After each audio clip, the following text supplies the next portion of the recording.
was starting slightly behind schedule. I know you're expecting to see Harry Iboje, but one cannot play the same make a Jack dull boy. So Harry right now is on his annual leave. He went to the Maldives, just to chill.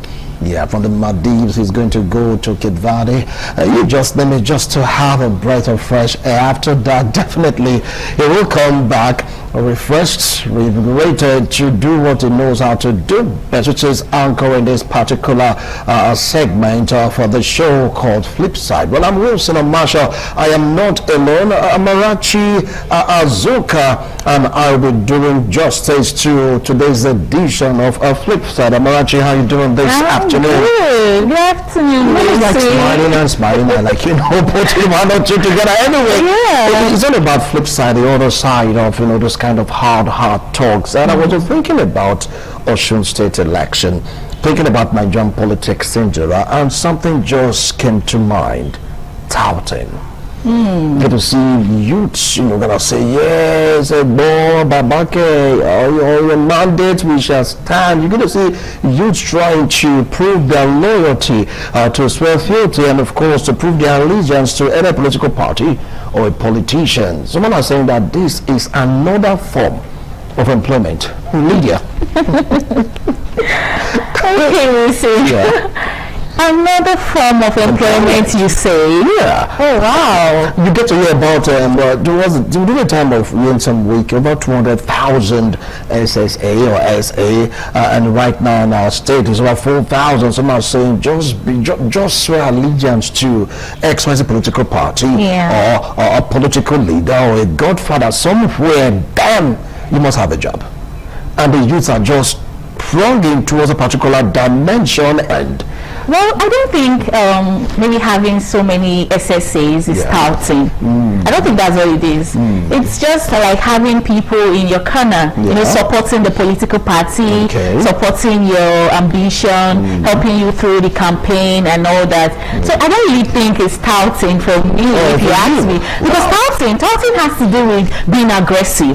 It has to do with aggressive tendency to support someone's dream. But these are SSAs. These are distinguished ladies and gentlemen. They don't do aggressive. They don't have an iota of touting in them. They don't have this aggressive motivation I don't XYZ. I don't think so. You're special assistant. Are you an SA? Let's start from there. Because you're sounding like one. I'm sounding like one right now. Because I'm saying that in order for you to get an appointment, for you to get something meaningful in politics, you must be among the ones shouting yes or your mandate we shall stand. Those are supporters. Those are not SSAs. Oh really? Yes, but the supporters you get to get the SSAs, get to get the appointees, get so can you be violent because of a political party or a politician? I disagree with you. Disagree with me. Yeah. Anyway, we'll take a break right now because our guest should be the one answering the questions. We'll go on a break. We'll return with today's our guest, and we're going to pull the show on the road. And of course, Amarachi and I will continue with our argument and our banter. Don't go away. This is Flipside. We'll be right back. Thank you so much for staying tuned. If you just joined us, this is Flipside, talking about the older side of some difficult situations. We get to understand the other side of the story behind politics, behind religion, behind anything we discuss in some serious topical discussions. Well, like I said before, Amarachi Azuka is with me in the studio, and joining us right now, he is a political analyst, political affairs commentator, a human rights activist, and of course the PRO of Oedo local government. Join me to welcome Comrade Osahan Okoro Obaraye. Thank you so much for making our time to join us. Thank you so much for listening. All right. Well, we're having this banter, Amarachi and I, before you came in about, touting and the rest of them in politics. Someone said that it stands right now. Touting is what pays. It's a guarantee for you to land a job in any government as long as you are loyal to the core. Comrade, what do you feel about this? Thank you so much. Touting is not a bait or a yardstick for getting political patronage, but you can also take it away from it. They are the Korea Maggi, the ingredients in cooking the Nigeria type of politics. I get it now. Yeah. You can also shy away from that fact. What the message you send in whatever manner you send it, provided they understand understandable to them, because politics is about people. It's not all about reading and writing, but you must let the people involved. The people must know. So if you are going that way and you see I've always said it times that number that a man that is not mentally balanced with a voter's card is better on election day than a professor without a voter's card. I get it now. Yeah, because on that day, what you need is not your degrees. What is needed at that point of day is your voter's card that is up to date, and you know where to vote and how to vote. You are far better than any other person. So, as at that point, you need those people. You must deliver. Well, Marachi. Okay, sir. Before you came in, we were talking about the fact that Edo State Governor just appointed some special assistants, and Wilson here is of the opinion that those special assistants could be touts, like political touts. And I am of the opinion that they are not touts. They are Wilson is more of a journalist. Are you getting yes, so when it comes to politics, you should try also listen. You cannot have over 4,000 touts. Thank if you. You have 4,000 taps in the system. The entire system is get crashed. Are you getting it? Thank you. That is one. The secondly, the truth remains that it happens before in Port Harcourt when the present minister for FCT 200,000. Yes. Amazing. 200,000. And it delivered. That you can see that it's all about the people. So first of all, you already have serious 4,000 voters. That's a must do, 4,000 voters, because there's a screening committee to those people. You must know how to vote. You must be a political person. So with that 4,000, that's to say, the woman should have a husband. If you are to give it to a child who is 18, the child should have a sister or a brother or a friend. So you are not giving it to one person. So minimum that is out now is about 12,000 votes. With that 12,000 votes first, that is a sure call vote. Added to others, that is it. So you can see that plus or minus, the winning is already showing itself. Because Ishama saying, go the team when you key, you must show us a for God. And you must not come here to start speaking English, because at the end, Wilson knows that the stomach comes first. I don't know that. Yeah. I know about good governance. In good governance, if the road is tarred, everywhere is clear, and the man is hungry, the man can walk on that road. That's right. But if the man is a drainage, to make sure everything is working right, I get it. You are going to see improvement in the entire working nature now in the state because of those people that are now involved. Amazing. I get it. You are going to see it on your own. You are going to see it's going to start smelling within the next 3 months. The sales will truncate down to the nitty gritty. You start seeing, start booming. I get it. The politics relatives of those for 25 each in each ward. 25 each in each ward. And I've told some of my friends who are chairmen to say, make sure you get to the unit. If you go to the unit, you can't argue when it comes to deliverable issue. But it's also happened the second tenure where Secretary of Godino Obaseki, where SSAs, you can get it anywhere. He pays the piper and he takes the toll. Yeah, you can't now say because you are working in John Holt and start receiving money in UAC. It's impossible. Are you getting it? You can't be on the ITV payroll system and also come to say, no, I'm working at Renosa. You must be in one place. Yes. So those that are already, the governor has already secured their vote. The governor already knows that this 4,000 is sure. All right. Now let's go with the definition of a tout. Who is a tout? A tout is that person that will convince another person to buy a goods or service from him, or convince another person in politics to vote for the party that they are supporting. Simple English definition of it. Let's go back again to what happened during the time of Nyesom Wike, that was the governor then of Rivers State, 20,000 SSAs. And right now in our own term, over 4,000 SSAs. I'm not saying that we're saying take it or leave it. It pays to be a tout. I was like, what is touting? And I have to go look at the definition. From this definition right now, are these no touts, comrades? Still no tout. You know why? Your definition. How many of English definition of a this is softer part of discussion. When I started, it's a soft part. I know when I started, I told you, I said politics is only about English. If it was English, Ighodalo would have been the governor of Edo State, but it's not English. It's about what you know how to do and how you know how to do where and when. Are you getting it now? The word tout, you already read it in English. People like us already know what is a tout. Yes. I get it now. But it has been put and already giving that negative face. In the Nigeria's political space. That's why to polish it very well. If you call someone tout now, not knowing the name is good, the person will say, no, I'm not a tout. Because the person has not checked the lexicon to know the meaning of the town. Yeah. So you can see that's why I started. Not that I don't know. I started to say politics was about English. If it was English, people would calling somebody tout at this present time. The person might not even know. Even those that are graduates might not even know. The person don't call me a tout. I don't like it too. I get it now. So that's that. The governor is a local courted politician. Yes, politics is local. Politics is not played in Sadebe.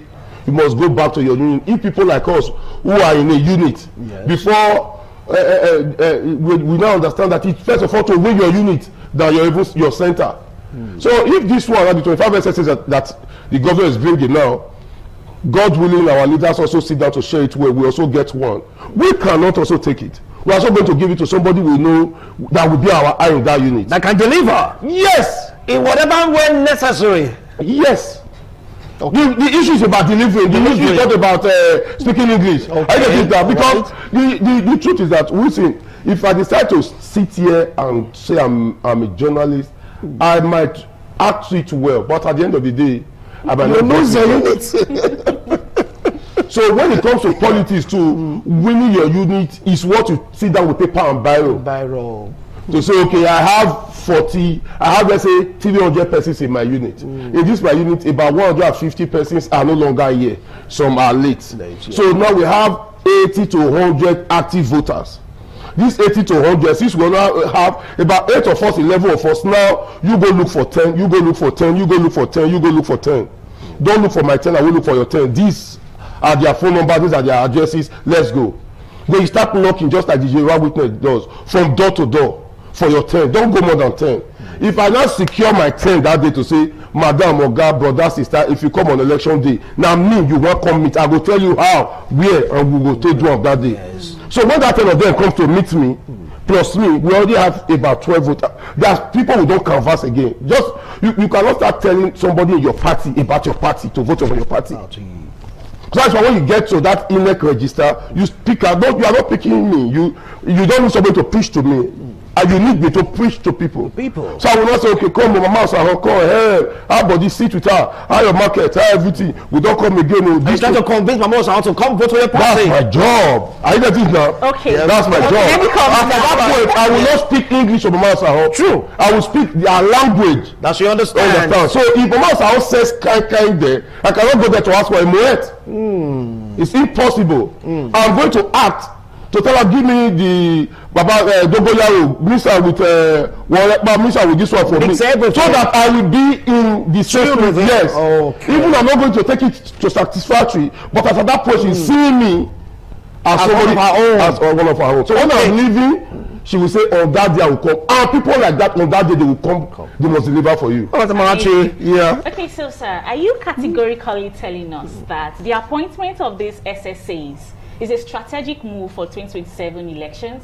It's done and sealed. Wow. It's done and sealed. We passed there. Start thinking of 2031. We passed there. It's finished. You're sounding so confident about this. It's finished. We are waiting for this. We are waiting for this. It's finished. It's finished. We were waiting for this. It's finished. Politics is not. It's calculation. We've done our own politics to see if 25 voters in a ward, that 25. The assignment is we are receiving money now. Make sure you get 5. Don't make more than 5. So 5 times 25. First of all, these 25 persons, you must deliver 25 persons. That's your job. Don't bring 6. Wow. That's your job. So their job now, they go and make sure they have 5 friends. They are bringing that day. They are not going to meet me. They are not going to meet my own followers. Those are secure people. I cannot come to ITV to start pitching ITV to Wilson. Yeah. So go on. In this, we have, as a politician, you must have your unit, your center, INEC register. I have that. If somebody dies, you take it out. You times it like if somebody leaves, you mark it like this. So you understand. So when it's there, you already know I have 95 people now, I have 45 people. So the SSA falls in my unit or my center. If for me to sit there, they say, come, let me be the use my mouse around before. You can go to meet my mouse around now. Let me go meet my mouse above. We'll share it out. Are you getting it now? Since you are closer to my mouse around, you just could go. Let my mouse around you are now an SSA. So that when you go there with your ID card to let her know that if you were given, she can be given, the daughter can be given, the child can be given. So she must come and deliver this time for her to also reap where she didn't.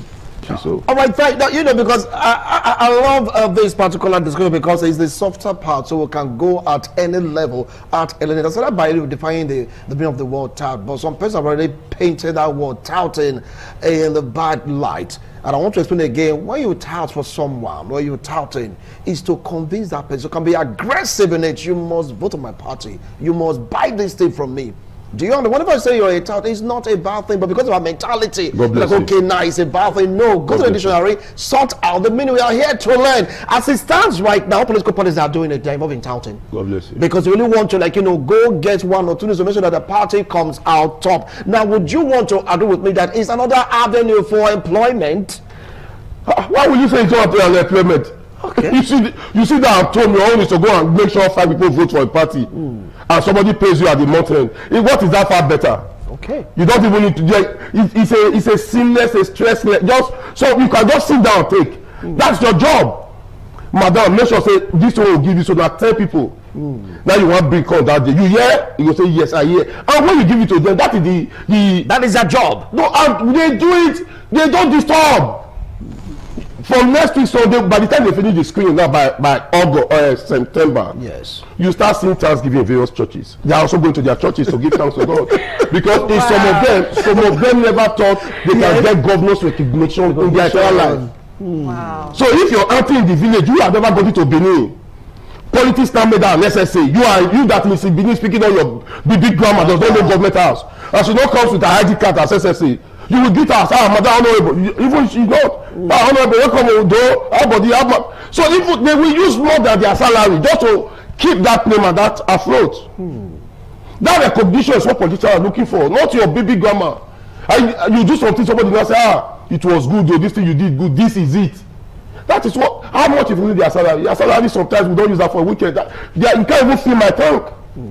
Their salary, you can't fill my tank. If it fills my tank, I will fill it again in 48 hours. But when you give it to them, they will go for church for Thanksgiving. Their pastor will pray that I told you that this government will remember you. I did 40 days, 40 night prayers for you. This is just the beginning. So you are also going to be tithing to the church.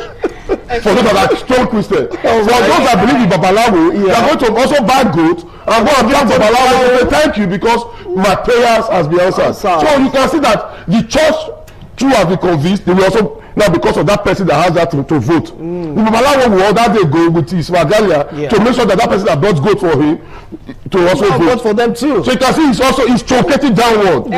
Okay, I have a question. Sure. Now, Wisi, you talked about the definition of tout. Yes.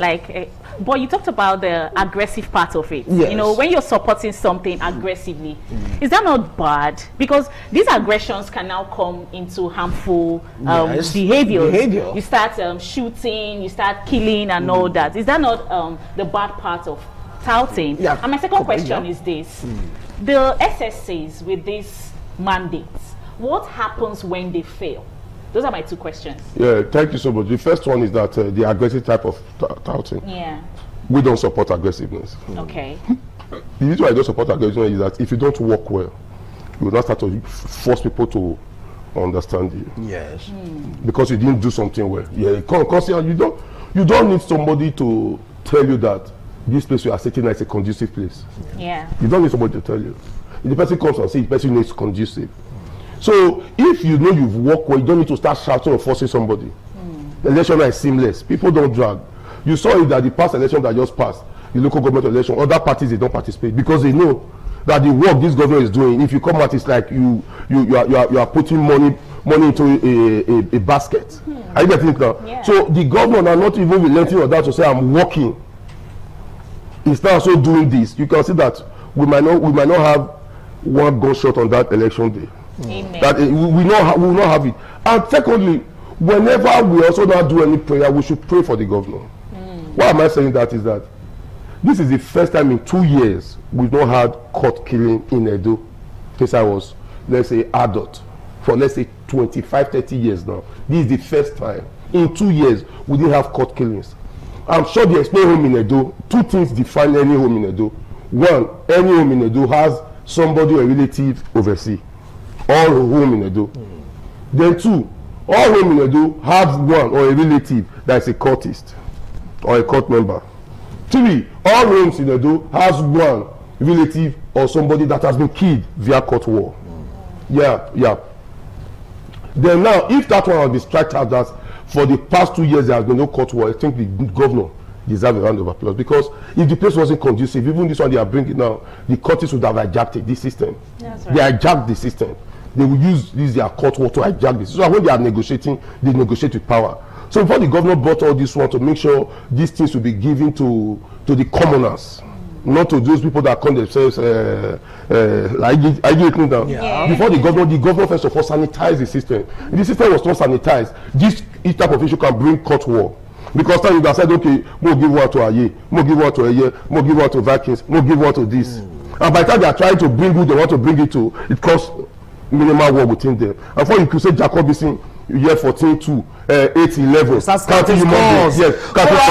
You just hold on, comrade. We want to take a break. When we return, we'll continue this discussion. The topic is touting in politics, an avenue for financial liberation. That is what we're taking a look at today. It's a question that we are asking. Of course, I have a comrade Osahon Korobaraye, the PRO to Oedo local government chairman, and of course, someone will join us right now talking about comrade.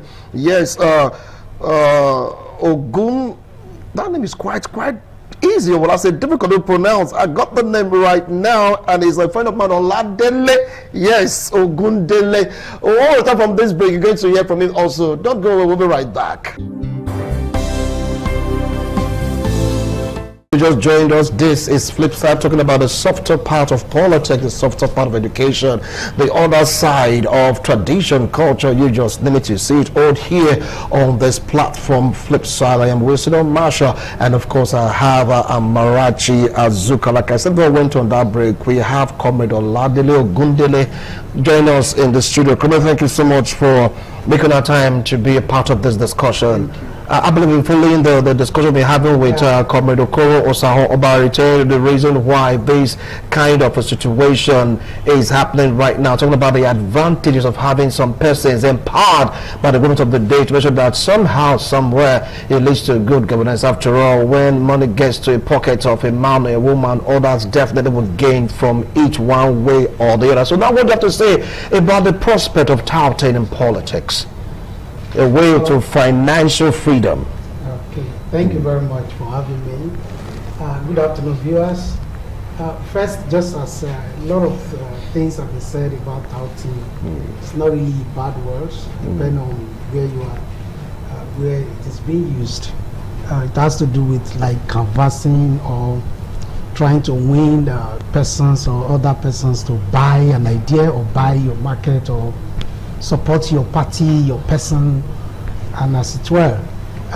Unfortunately, the word is, once you hear touting or you hear tout, it's like it seems to be negative. It seems to. But I think if you, this is an avenue for people to already understand that tout doesn't really necessarily mean negative, as it were. However, talking about touting in politics, well, I always say this whenever we're talking about politics, that politics is actually, the word politics means governance. And as such, every society, every organized people, every where you have set of people, there must be governance. So by that, all of us should be politicians.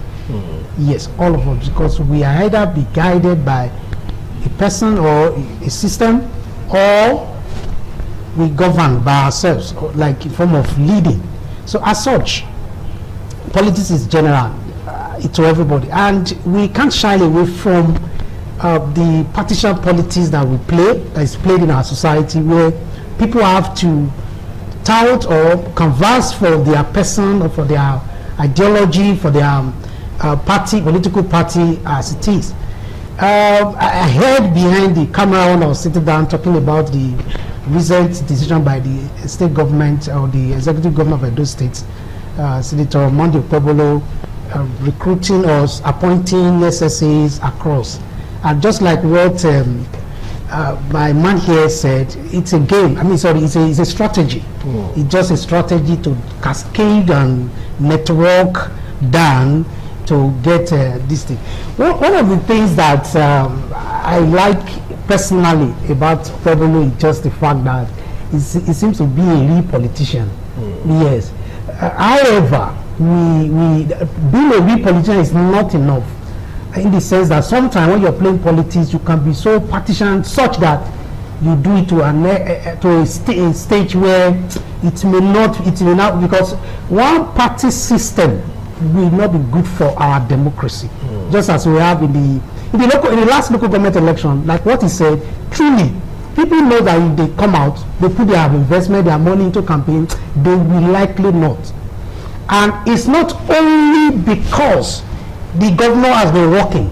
Yes, the governor has been working, truth be said, no matter how you feel it is. So even if I'm a party A, and once I get into governance and I get the power, I should play politics, but I'm not governor, I'm not government, I'm not ruling over the generality, both the opposition and my are you talking about German politics or American politics? What are you talking about? In Nigeria, that's not what it's, that's what I'm trying to say. Okay. Yes. All right. So I'm watching. Yes. Yeah, I have two questions for you, sir. Okay. So we've established the fact that the appointment of the SSAs is a strategic move for the 2027 elections.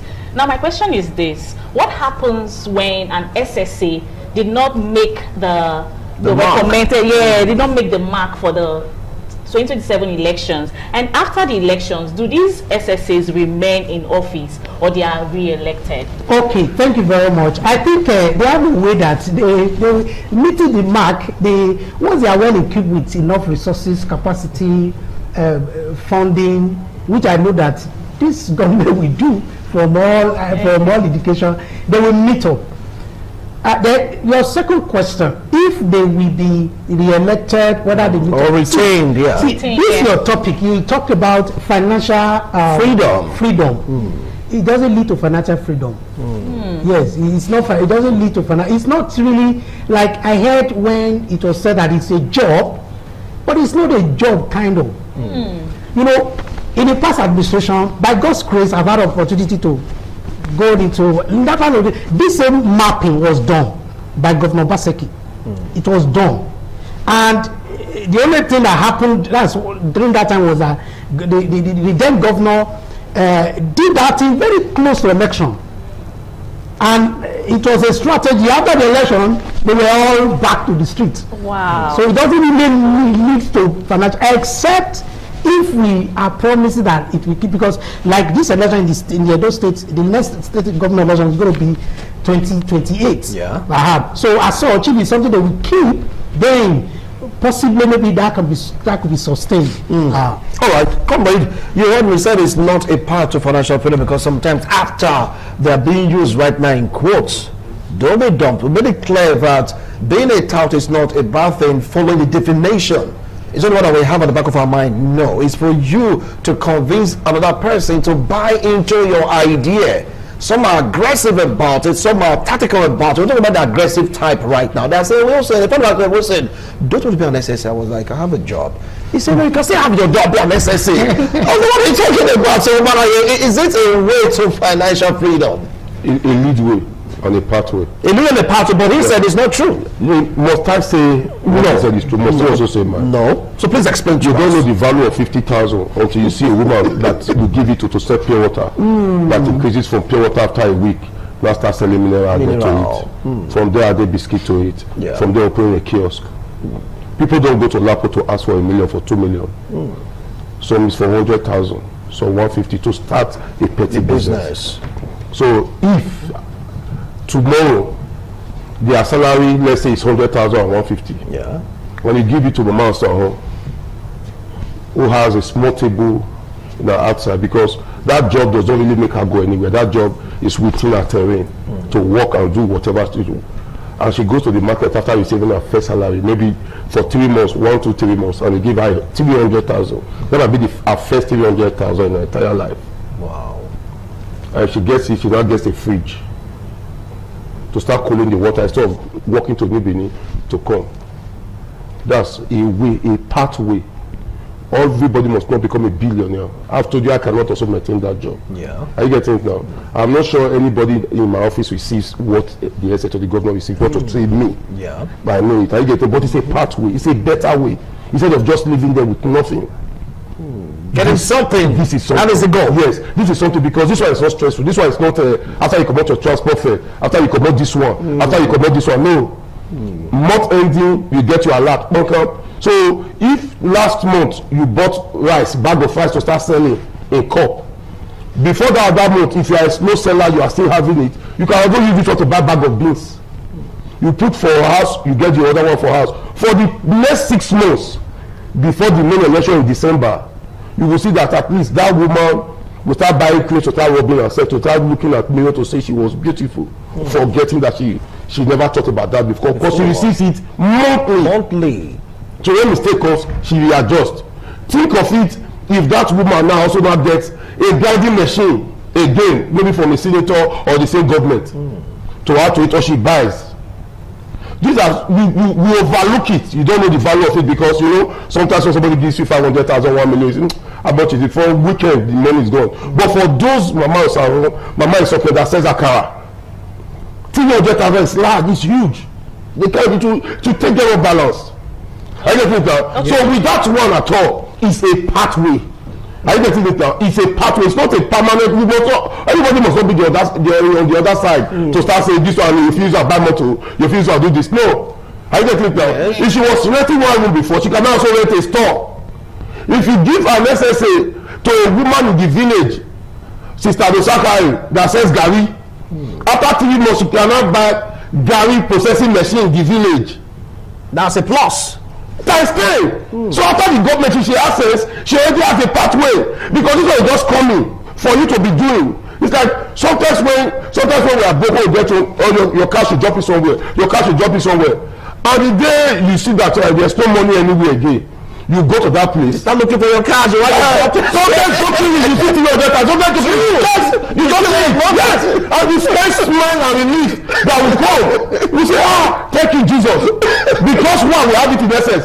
Think of those people that sell out in council, and now you have money to go to the village to bring it en masse. Okay, sir. I'm going to ask you this question. Yes, ma'am. Are you now saying that it is the unemployment and economic hardship of the country that is making these people accept these SSA roles? Because Wilson just mentioned that his friend was asking him if he wanted to be an SSA, and he said, I have a job. He's employed. So do you think, are you saying that those people that they gave the SSA appointment are unemployed, and it's due to economic hardship that he took that role? You are 90% right. I don't come here to say things that are not real. Amazing. I told you that I cannot be an SSA. I cannot be. The minimum I can manage is a special advisor. That's the minimum. I should disturb my job. Yes, the minimum. I can be. But I have people already calling. My phone is dying. Oga, don't let this one pass also. Oga, don't let this one pass also. Those me I put on my payroll. Nobody will say, this you take 20,000. I didn't know the value until I didn't pay them for 2 months. I didn't know the value. 20,000 to 20,000. If I receive, I say, go take a month. 2 months, it's wait up me like the power you was like that now. I beg now. I was tossed. Because if you even give it to me, that is not, it does not have value to me. But to some people, that money can give them to soup. And maybe for you, that one cannot even prepare soup because of what you want. But for Mama Osaporo, for that 20,000, she contributes that sometimes in a month for my pure water business, where she put 20 naira, 100 naira. I'm not telling you she has 20,000, which is now huge with her. You are looking at it small. So first of all, we are discussing. We see asking. We are in the Nigeria set politics. Where first of all, hunger moves with everybody, except the bourgeois. There's hunger everywhere. The people giving out the job, will they give it to their children? That's the thing. No, don't say that's the thing. But you know, hunger is everywhere. So when somebody comes here to speak the English of it, say no, you have to talk. No, I don't talk about. I talk about the reality of life. How much will you take it to start corn business? You won't know the value. Go and buy corn. a bag of corn for 8,000 naira, come and sell one corn 500, 400. I see a woman making 40,000, 60,000 corn a pear, 4 pears 500 naira, 4 good pear. Right. They buy it from the village. That for is about, let's say, less than 40 naira, 100 naira, but they sell it for you 1,000. So you can see that because we look big, this money will help those people you think don't look big. Go and watch this year December. People are not going to complain much because election is in 2-3 months time. Campaign is ongoing. The rice is going to flow like never before. Cows is going to flow like never before. So people are going to enjoy it. And they are going to SSA. They are not going to bad mineral added to that. So you will see that boy with the double in the head that they eating chicken and drinking mineral for the first time in 8 years. And you ask my say my mom in the SSA. Okay, you understand now? So when you can't go to government school with rubber sandals, not the woman will not to the child of the SSA in that school. You not buy a leather shoe for the child, a good bag. Wow. Instead of passing the liquor at that time, it was a new one. Thank you, Congress, to prove. Thank you. So you can see that it changes the terrain they are. Yeah. Thank you. You've heard him. He said it's a pathway. It might not be total liberation. After all, trading came, it mean nothing to you, but to them, is a whole lot. Do you see touting ending anytime soon in Nigerian politics? Touting ending in Nigerian politics? No. It will continue, not just in Nigerian politics. It will continue. Yes, I agreed that that appointment can have financial ease. Yeah. But like I said, he said it's a pathway. It can only be pathway. Let me use this opportunity to appeal that it should to the government of the leader, it should really be a pathway. For example, no, he did the calculation right. That seems to be a nice pathway. Let me tell you something. Okay. There are some things that we are actually saying now that presently we are not supposed to be saying, but we should not even go to it. How do we get to this stage? Are you following me now? Because we have had democracy since 1999, and till now we are talking about some basic things. It's a very serious concern for a good government that want to change. However, these appointees, I will advise that they should go further to ensure that these appointments. I love the so much of things you have said as regard the fact that this thing cascaded down to the practical aspect of society. I like that. Yes. And I like the fact that the thing goes down to the children who has never been SSA before. You know, it's spread across the 192 wards. That is fantastic.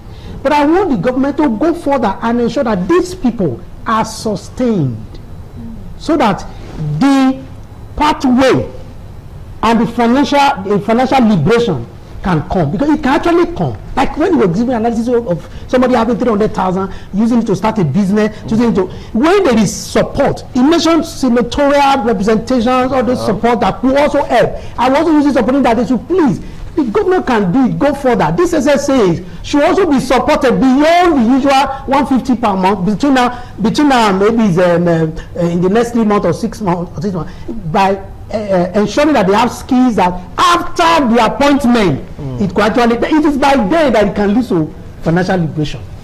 Wow, interested. I believe that we all have a clearer picture of all this. Yes, go ahead. So I'm going to ask this question, and I'm sure the viewers also want to know. Now, touting in politics, is it just centralized in Nigeria, or it's everywhere? It's a global thing. Yeah. Is it a global thing, or it's just a Nigerian thing? The canvassing for your person, it's global. The only thing is in Nigeria, like when he said, then I've not come up. He mentioned something that it doesn't support the aggressive type of thing. That's the only thing that characterizes Nigerians on. There is the get it by force, and I know you understand. When I heard, I don't know how true it is that any game in politics is fair. It's not true. You understand? There are games. Like this step by the governor is a game, and I like it. But the day, if it is doesn't down to your tone, does not mean that you should not be aggressive. So the concern in this part of the world is, and it's as a result of some of our, do I say, maybe it's exposure. I can't say it's exposure, because some of these people are exposed. So I get surprised. Is it a renewed mind that I need to now hurt you just because of say I want to get to power to lead you? It doesn't make sense to me. Because it's you. It is because of you. Leadership is about the people you are leading. So if you now go, so the aggressive way needs to be discouraged. However, touting, canvassing, selling your market, your political ideology, and your political parties, it continues. It's normal. Wow, comrade, you heard me say it's normal, but in Nigerian crime, it's like they add this touch of violence to it. They must have it all. Now, what should be a word of advice to all these touts that are trying to take it overboard, all in the name of politics or political party affiliation, or just to show respect, loyalty to a politician? Yeah, because our time is almost up right now. We need a political reorientation. Yes. I get it now. The reason is that, you know, I told you that when I became youth leader of our party in the year 19, I was the youngest. And when I stay within their means, I hear what they say. They say maybe I'll be fed up soon. I'll be fed up soon, because it's like a cabal thing. Yeah. They don't let you go penetrate the system. They don't even talk of your age, just leaving the university and coming to meet with politics. Them. Yeah. But we've got to have it now. My hairs are white, I'm there now. So I have even more experience than some of them. Some that are old that came in. So when they are talking, I tell them, no, not this way, this is the way. I get it. So truly, a man that is good at home will be good in the meeting. A woman that is good at home, once she gets to the market, she's a good woman. You don't change overnight. True. It's the same politics you are saying. We have these people that are aggressive, that you have me too. True. It's not you. I don't play it elsewhere, I play it here. Yeah. So sometimes my own people also intimidate me to say I'm too calm, I'm too cool. When I try to preach about peace, they say no, because they don't like this, that's why you've not gotten anything. I said no, I've not gotten, but I've been stable, and my word are others. Respect you, yes. So why? How come you can also make your word? They say no, pardon, your word is one of their own. Actually, sometimes that's theirs. Sometimes it favors them, sometimes it doesn't favor them. I get it now. There are some that was shouting saying, if Papa said anywhere go, I go, that are shouting the same time, the same face, which some of us can't do. The same face, the same mouth, the same person. So people right now is the way forward. Yes, without you, without him like that, everywhere you go, I love you. So naturally, the reason why the perfume of Okpeyolo smells whenever it passes is that he has sympathy and empathy. When Okpeyolo came, the sweepers, I had about 4 or 8 of them that even when they were still receiving money as at Oshobole's time, I was still giving them money because they were depreciating. But when Okpeyolo came to put them in the civil service business, about 4 of them brought chicken for me to say thank you for sustaining them through that part. Today, I also notice that there are changes in them. That's why I said you don't know the value of this small thing. You look at it small. They were shrinking. Even December, I still go to hell. Now this last December, I didn't go. You come, I want you for hey, Mother, you want you for you keep out this time. Say yes, I will not Vicky. Make a repeat to bury you. I get it now. Where if you put me. So if now you know how to have this set of people coming, even though if it's 1 year, we see a man that will make it in life.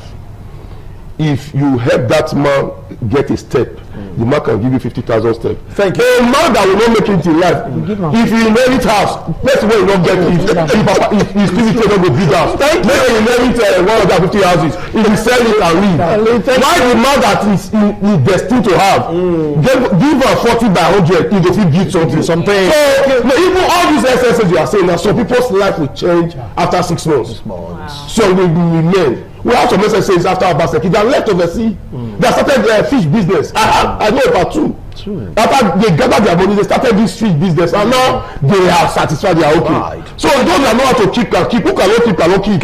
So it's a pathway to financial freedom. Well, your last line on this, Comrade Ogundele, quickly. Okay, thank you very much. I think my last of these, please, I want to appeal to His Excellency, the Executive Governor of Edo State, to see that these SSAs, as they assume or they are being appointed, they are also sustained and well, do I say supplied beyond election time, so that we can have this thing, the development or the benefit of governance done to the grassroots. Thank you so much, gentlemen, for a wonderful analysis, practical example of Nigerian politics or elsewhere. Amarachi, will you not agree with me that touting is a pathway to financial freedom? I agree with you, but I don't agree with the fact that I feel like those SSAs are touts. Oh, really? Yeah. By definition, if I, but they're not going to be aggressive. By definition, do you know you're a tout? By definition.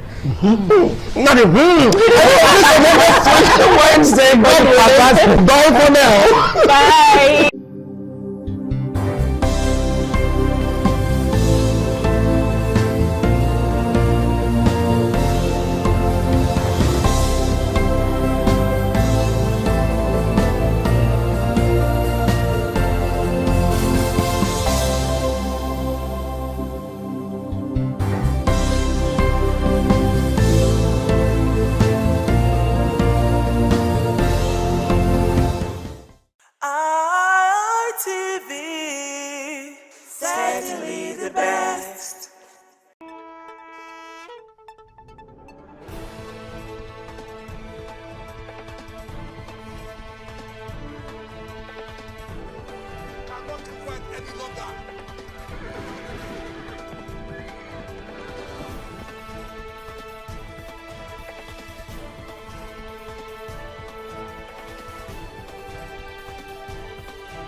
It's an exciting Thursday morning. We're here once again to unravel to you what is happening across Nigeria. Sometimes we go beyond Nigeria into the world to bring out news emanating just to keep you informed, educated, and of course entertained. Well, it's another edition of This Morning on ITV. I am Wilson Omasha. Yes, trickles, drizzles. Even rain this morning, so the weather is a little bit confusing. If we're not in August break or we are just mixing August break and the raining thing, I don't just get it, but all the same, if you must get up, you really have to get up to, you know, put food on your table. With that, I say good morning, Nigeria. Anyway, I am not alone. I have my colleague, a friend, in Lagos studio, Mercy Lina. Mercy, how are you doing this morning? How is Lagos? Did it rain out there? Good morning, Wilson. Lagos is good. No, it didn't rain today. The weather was a bit, I mean, when I woke up, it was a bit hot, not like very hot, but I think the August, maybe we're still in August break in Lagos. I don't know. But Lagos is beautiful this morning. Lagos is good. How are you doing, Wilson? Well, I'm cool, Mercy. Had a wonderful night's rest, only to be interrupted by another rain. I was like, what in the world is happening? What happened to our August break and all that? And that brings to mind the state of Federal. Remember that Comrade Adam Saliu Shomole, the senator representing Edo North, accused Mai of neglecting the role in the South region. And of course, a few days ago, Mai showed up to really assess the situation, and he was so surprised. The man was angry, saying concessionaires are the ones responsible for the state of that particular road. So I'm not saying that it's not only roads in the south, some other roads also in the Federation are experiencing similar situation. You get to see cars not being able to go across the road. You get to see some cars, sinking even in the middle of the road. That was one Apollo thing for a car to sink. That means the road is truly gone. I mean, what can you make out of the state of the federal roads in this particular region? Talking about the south region as well as other parts of the country.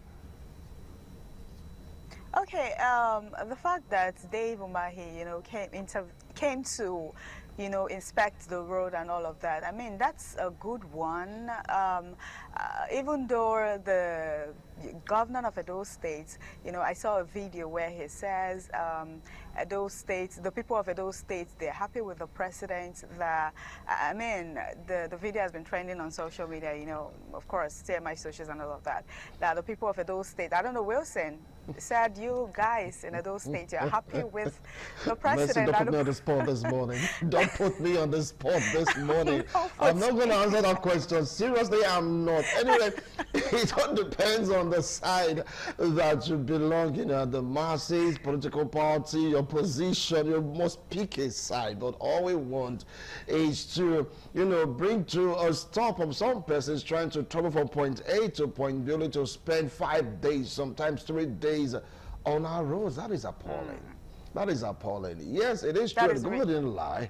That yes, those citizens, not all of them, that they're happy with that president, that they shouldn't mind what social media is all about. But no, you should mind what social media is saying at times, because that seems to be the bulk of the voices of the people. Many people are not happy in Edo State because of the state of the road. Doesn't mean that the governor is not doing his best. They're saying that it's due to the raining season. And the miner came and, you know, threw more light to the students, saying that, look, it's not the governor's fault, it's not the federal government's fault, it's the concessionaires that messed up the job. And I kept on wondering, the company that did the job before it became deplorable, I mean, who is the one bringing them to book? You know, Wilson, the truth is, one thing is coming to inspect the road. Another thing is to, you know, start work immediately. I would commend the, you know, the Minister of Works for a swift intervention and coming to inspect the road.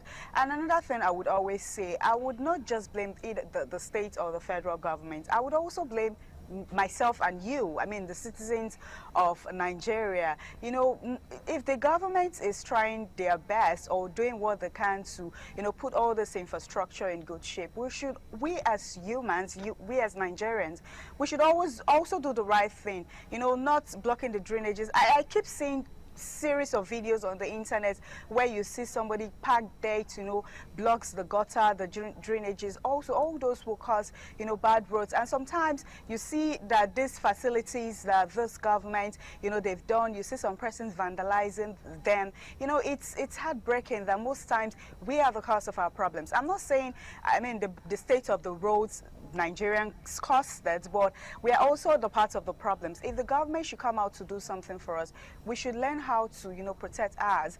And also, I would say I appreciate the swift response of Dave Umahi. You know, they should start work on time. I saw on the internet some persons spending 3 days, 4 days traveling. It is really sad, trust me, the state of the roads, not just in those states, in, you know, Delta State, other states, even in some parts of Lagos State, you know, they should just do the right thing. Yeah, but the visa of Umahi exposed one thing. It's talking about the quality of jobs. You'll sort of be like, that is a federal. It has nothing to do with drainages and the rest of them. But come on, it has a lot to do with it. But come on, if you take a look at the nature of the deplorable conditions of this road, you get to realize that it goes beyond all those persons who are not a support of them blocking the drain. It's like a shoulder job, a banged up job that was done on that particular road. Just think about it. How can a car sink on a road that was constructed? It doesn't make sense. It doesn't at all. If you talk about the states, no, the roads in the cities, fine. State government road, a major part of it are caused by the citizens, individuals living in a particular state blocking drainage. Yes, it is true. But for a federal road, Messalina, this is a federal road. It's like the contractors given this job to do should really up their game. And on the other hand, be like, look, it is the amount of money you give to a contractor. That is what he or she is going to use to execute the project. Some are calling for probe. Because these roads have been awarded, the cost of these roads have been awarded over and over and over again, and there seems to be no result. What happened to Umahi? You said that we're using cement right now to construct road. Is that what they're going to use, or what do you recommend so that we won't fall back to the same situation, even after it being fixed? Maybe the next 5 to 10 years, what do you recommend? Is it the concrete thing, or just stick to the tar thing with good drainage, expand the road? What do you think can really solve this particular situation? It's becoming an eyesore. It's becoming a huge embarrassment to Nigerians, even to this administration. Now, you could see the car. I mean, people like, you know, trying to, in a federal road. That is my annoyance. Mercy. This is really sad, trust me. The fact that most of these contractors are saying that they are not being, you know, paid well to do this road. Well, at the same time, you know, I feel they shouldn't just employ or give the contract to whosoever they want to give the contract to. It should be these persons that they are giving a contract to, you know, to do, especially federal roads like this. You know, they should be well, you know, inspected to know if they are capable of doing the job. And another thing, for them complaining that you know, they are not paying them well or giving them money to get quality materials. I don't know. I feel they should be like a consequences. If you are being given a contract to do and you didn't do it well, you know, there should be like a consequences for it. There should be like, okay, let me say consequences for it. So that if any other persons are coming or any other contractor are being given jobs to do, they would want to do it right, because they know if I don't do it right, you know, there's going to be like a consequences for it, or like, you know, if I don't do it well, they would be like a punishment for it or so. I feel at that point they would up their game to do the right thing and get the right materials. All right, you're absolutely right about it. Consequences, call it cause and causality. If you don't do the right thing, definitely you'll get the axe. But these allegations of, you know, kickback and kickfort, and maybe that's the reason why the contractors have not been, you know, brought to book. You get to realize that if it costs 500 billion, so to speak, just, you know, trying to paint an example for a particular project, that the contractor was given, let's say, 400 billion, the remaining 100 billion, what did it go to? Allegedly. You see where we're going to right now. So you're able to punish anybody. After all, you had your own share. So let me manage the one that I have. If you get to show the job, that is on you. Anyway, the states of the roads in this particular country right now, major roads in the south, east, southwest, in global conditions, talking about the federal road, to me is a huge stain to this administration. And of course, you can trust the rain is going to expose so many things about the structure, about the strength, about the durability of our roads. And if you talk about roads and prices, they're interwoven. If a road is bad, how can one bring forth agricultural produce outside agricultural produce? What about you transporting goods and services from point A to point B? Is going to lead to skyrocketing of prices of goods and commodities, and nobody really wants that. So thank God for Mahi. He came to Benin. Others went to other side to see the state of the road. Like what Marcelina said, I hope they'll just swing into action swiftly to start correcting these anomalies, because if it remains the way it remains, definitely is going to be an eyesore, a huge stain on this administration. So Mercy, what are we expecting from you in Lagos today? So we are focusing on 2027 election. It is close by. How are the opposition parties preparing for the 2027 election? How are they preparing to unseat the ruling president? Because, you know, they started the whole coalition stuff. It didn't work out. And this group, G100, you know, tried to make them come together to pick a particular presidential candidate. But Obi is not accepting it. Atiku is not finding it funny. You know, they just want to, you know, contest on their own. Obi, or the Obi comes, you know, to say that if any, even though I come out as a presidential candidate, this particular person come out, we will be able to, you know, defeat, or we'll be able to win the seat. It's not about we coming together. But Nigerians and some people feel that if these political parties, the opposition parties rather, ADC, NDC, and some other opposition parties, if they should come together, you know, pick one person or appoint one person that all of them will support, they will be able to unseat the president. But the opposition parties, they do not want that. I mean, Atiku wants to contest, Obi wants to contest. Let's see what happened. We will just talk about the preparedness for the forthcoming 2027 election. Are the opposition party prepared enough to unseat the ruling party? So that will be our conversation today from Lagos. All right, now that seems to be a very interesting topic in the sense that some are, like, you know, predicting that a replay of what happened in the previous presidential election might repeat itself, because the opposition, they're not cooperating. They are not at all. Anyway, from our Benin studio, we're taking a look at Edo at 35. Yes, the dynamics in the changes of governments. That is what we're taking a look at from Benin studio, because Take It or Leave It Edo State created 1991, August 27, which is today. And if you count properly, you get to realize that Edo State is no longer a baby. Edo State is now a matured entity, if you want to go by age. We're taking a look at the dynamics in governments. How has it really affected the people? Is Edo State better off? a comparison to the states that Edo State was created alongside. If we want to compare development stride, is Edo far above these states?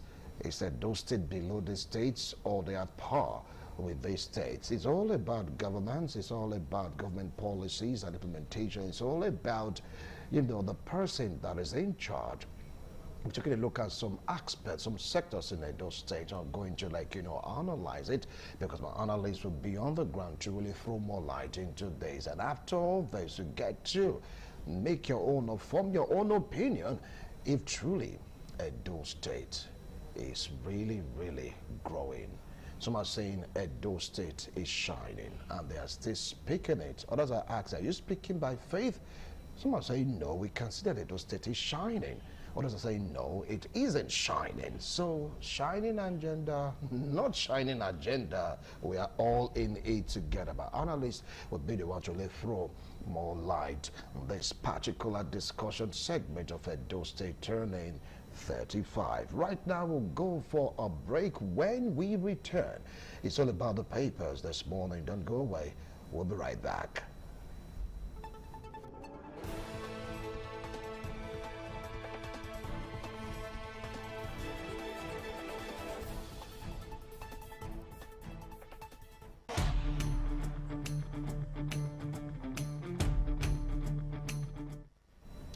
Thank you so much for staying tuned. Right now, let's dive into the Nation newspaper. The Nation newspaper, we have these headlines, okay? Trump revokes 200,000 U.S. immigrants visa. Now, that is a screamer. And $1 billion US Hope SP scheme to lift poor Nigerians, says First Lady. Civil servants gets 100 electric vehicles. Foreign reserve, yes, exceed year-end target at $53 billion US. Okay, and federal government unveils 5-year strategic security operations plan. Presidency to Atiku, give clarity to your subsidy return plan. Okay, and we have our President Trump, you know, just talking about the presidency and the rest of them on the Nation's newspaper. Anyway, it's like this is a much we can take from this segment. All you need to do is to get a copy of these papers, get to read them, digest them, know what is happening around your environment. Let's remember that readers today will definitely become leaders of tomorrow. Try as much as you can to reconcave the reading culture. TMI continues with our discussion segments in a moment. Don't go away. After all, Edo is 35. We'll be right back.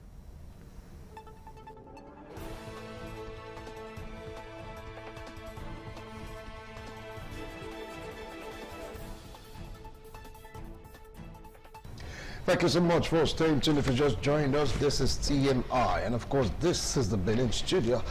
Edo State turned 35 today. It was created in 1991, August 27, and it's been this, you know, addition of years. Yes, from 1991 till up to this particular moment, 2026. Edo State has been among the states making news in Nigeria, even feeling this global impact because of our government policies and, of course, implementation. You get to realize that when you talk about a state, definitely you must take a look at its progression, or actually look at the dynamics of governance, the dynamics of government. We had, you know, a military administration, from there to democratically elected government administration, the one that really started democracy in Edo State Democratic Road. We have John Odige Oyegu, and the thing just goes on and on to Lucky Igbenedion. And of course, we had Osareme Osumbo. From there also, we have Madam Zabiu Oshomole. Yeah, I hope I'm not missing anyone. Immediately after that, we now have a Godwin Obaseki. And after going to Obaseki's administration, we are now in Senator Monday Okpebholo's administration. So Edo State have gone through, you know, close to over 5 governor, so to speak, and in the particular regime of each governor, Edo State citizens, they have stories to share. Some are so happy with some administration, while some are sad also with some administration. Measuring the growth trajectory of Edo State, would you say that Edo State being 35, we are where we ought to be? Would you say that Edo State, turning 35 with some other states in comparison that was given birth to the same day, are we lagging behind, or we are in forefront? Are we in a par with these other states created with Edo State? So making some comparison this morning, and government policies, programs, and implementation, how is it affecting the citizens? Are the citizens better off? All these and more, we take a look at today's discussion segment from the Benin studio. With me here, I have our comrade Okoro Osahon Obaraye. He is the PRO to Oedo local government. Comrade, thank you so much for making a time to be here. Thank you so much. Short notice. Thank you so much. Good morning. Good morning. Good morning, viewers at home. All right, sitting very close to me, I have one that is in the academia, and of course is into politics. He's a religious scholar. Jimmy, to welcome Alhaji Ahmed Iwaike. Thank you so much for joining us. Good morning, Mr. Wixon. Good morning, viewers at home. Good morning, comrade. All right, within the next 5 minutes, you're about to be also joined individually by Fabrez Opere, talking about, an entrepreneur, politician, a human rights activist. When it comes on board, I'm going to bring him in individually to share some views and opinions in this particular discussion. Let me start off with Comrade Okoro Osahon Obaraye. Edo at 35. It's like there's no glitz, no glamour of celebration this time around. What can you make out of it? Yeah, thank you so much. First of all, I want to congratulate the good people of Edo for attaining this milestone of 35. It has not been rosy, but I think from the look of things, there's light at the end of the tunnel. 35 years ago, some of us were in secondary school, and now we become fathers. So if we also try to analyze where we're coming from, where we're going, and the future, I think we're in a better place. It might not be who we yet, but I think the path is getting clearer and better. First of all, I think it is worth celebrating because we are not in a war zone. It is worth celebrating. You called me yesterday and I'm here. In some places, it's on same climb, you call and there's no way of coming out. So I think in some places too, you call today and as we speak, things not be going well. I am not a prophet of doom, but a prophet that see far beyond. Where Edo is now with his age mate, I think we can say if Edo was my son, I can say Edo, you are doing well, but you can do better. These are your failures, these are your plays, this is what you need to put in place. But I think for you to be standing at 35, at least before you get to 45 or 50, this is what you can do to attain such this towards this. You've not failed, because sometimes when you say somebody has failed, it's a painful thing. I get it now. But I think if you also see when it started 35 years ago, starting from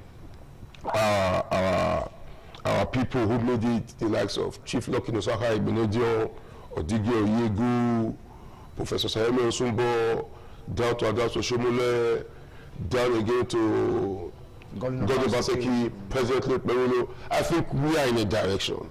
Are you getting it now? We have some states where for the past 35 years it has been killing, it has been state of emergency, it has been one bloodshed to the other. But for Edo, I think presently as we speak, some years ago, kidnapping was rampant on daily. Some years ago, cultism was on a daily basis. Some years ago, you can't leave your place and promise coming back almost immediately.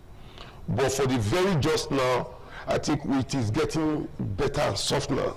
I get it now. So me, I think where Edo is now, the time has come for the leaders to also sit down again to draw Edo at 50.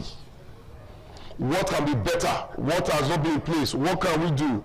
Then the political projection for Edo before 50. So our political leaders, our political actors should again go back to the drawing board to see how best that when we sit down here in 15, 10 years time, we can say, you remember when we said 35 years ago that it was better. You can see now that it's also good. Because I think I spoke on Edo at 25 years, I spoke on Edo at 30 years. Are you getting it now? I was on the studio to speak on this, and I think I should be able to give Edo a tap at the back to say you are doing well. For now, you've not failed. It's just left for the people within Edo to wake up and again reassure themselves that Edo can be better. Edo will be good. And truly, if we start professing positivity within Edo, Edo will be better. Thank you so much, Osaho Koro Obari. You heard him. He said 35 years, we are doing better. Though we are not where we're supposed to be right now, we can still do better. But what do you feel about Edo being 35? Or like last year, well, I say 2 years ago, the celebration is not that loud. Is it that Edo is not happy, or what is really behind this cool, lukewarm, laissez-faire attitude to celebrating Edo at 35? But you know what? Celebrating, Ahmed. Thank you so much. My elder brother and my comrade have said it all. Edo at 35 is not, we are not doing bad at all. Firstly, let me also join him to congratulate Edolites, you know, both in Edo State, in Nigeria, and in diaspora for attaining this very age of 35 as the state. When you compare Edo with other states, yes, one would not say that you are already at par with other states compared to like Delta State that we both had the same state, you know, became a, you know, a state at the same time. But I believe those ones are to some extent a step ahead of us. But having said that, we are not doing bad at all, because compared to what the analysis of my own elder brother here, that says yes, at least there's a good political transition and we have a level of peace, you know, but it's just the instability that we are looking at. Then in this case now, you talked about the issue of why is the celebration not loud? Yes, the governor, His Excellency Modu Bewolo, has reasons behind why not making it loud, because sometimes it's better to be at the drawing board, to go back to the drawing board and put, you know, and dot the T's, you know, dot the I's and cross the T's, rather than most times coming on public air just to also, you know, make some frivolous statements. At the end of the day, finding it to fruition becomes what? A problem. But again, I think my Edaba have also said it again that Edo should have a master plan, you know, that should be looking at Edo at 50, you know. But though the former governor, His Excellency Godwin Obaseki, had a master plan that he launched at Edo at 33. So, but you know, since the instability now is not of the same party, it's not of the same ideology, but we don't know if the governor, His Excellency, can take a clue. You know, there's nothing bad about it, and looking at that master plan. If that master plan is what came in, then there's nothing bad the state government keying into that master plan. But if that master plan is also in line with its own shine agenda, it can be modified, you understand, so that at the end of the day we can have a part. Because if we don't have a projection, a plan, we will just be doing things. Maybe we are supposed to have painted this building, but we'll paint before plastering here. I don't know how we make the English. So instead, when you have a plan on ground, a master plan on ground, that one guides you. It's okay, by the next 1 to 3 years, if it is a water storm project we are tackling, we just tackle the water storm project. We know that yes, anything called erosion will be a thing of the past. If it is the next 3 years again for tackling infrastructure, we'll face it, you know, head on. You know, if it is all these adjoining lanes or roads we want to start tackling, we'll tackle it, you know. But I'm happy that the governor is focusing more now on electricity, even setting up the electricity commission. So that one alone should give room to so many private enterprises to come in, so that then they can have, you know, at least 24 hours, if not just 24, let's say 23 hours, you know, electricity supply. And with that, you know, is good. So all these are part of the plan. So, but they should be well labeled, so that even me, can have this master plan. Even when we are contesting tomorrow in the future to be the governor of this same state, we could go back to that same master plan. Okay, this is the first phase. the former excellency have completed this first phase. Okay, this second phase is your turn on now. You completed the third phase like that. So if we continue in that dimension, before you know it, Edo State can be ranked as at least one of the first 2, 3, or 4 states within the nation. So that master plan, look at Lagos State. That is what is assisting the Lagos State to achieve what they are achieving. Tinubu came, he did this bit. Then Fashola came, he continued. Then Ambode came, he continued. So like that, they already have a master plan. Though that one is because of the political consistency within the state. Though, but in Edo, we have never really had a political consistency. You understand? So from the PDP up to the ACN, from the ACN to APC, from APC, though that one is one party, then to the PDP now are back again. So the political consistency, I know, is also affecting because everybody now have different ideology. But me, I'm not clamoring and begging that irrespective of the political ideology that is bringing us to power, but we should just have a master plan that we all can work towards, so that everybody will know that yes, this is the projection and this is the pace at which Edo is going, so that at the end we can be able to pinpoint that okay, by so time Edo State can be lacking to one of the biggest states in terms of GDP development and otherwise within the country. Thank you so much, Ahmed Iwaike. Before I go to Comrade Okoro Sanhobari, I have Fares. Fares, good morning. How are you doing this morning? Yes, good morning, my brother. Thank you for having me. All right, Fares, Edo are 35. What do you feel about our state? Well, it's kind of hard to describe how I feel about our state right now, looking at the current situation of the state, and looking at how even the current government of the state does not even recognize that Edo is 35, and they've not even gone out to do anything to celebrate the history of our state at 35. I remember when Edo was created 35 years ago. I was still a very young man then, but I can still vividly remember when the celebrations that heralded that particular day. I think Oyegun was governor then, if I can remember clearly, and it was a beautiful sight that time, and it was full of celebrations, and successive governments have celebrated it, because it's part of our history. When you talk about Edo history tomorrow, you will always talk about that day. So it's rather unfortunate that we currently have a government now that does not even recognize this day, and the importance of this day to us as Edo people. It's a day where we were carved out of the then Bender state, where we were given our own identity as the people of Edo State. And it's a day that calls for celebration, even if it's not loud celebration, but it calls for celebration. But to have a government that does not even recognize it shows where we have come as a people with this current government. I heard my brother say there just now that we need a master plan and all of that, which is good. We have a master plan in Edo State that was put together, a very beautiful master plan was put together by the previous government. And unfortunately, that master plan is not being followed. It has got nothing to do with a succession of governments. What has happened is that we've had people who come into government and who come in with so much vendetta, with so much bitterness that they overlook all the beautiful things that previous governments have done, and then they go into a charade of borrowing and embarking on projects that have zero impact on the life of the people. If you look at the states in the South-South, most of the states in the South-South, you see that Edo is lacking behind. In the South-South state, Delta, Rivers, Akwa Ibom, Bayelsa, Cross River, and Edo. You see that Edo, in every indices, Edo is behind currently, which is not good for us as a state. In terms of depth, in terms of every indices used to measure the growth of a state, Edo is currently lagging behind. And the reason is not far-fetched. The reason is because we currently have a government who does not even have a policy direction. This current government cannot even come out to say, look at their policy direction. They cannot even tell you that this is the policy that we have adopted, this is the policy direction that we are going in the next 4 years, or the next 3 years, or the next 2 years. They don't have it. And you cannot give what you don't have in terms of governance. the current government does not have the what it takes to take Edo forward. So look, coming back to Edo at 35 is a momentous period for us as Edo people, personally as Edo people. But in terms of where we are going, in terms of the leadership that we have, I don't think we have anything to write home about.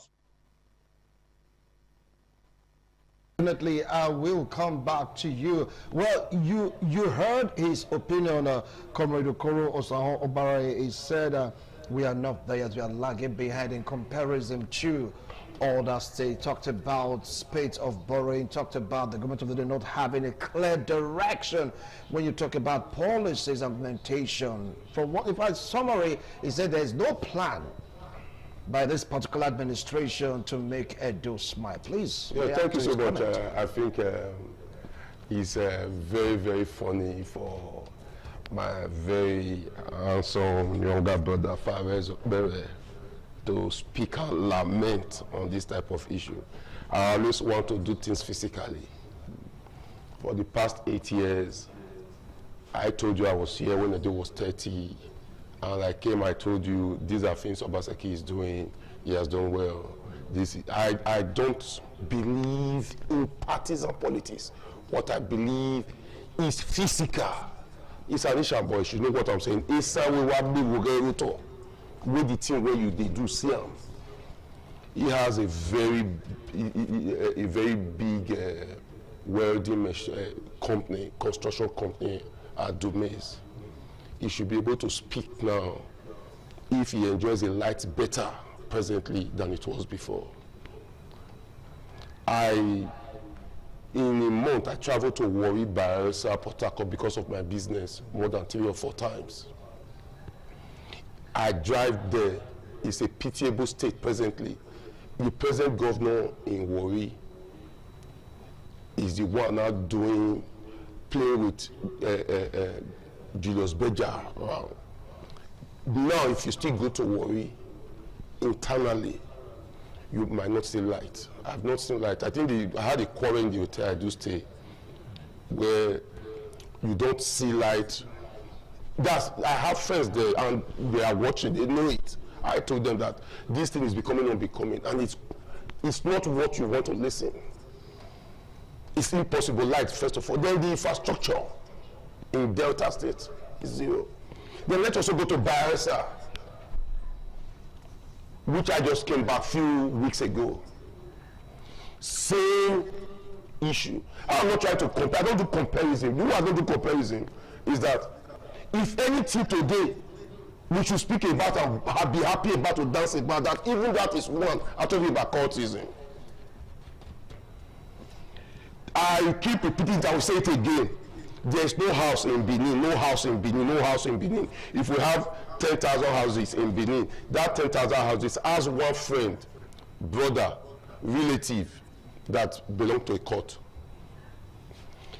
Then that same 10,000 houses, we also have one friend, one relative, one brother who has lost somebody during this court fight for these past years. If somebody has come now, who we expected? Who you can call on names to say, no, if I can stop, let me stop this issue. My brother, if there's no peace in this place, I'm telling you, most of us, he knows, we work at night. That is where we start. After the day work, we take our bath around 8, 9 to say, let's enter. The Edo presently at night now, if you go to some places in Benin, I don't want to mention names, they pay me for out there. If you go to some places in Benin presently, you see our friends from Delta State coming on Friday, stay in Benin, enjoy themselves, do everything and go back. First of all, the security in Benin. These are not what I'm telling you. These are what you can see. You are feeling. These are what you are feeling. These are what other governors saw and they closed their eyes when they were counting scores. 14-27. It's not about Ijebu game. Human being, some beheaded. Some butchered and slaughtered. Yeah, please, what? Sorry. I'm sorry. But what I'm telling you, you know it. One of us felt it, we experienced it. And now somebody has said this thing should die. Not just that, I don't want to hear it again. If you want to speak about that type of person, my brother, first of all, you stand up. Because nothing you joke with death. A man who is alive, if I'm not alive, will I come here to speak? At all. With my late friend, Fedeco, would they be here to speak? People that were eliminated via court war. They were not sick. Nothing happened to them. Just sat down, the next thing, don't go.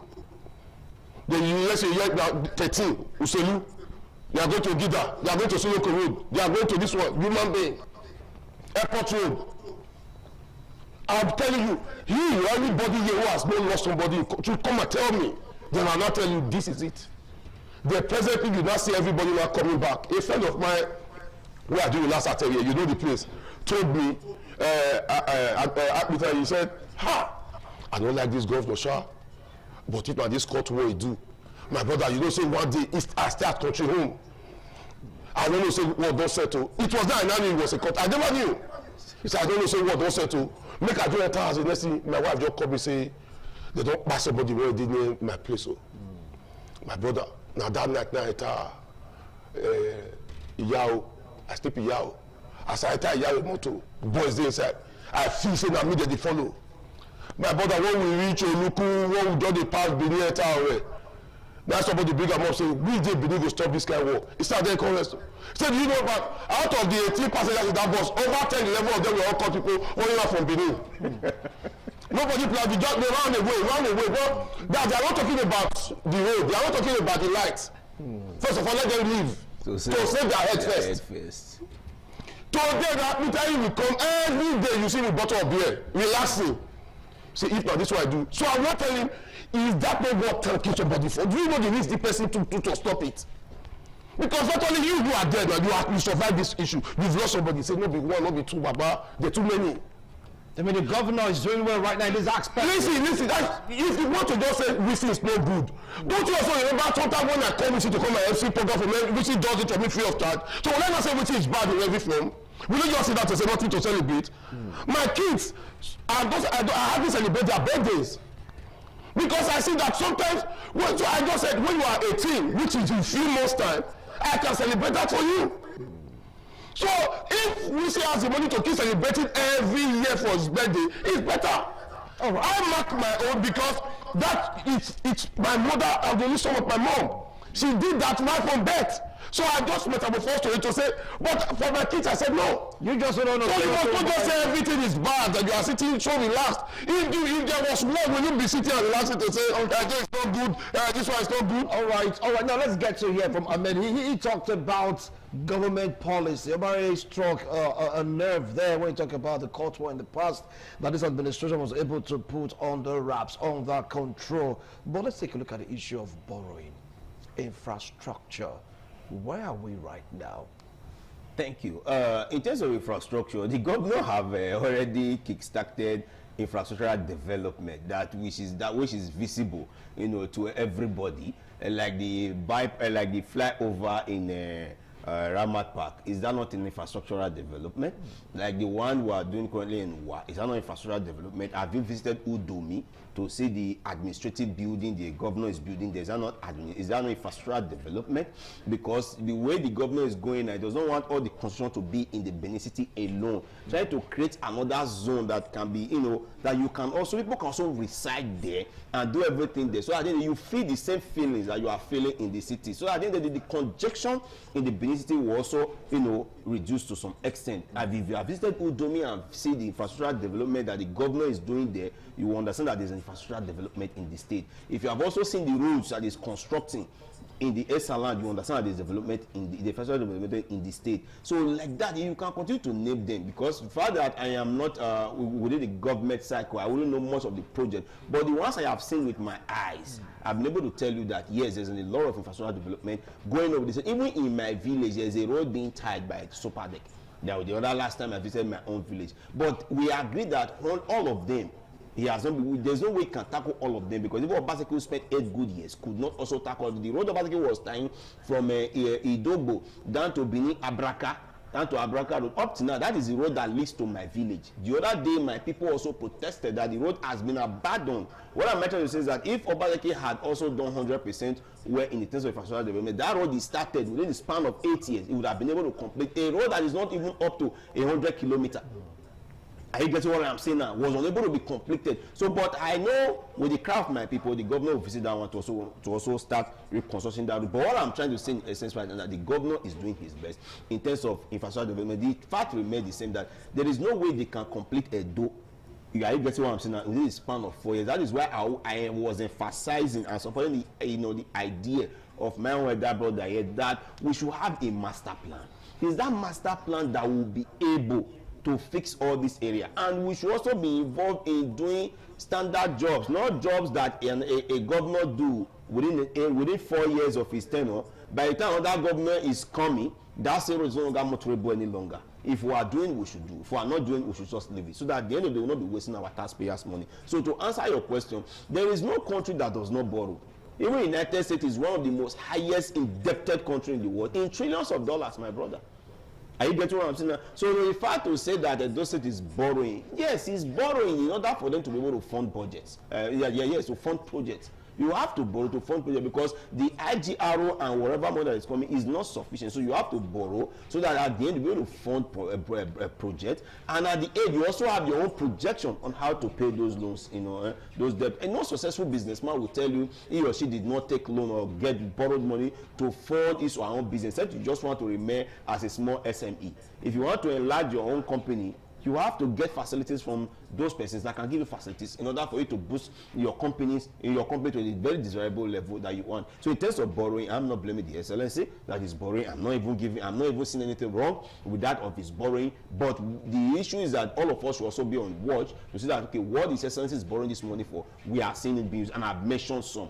And I can be very, very bold to say that in terms of infrastructure development, the Excellency is doing well, because there are so many of that new schools he has approved to be built, and some of them are already, they have started building. So with that, the other last time I visited this and I could see the road construction that's good. These are not federal government roads, for God's sake. These ones are just the state government roads that they are tying within the Eastern. So to me, we may not be able to have seen much within some region.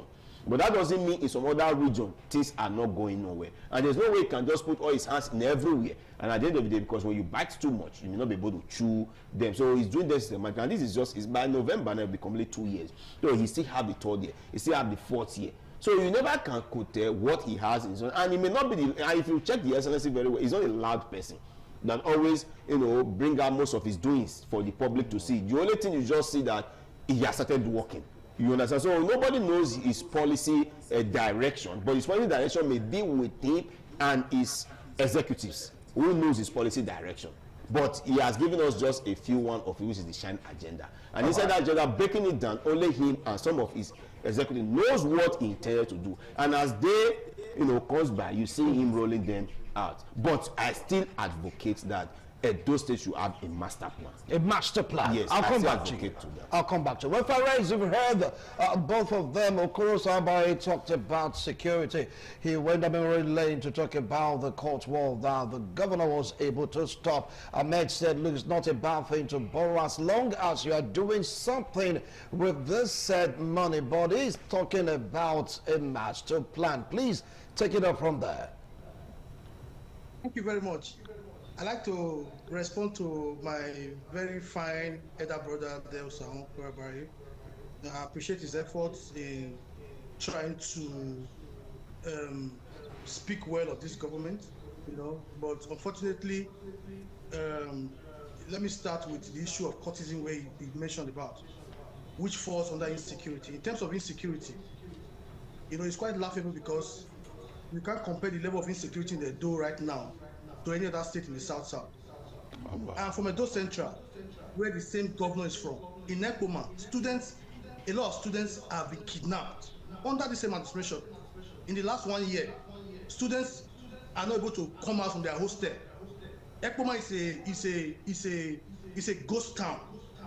If you go to Saple Road in Yadomo, kidnappers have taken over that area.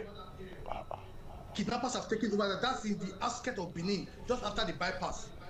If you go to Ovia, a lot of farmers are not able to go to farm.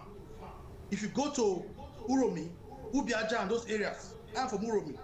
I go to my village and people tell me that they don't be able to go to farm because every time they go to farm, they are kidnapped in the farm. And we see it. This is not something that we see. When we talk about insecurity, insecurity is not only about courtesan.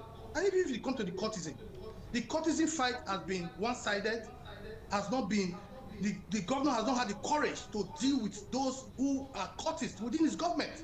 I don't want to mention names, but there are people who the governor is parading around, who goes around with the governor, who are no courtesans that we know, who come on Facebook to threaten people, to threaten critics that he will kill them. These are not courtesans. People who have held high positions in the state, who are currently courtesans that the government knows and have done nothing about it. So when you say you want to address something, you must address it holistically.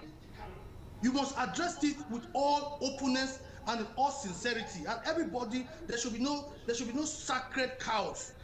What we've seen recently is a situation whereby people who are public office holders, who have their hands stained in courtesan related issues, have been left to go about.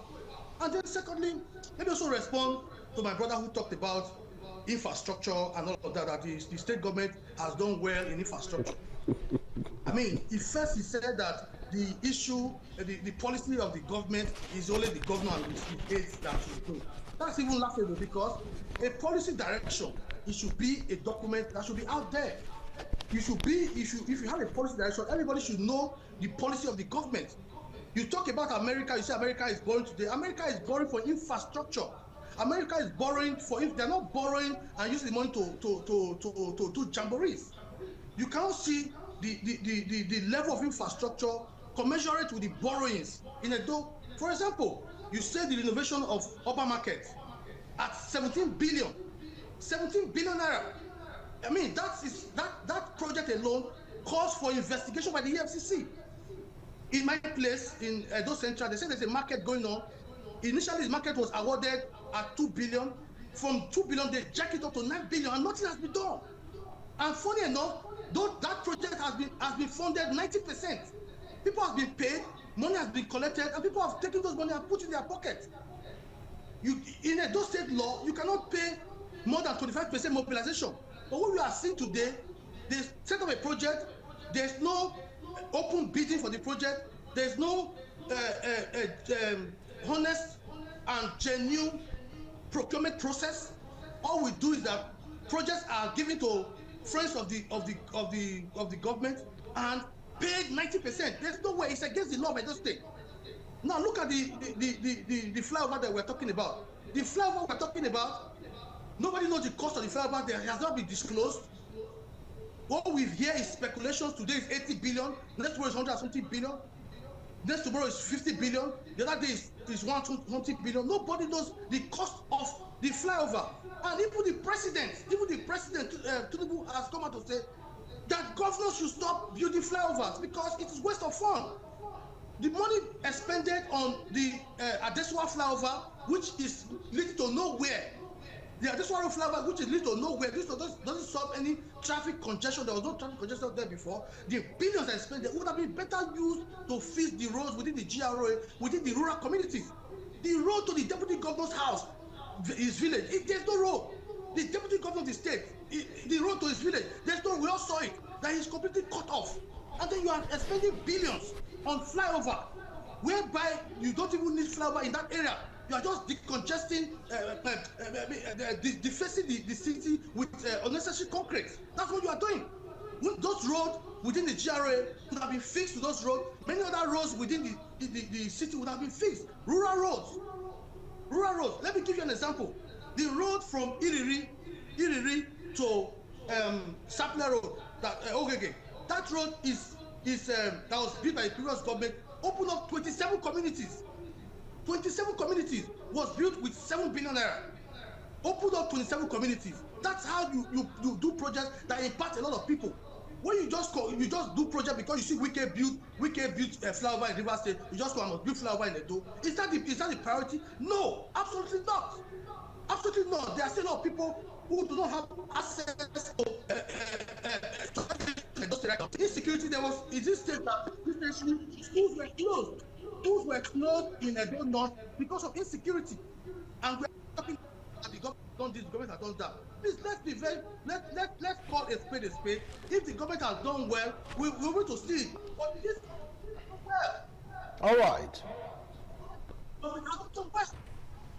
Okay, I will come back to you, Faris. It's getting more and more interesting, but I think I'm going to call for a break. When we return, Obari, you're going to react to his comment. Talked about the court war and, of course, security in Edo State. He alleged that you have some courts in government. You talked about government also giving his cronies projects to really fathom. Ahmed also, he talked about borrowing. Well, we are going to take a look at all this when we return after this break. After all, Edo is 35, and you have to hear the shine mantra. Edo is shining. Is it really shining? We'll be right back.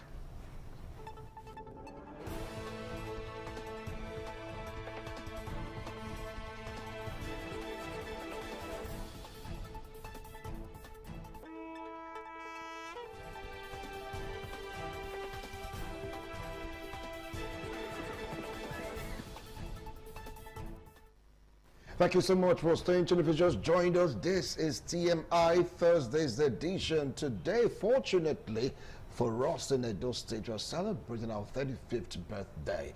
And we're taking a look at, the dynamics of change in governance. Like I said before, we had the first our own political administrator. Well, I say political, yes, government, not administrator. We have John Odigio Yegu, right? He was the first political politician, so to speak, to govern Edo State. From there, Chief Lucky Nosaka Igbenedium. After that, we have Professor Sino Sumba, and the court says no, it's Comrade Adam Saliu Shumale that ought to be governor. He took over the reign, and after that, we had, yes, Mr. Godwin Obaseki. And now we have Senator Monday Okpewolo. The dynamics, the change, the transition from political party to the older, then back again to the default political party, according to some persons. And we're taking a look at what is happening right now in Edo State. 35, are we lagging behind? Are we at par? Or we are ahead of other states created at the same time? Yes, as Edo States. Comrade, you heard Fares. All those things he said. Members of court in government allegedly talk about spending money, hijacked projects, talking about the money. We talk about little project that would have cost lesser money. You get to see that the government choose to, according to him, services and cronies by giving them higher amounts of money that EFC should even come into it to investigate some of these things. Well, comrade, you heard him react to. Yeah, thank you so much, brother. Till I take my last breath, I won't quarrel with Fares. He's a boy I want to see go. I would have been more happier if he was seated by me. So talking, relaxing at home, he won't get the vibes better. So that when we go, we can talk. Yeah. The truth remains, one thing I want us to change the narrative about, that I speak to the coming generation, is to first of all see the positive side of life. What has helped me, that is first. Then secondly, don't always say because it's not you in charge, every other thing the other person is doing is wrong. Sometimes I want to also advise Wilson, instead of calling sometimes, go back to archives, get our videos and play it. So that people will understand that consistency matters a lot. I told you, when Godwin won the second tenure on his government, it was on a Sunday. You called me and I ran down here. They were still collating. And the first, before I came, it was already on my page, internet everywhere, congratulating His Excellency Godwin Obaseki. His Excellency, I did that. I came back to this place and I congratulated again, immediately. Even when he left our party to another party, I did that. My party people called, I said, no. First of all, I don't should come first. If we have a leader already, even if we are going to court, don't tell me that is it. I did that. And even it was laughable, though he thought it was joking, he was joking. But I felt it because it was below the belt. When Senator Ozame called me, they said, I don't tell you, say, we will beat you down, we don't beat you down. And I said, Daddy, I didn't expect this from your type of caliber of person. I like to mention name. I'm a very physical, practical person. Fast forward 4 years later, APC won. And since then, lamentation has not left the people of Egypt. Lamentation is still there. And by the time you keep still lamenting, it affects you personally, even your private life is affected. Because you still bear that grudge to say, you didn't win, you are supposed to have it all. My brother, if Aswa Ighodalo was the one in government, I will still come here to tell you the good, the bad in the government. I will not say because I lost it. I will still celebrate Edo first. That is me. So if I tell you now that insecurity in Edo is worse of this time, I will go home and the next day I will not be happy at all. I will have a bad day because my conscience will tell me, don't you know you lied? Which is not good. You mean Fares lied? I don't want to make sure. Listen, I said, I cannot till I beat my last. Quarrel with Fares? Never, no matter what he does. It's not just, it's a brother from another mother I never had, a brother from same womb I never had. So I know he knows what he's saying, he knows it. When Fares was contesting as a local government chairman then, I was not in the party, I was supporting him. I did that on my page everywhere. Because these are people I know, if they have it, it's better. Even as we speak, do you think Osaobaye will support all APC candidates? I will support them if they are good. If they are not good, he knows. I will tell you this one is better, or this one is better. I will support this one. That is me.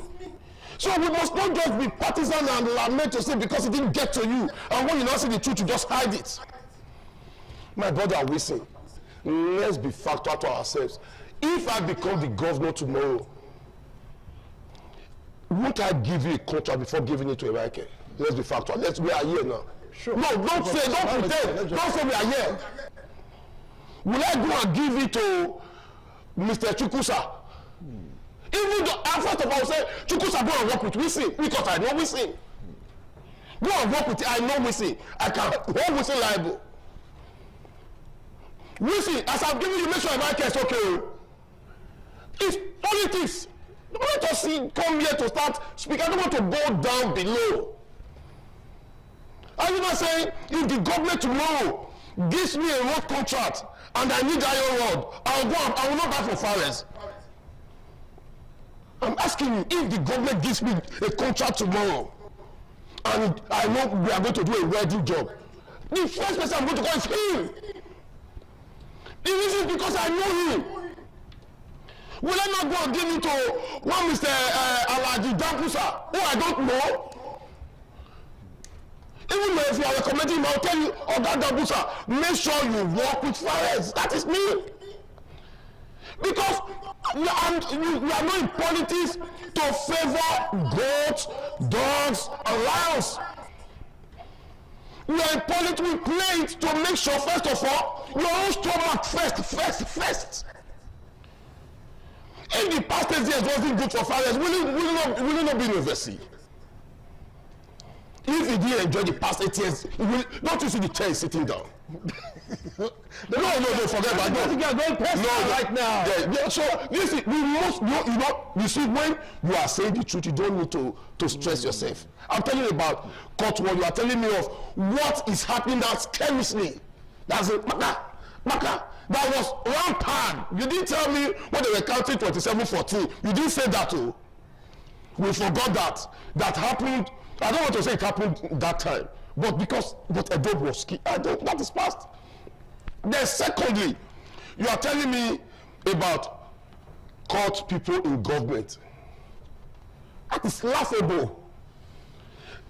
The government of before now, they project money for the leaders of court people.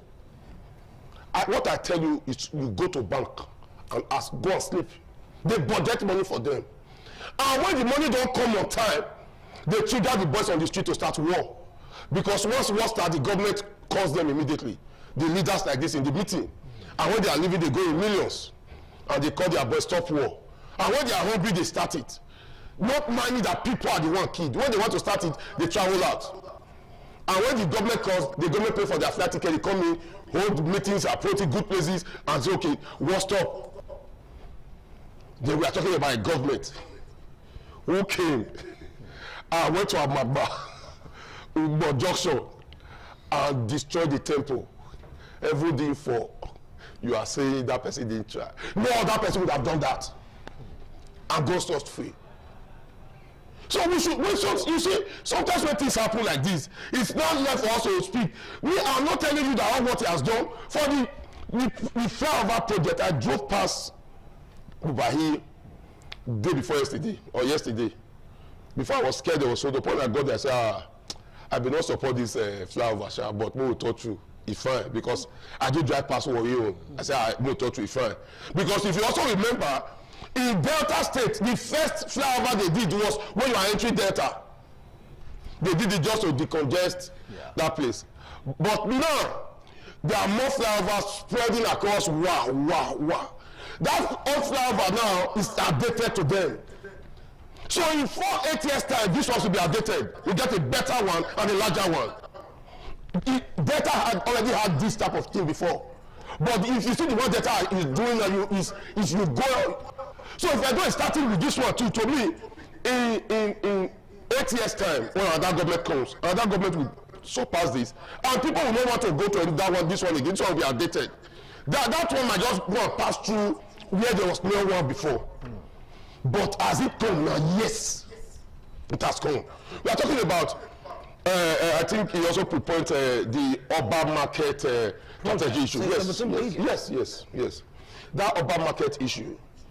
I think if the government says 17 billion, naturally some of us have money sense. I might not be a billionaire, but I think I understand money. That the money might truly be outrageous. We should be factor to ourselves. But I have visited urban market on several occasions. And my brother, if you go to urban market, the new store, because I was one of the people in charge who made sure when the government declared that they should go back to the rightful owner. I was one of those who the chairman put in charge to say, as the PRO, sit down. And I visited the place countless numbers of time. It's not well to say, go and see. Go and see. So you mean the money is worth it? I said, it's not what to say. I said, go and see. Because why? It's a store to you, your farm, everything. It's a self-contained each. A self-contained each. Starting again in the other one. That was why you saw the protests that happened. Because if I want to give an example, let's say 3,000 stores or 3,500 stores was cut off. Because of the modernization, it now got down to about 800 or 300 stores off. It didn't go up again. Because they had to modernize it. America has its own. If America is going to switch off its own. So if there's fire in your house own, it cannot enter America's own. Everything cuts down. It's just up, everything one. So to protect everybody. Everything. So if fire comes there now, it's you that will suffer it. You that didn't make sure when you were living, you didn't switch off your light off. All right. You are going to suffer it. So he knows. That's why I said it. If something doesn't get to you, don't say no. It must not get to everybody. Okay. I get it because tomorrow it must not be installed again. I will play videos like that. That is why I always wanted to play my videos. I'll come back to you, Barry. I'll come back to you. Well, let me come to you, Ahmed, because it's like I know that for us too, we have something to say about the comments of Okorosa, but if you take a look at our debt profile, some are saying Edo is among the top 10 or thereabouts that is highly or heavily indebted in Nigeria. They're saying it's not like this in the past administration. If you take a look at it, are we doing so well? Do we need to be among the top 10 when we talk about indebtedness in this country? Thank you. Like I said earlier before, have you Googled the most indebted nation in the world? go and check the #1 ranking there. Is one of the superpower nations in the world. How does that affect them not to be one of the superpower nations in the world? Borrowing is not a problem, and I will continue to say it again. But the most important thing is, what are you using this money for? That is the most important thing. You borrowed money, you invest in a company. You borrowed money, you invest in farm. You borrow money, you invest in car business, or as the case may be. We can see what you invested the money for. And later, the investment will start bringing return. And you pay off your debt, and you become who you are. But not borrowing money to go to a pepper soup joint, or borrowing money to go and get a girlfriend. But you are borrowing money to invest. So these are two different things entirely. Edo is borrowing, and we are seeing development. Will you now say, why should Edo now borrow? Should we now say remain an ancient city that we were before? Even the palace is no longer ancient. Did you see the modern palace the great monarch built? Or do you think it was just built with change? So Edo borrowing money for infrastructure development is not a crime. So even if Edo is ranked #1 in the entire Nigeria, it's not a big deal. But the most important thing, let us see this transformation in the states. Let us see that these monies are being spent for the betterment of the Edolites. Let us see that there are employments going on. Are you aware of the numbers of employment this governor have employed since he came in? We are not talking about casual staffs now. We are not talking about all those ones that you were paying 30,000 naira for. No, full-time employment. My brother, you will understand that this governor has done well in terms of that aspect, that even if he borrowed, at least we are seeing what he's borrowing. Have you not seen different aspect of the development he has done? The Edo city that he brought in? Then have you not seen the infrastructure development? Every other aspect that you yourself can feel. Nobody is a perfect human being. Yes, the government may have one or two sides that, yes, you may not like about his administration. But as for us, there are some of the positives that we're also seeing in the administration.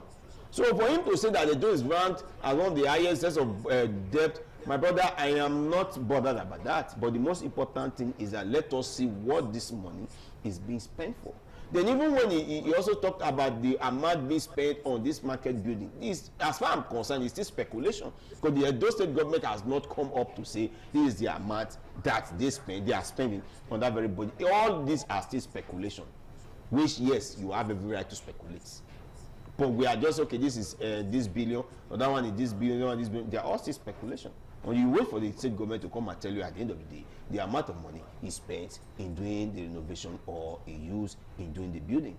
So for us, I still stand my ground that borrowing is not a bad idea, but what you are using the money for is the most important thing. Because if these things are well structured, Edo will become a better place, and more innovation, more investment, and more businesses will come. Then paying up this debt within a very quick will become an easy thing to do. Because even developed countries like I have always opined, they are still borrowing. Even when we say they are one of the richest countries in the world, how come they are still borrowing? So that question is left for him to answer. Farai, to you, you've heard both of them. This is not a matter of two against one. No, I'll give everybody time to really speak their mind. We are bringing out points, bringing out the reasons why you are agreeing to X, Y, and Z. So right now, over now to you. I just know, I realize that we are all one family here, but no political party and different interests. So Farai, go ahead. Thank you. We're saying it's not about two against one or anything. It's about speaking facts and speaking truth. It's about sentiments. It's not about my personal sentiments. It's not about sentiment. I don't deal with sentiment. I deal with facts. So when I talk about the issue of the governor awarding contracts to cronies on overinflated contracts to cronies, it's not about sentiment. It's about facts. Those facts should be dealt with as facts, not about jumping into my personal life or going personal with me. It has got nothing to do with that. Face the issues which I have raised. And first of all, democracy is a contest of ideas. And that is the purpose of democracy, the contest of ideas. It is if you support the government, you speak for the government. If I don't support the government, I'm an opposition, I do the job of an opposition. That is it. So no amount of sentimental blackmail will not put somebody who is not on the side of the government to start speaking when he is not seeing what the government is doing. I mentioned some very critical issues that I raised. One of it is that the issue where we talked about, my brother just talked about that the contract are speculations. that the amount is speculation, that alone is an indictment on the government. First of all, for a government to award a contract, it's a process. There should be an open bidding process, transparent open bidding process. There should be it should be the public domain. We should advertise it. Everybody knows it, that the government wants to award this contract, and this is the cost of the contract. When you go to the time of Adaosun Oshiomhole, used to have at the Edo State government website, they publish a list of all the government contracts that was done, and the amount is there. That's where we at the opposition then discovered that 250 million naira was expended on the water fountain.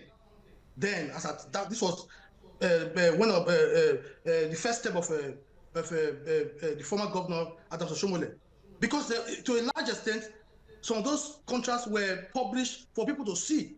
That's why we also know that there was 30 billion expended by the government then on the Waterstone project, borrowed for the Waterstone project. So it is not something that the government should hoard. If you are it's public money, the governor is a custodian of public funds. It's not his personal money. It's not his money for him and his cronies. It's money for the people of the state. People contribute taxes to form a huge part of that money. It's not money that was given to the governor. It's not his personal money. It's money that belongs to the people of the state. So the people deserve to know how these monies are being expended. It's not a matter of sentiment. It's not a matter of, if I'm governor today, I will give you contract. No, it's a matter of competence. If this person is competent, yes, let him do the job. If this person is competent, it's a matter of competence and not personal interest. The reason why we are where we are today as a country is because we have allowed personal sentiment to becloud our sense of patriotism for the country. And that's where we are as a country, because no country can progress when we have this level of sentiments attached to everything that we do, even in governance. We leave competence, and then we follow paddy, and then we start complaining tomorrow that things are not working well. It will never work when we decide to toe that line. I raised issues on insecurity, and those issues are sacrosanct. I was expecting that those issues will be addressed, because in Ekpoma today, as we speak, students are not able to come out of their hostels at night because of the fear of kidnappers. That's in Edo State. In the same Edo State, you saw it when schools were closed in Edo North because of kidnappers. Schools, secondary schools. This is what is going on in the north of the country. It's not happening in Edo State. Schools were closed. If you go to Iyanomo in Sapele Road, just by the bypass, kidnappers have taken hold of that area. Kidnappers have taken hold. Or that go ask people who are there. If you go to Ovia, you see the same thing. So when we talk about this, we are talking facts that it's not about my personal sentiment. You can decide to speak for the government as you like, but the facts are there. The facts speak for themselves. Edo today, we don't have a leader who is inspiring. Today, we have a government that has been that is like a laughing stock in the whole country. Go to social media and see how Edo is being mocked because of the kind of leadership that we currently have. A leadership that has prioritized moving around with talks and half-baked illiterates who are embarrassing Edo everywhere. Look at all the nonsense that was done in Oshu. Look at all the nonsense that was done everywhere. People who are... It's like we're having a technical issue. That's not from our end. It should be from his end. But we're able to reestablish contact. We'll just get to hear from him. But for the last comment he made, he talked about some persons embarrassing Edo State in the social media because of what they've been doing, because of what they've been saying. We're about to commence our dissent on this particular discussion, Edo at 35. I know you want to react, but we have limited time right now. Go ahead. Yeah, first of all, I want to reaffirm what I said before. Yes. Nothing can never. Because it is for us to maintain that the security is on part. Yes, I talked about embarrassing the state. Yeah, for embarrassing the state. But I think he wanted to mention those non-mind them issue. Yes. It's not, if there's any word more than embarrassment, that's what they are. If there's a word more than embarrassment, that's what they are. Are you getting it now? That's what they are. So you agree with it? Yes, they are my boys. They are my boys. That's what they are. They are anything more than. Are you getting it now? And you should know that is not the face. When you don't have, when you have those people, you have about a there too. So if you also see left, you see right. No, but they're saying that they're causing more harm to the government. I said yes, that's what they are. Just listen. What do you want? Should I now start sparking? If I tell you, say anything worse, I tell you no, withdraw that statement. I've already told you that's what they are. So they should just go. But I also told you that in that same place, that's where I is. That's where I am. Which you can't compare apart. Are you getting it now? Yes. I have kids at home. My second son, Osasogi, before he asked me anything, he started touching my hair. I'll tell you quickly, go to what you want to say.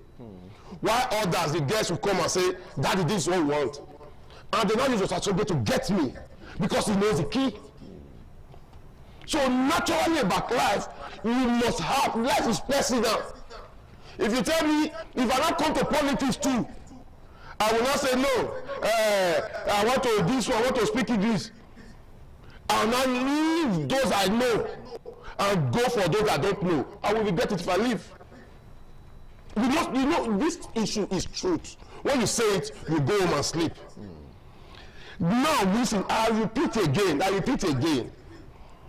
You know, since I entered this little office that I manage, whenever you tell me there's something you want in council, because I'm there, it's easier for you. Yeah.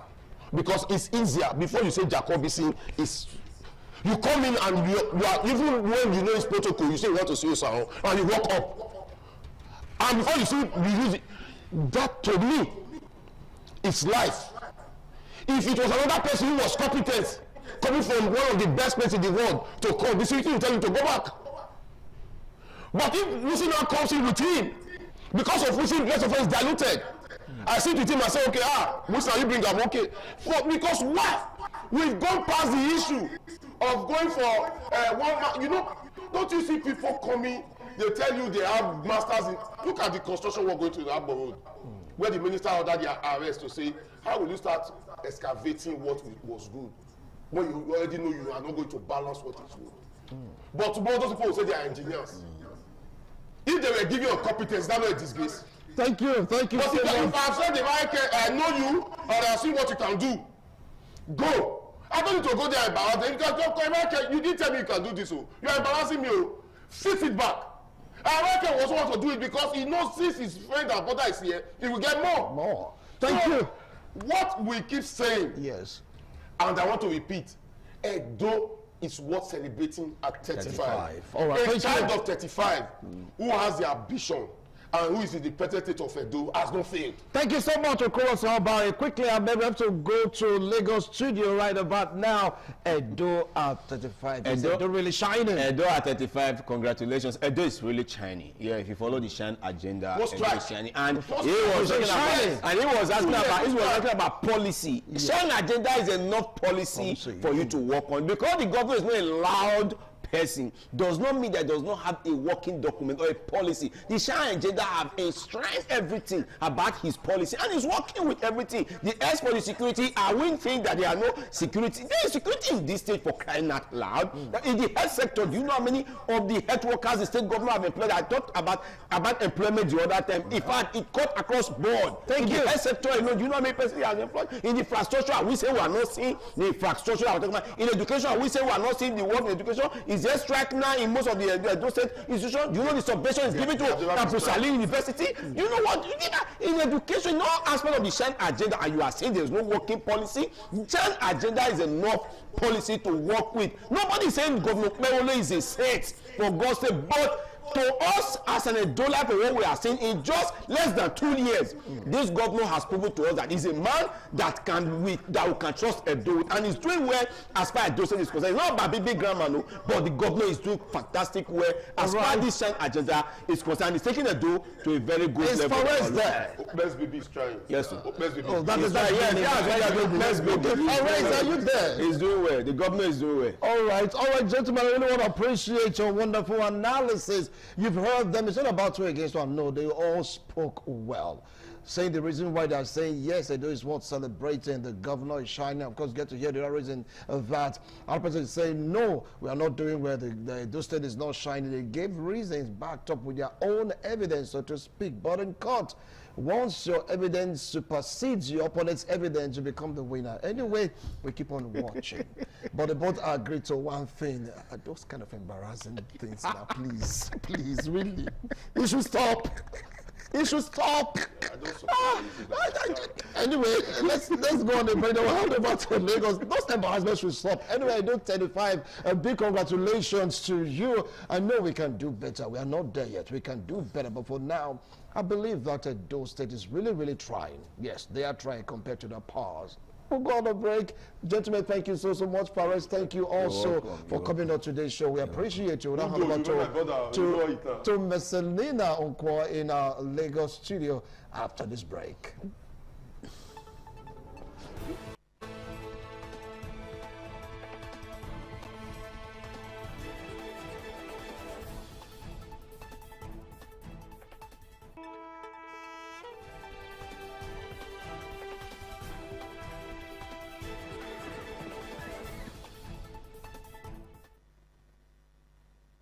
Many thanks for rejoining on this morning on ITV. I am Marcelina Unkwo, and today there is a lot.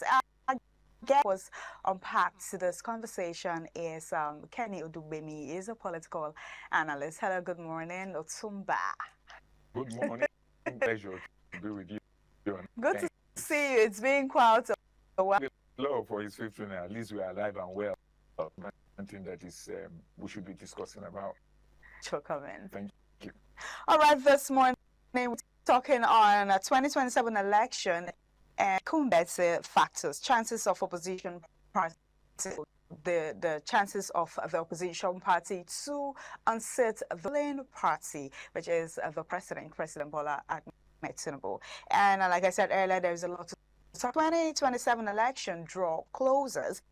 Opposition parties stepping up efforts to challenge the ruling parties, and but beyond political alliances and declarations, are they truly prepared to unseat the incumbent president? Are they truly prepared to unseat APC? Like I said earlier, there's a lot to talk about. The opposition says it wants to unseat APC. Does it have the unity, structural resources, grassroots support, and credible alternative to actually achieve?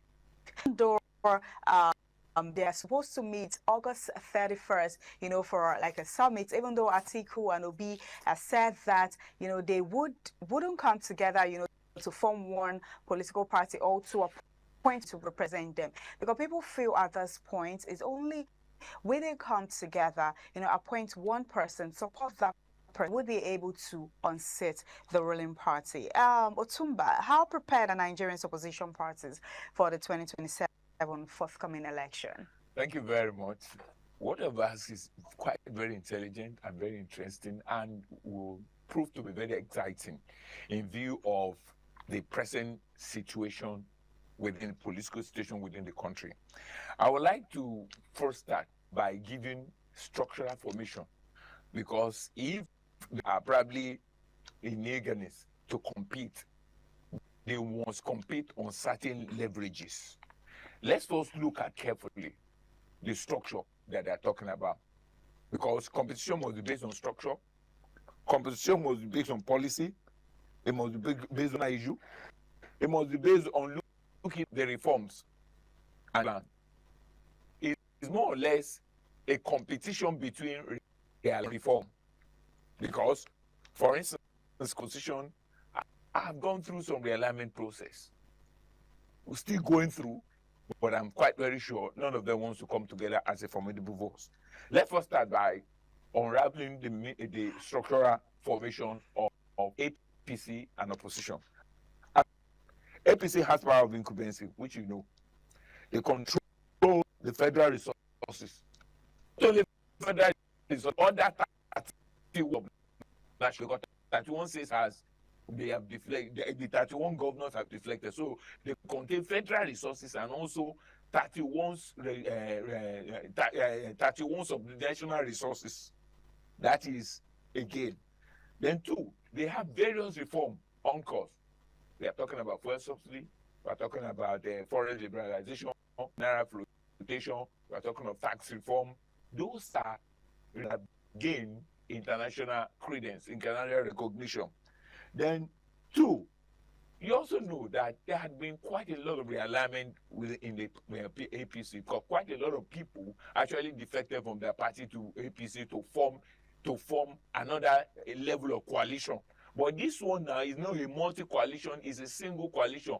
A lot of people move from PDP, a lot of people move from LP, all of them gravitate towards APC to make APC a formidable party. That is the situation of things as of today. But let's look at the opposition. You know, if you want to compete, your structural formation matters in the competition. 1, as of today, it is quite clear there's quite a lot of fragmentation within the opposition because none of them want to come together. They were moved by G100, yeah, to ensure that they come with their proper realignment so that they can come with one voice. But as of today, let me be frank with you, even proud today, I know the whole thing will hit the rock. But they are set to meet August 31st. I'm telling you, the whole thing will hit the rock. Why is this? The contending partner, 1, Obi, 2, Atiku, all of them have their support base. Mm-hmm. And 2 of them have entitlement mentality. Even if they, as an individual, agreed that they want to come together, they are coming together as an individual, not with their structure, not with their support base. As of today, their support base will not come to it. In fact, their body language is already that they are not coming together. That is the support base.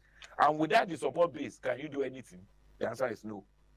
Then 2, today, it's obvious that most of the parties do not have a vision.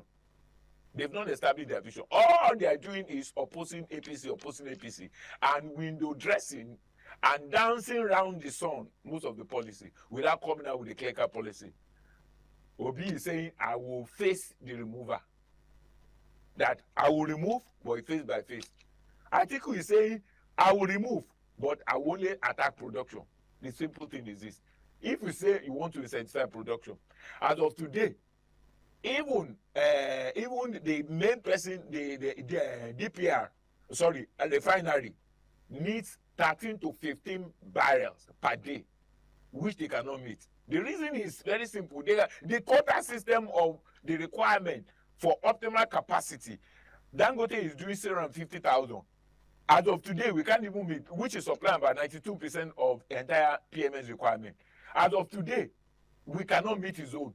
We are also windowed, despite the fact that the 40% that was supposed to go to NNPC, the federal government actually instructed them to supply to full supply to Dangote. As of today, Dangote is still bringing in crude oil for processing at a high price, and it's only blending. So at the end of the day, is adding what we have is going to import to be able to meet the optimal capacity. Dangote proud to this time is on 650,000 liters per day. He wants to gravitate to 1.4 million. That's quite huge.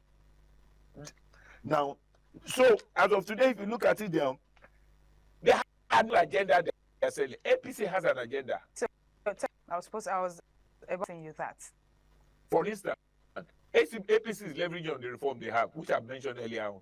You mentioned the removal of fuel subsidy. I said removal of subsidy, liberalization. Well, are Nigerians benefiting from the removal? Yeah, they are benefiting heavily. Oh yes, because you see, let me explain to you. A lot of people are confused. People don't even know the meaning of removal of fuel subsidy. They don't even understand the myth behind it. If they say removal of fuel subsidy, they are not talking about the gains of the removal. They are not talking about what their mind goes to is PMS price. No, that is not PMS price alone. For instance, as of today, government has initiated a $1 billion for social welfare package, which you know. As of today, government has increased the minimum wage, which you know. from 30 to 70. Is that not correct?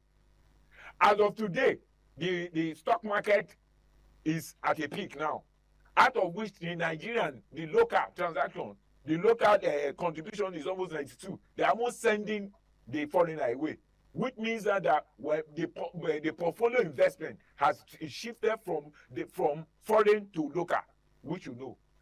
Net fund, which you know as of today, those are where. And coupled with that, infrastructure in this country is huge. Infrastructure, because if you don't enable your infrastructure, how do you now put value to commerce? A lot of people thought it's only the PMS price. PMS, for instance, the PMS you are talking about, crude oil is a standard. So are you saying the money they removed from the subsidy actually what they are using? This is what they are using for all those. Remember, all those are having. Today, excess that the government is doing is about 30 trillion. From all those things I've listed discussing government, 30 trillion extra. Apart from the budget, what budget do you have? They've changed the budget to about 63 trillion. Now, entire budget. The budget started with 51 trillion. The question now is this: when people do not understand, they begin to say, how are you doing their money? I've explained to you quite a lot. Recent state government is to do secondary intervention. The local government is supposed to do the as of today. For instance, as of today, cumulatively, the federal government of this area is on 52% to 48%. 52% to the federal government, 48% to the state government. As of today, the 48 is to the state, to the local government. As of today, the government of various states, only few of them are delivering value. They've been able to, in fact, we said autonomy of local government. There's no autonomy. It's only some few states that will have autonomy. With you, how can you run a nation that want to give back the dividend? If they say we want to see the revenue flow, the impact on the impact on people is not the way to go. Remember, in this country, they do conditional transfer out of this money. Conditional transfer now to about 8 point something that will reach about 99 million people, which will have a multiplier effect on another 4 per house, which is 36. So we're saying these are where governor, and of today, look at it, the Bonga, there is an investment of about 50 billion in the oil or deep onshore. How do you facilitate that when you don't invest? People should understand the investment is galvanizing those things. I appreciate the fact that people are saying so it is the selfish people in the country in the anger. Let's look at it. Across 36 states we have in Nigeria, only can you see 5 states that is viable, and they've received more than 5% of that, 5 times of the allocation. Let me be frank with you. When you talk about alleviating poverty is not giving you breakfast, lunch, and dinner. Alleviating poverty is enable the system. How do you enable the system? Provide road infrastructure. How many of the states are actually constructing road? They inherited quite a lot from other central government. Probably the people that are doing Enugu Mba, I give them to him.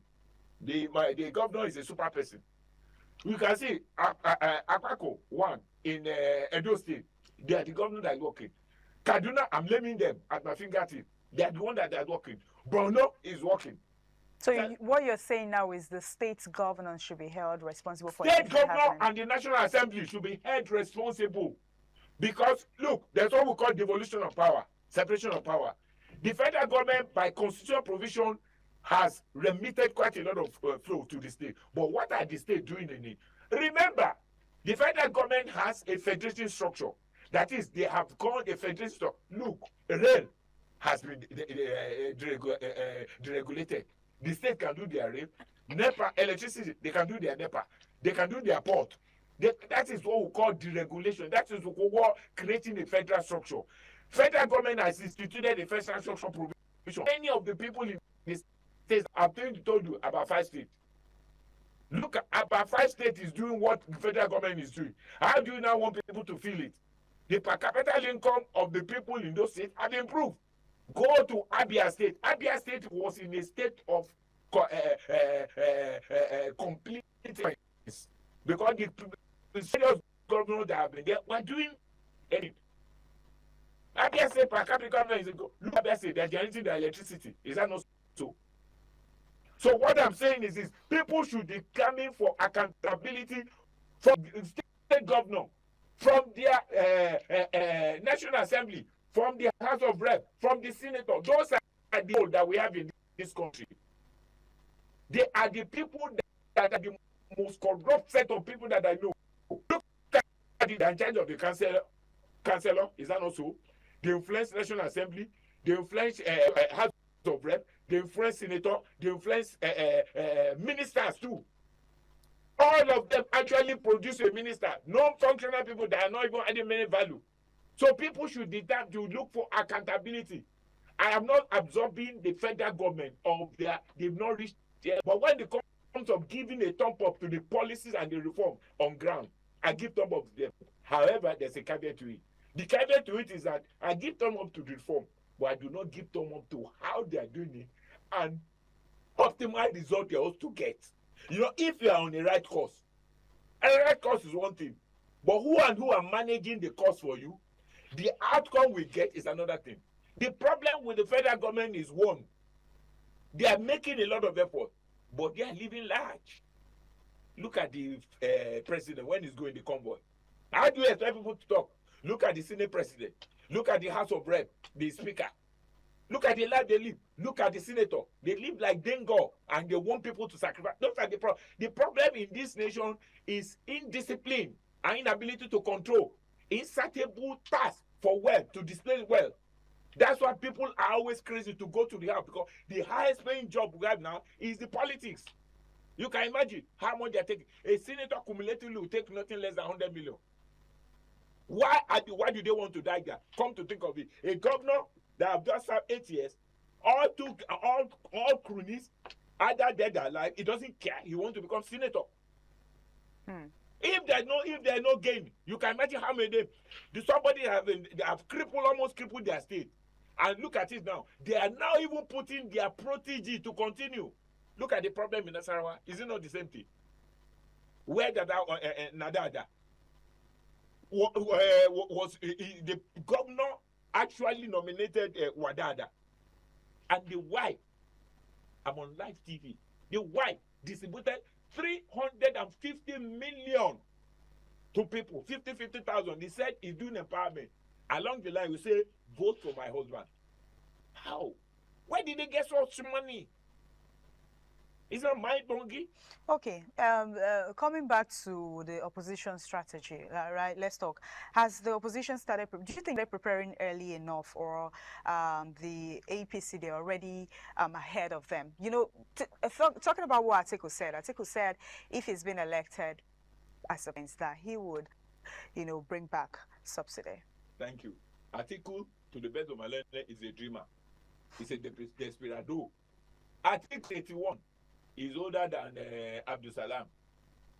But the president is older. We not, don't know what the president, I mean. The age he declared. Okay. I'm not talking for the president.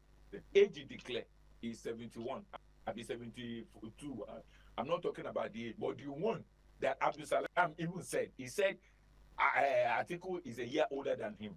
To me, I see Atiku as a desperado who want to. But how can they win? Let me tell you. How can they win? Yeah, let me tell you. Okay, tell us. How can they win? As of today, let's extract them. Almost all the opposition party are fractionalized.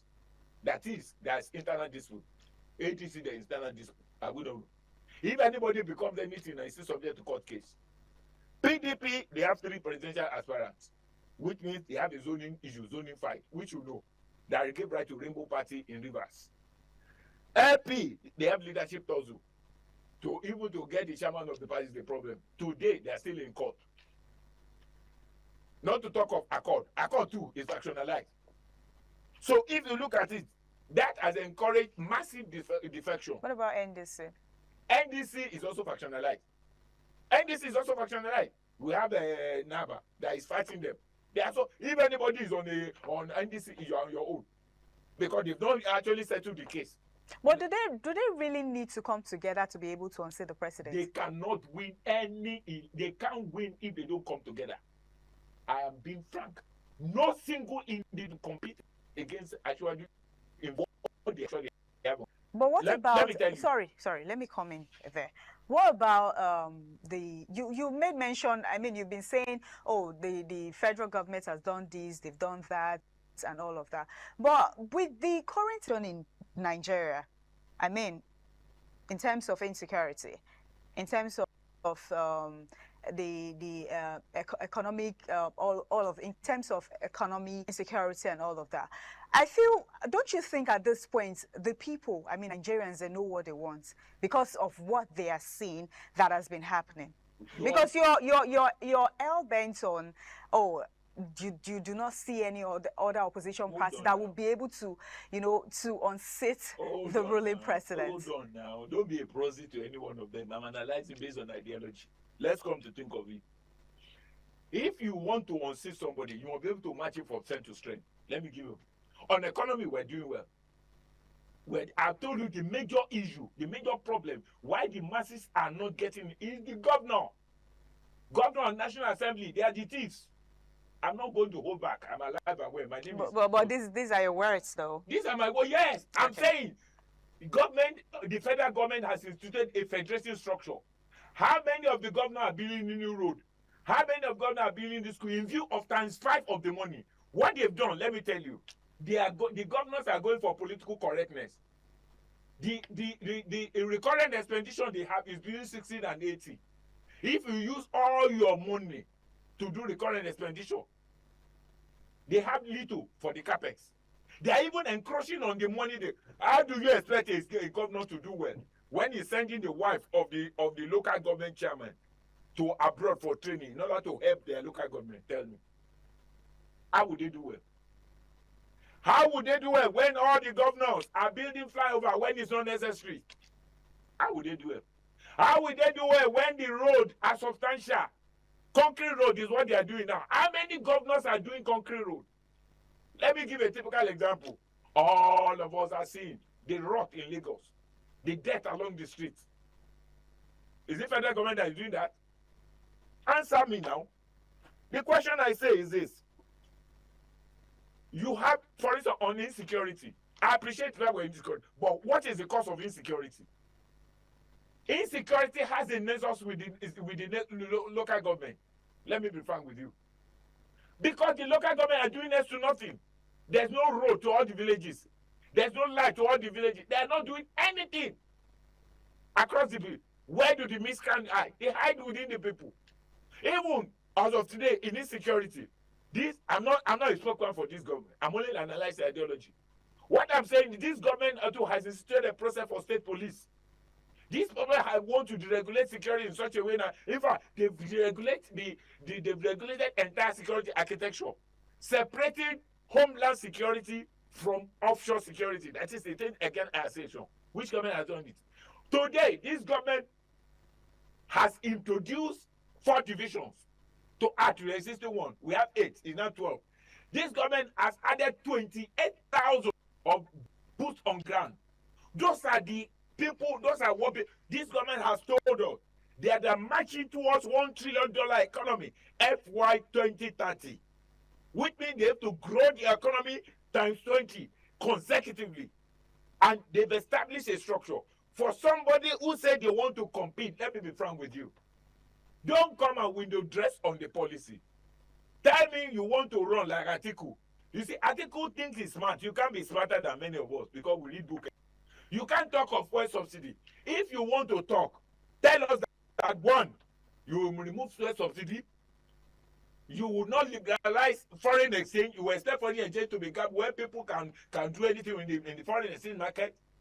You will tell us it's tax. You will not do any tax reform. You tell us that you won't float the naira. Everybody, you need naira to bargaining power. You will tell us you will not do commission. This regional commission, you will not do commission.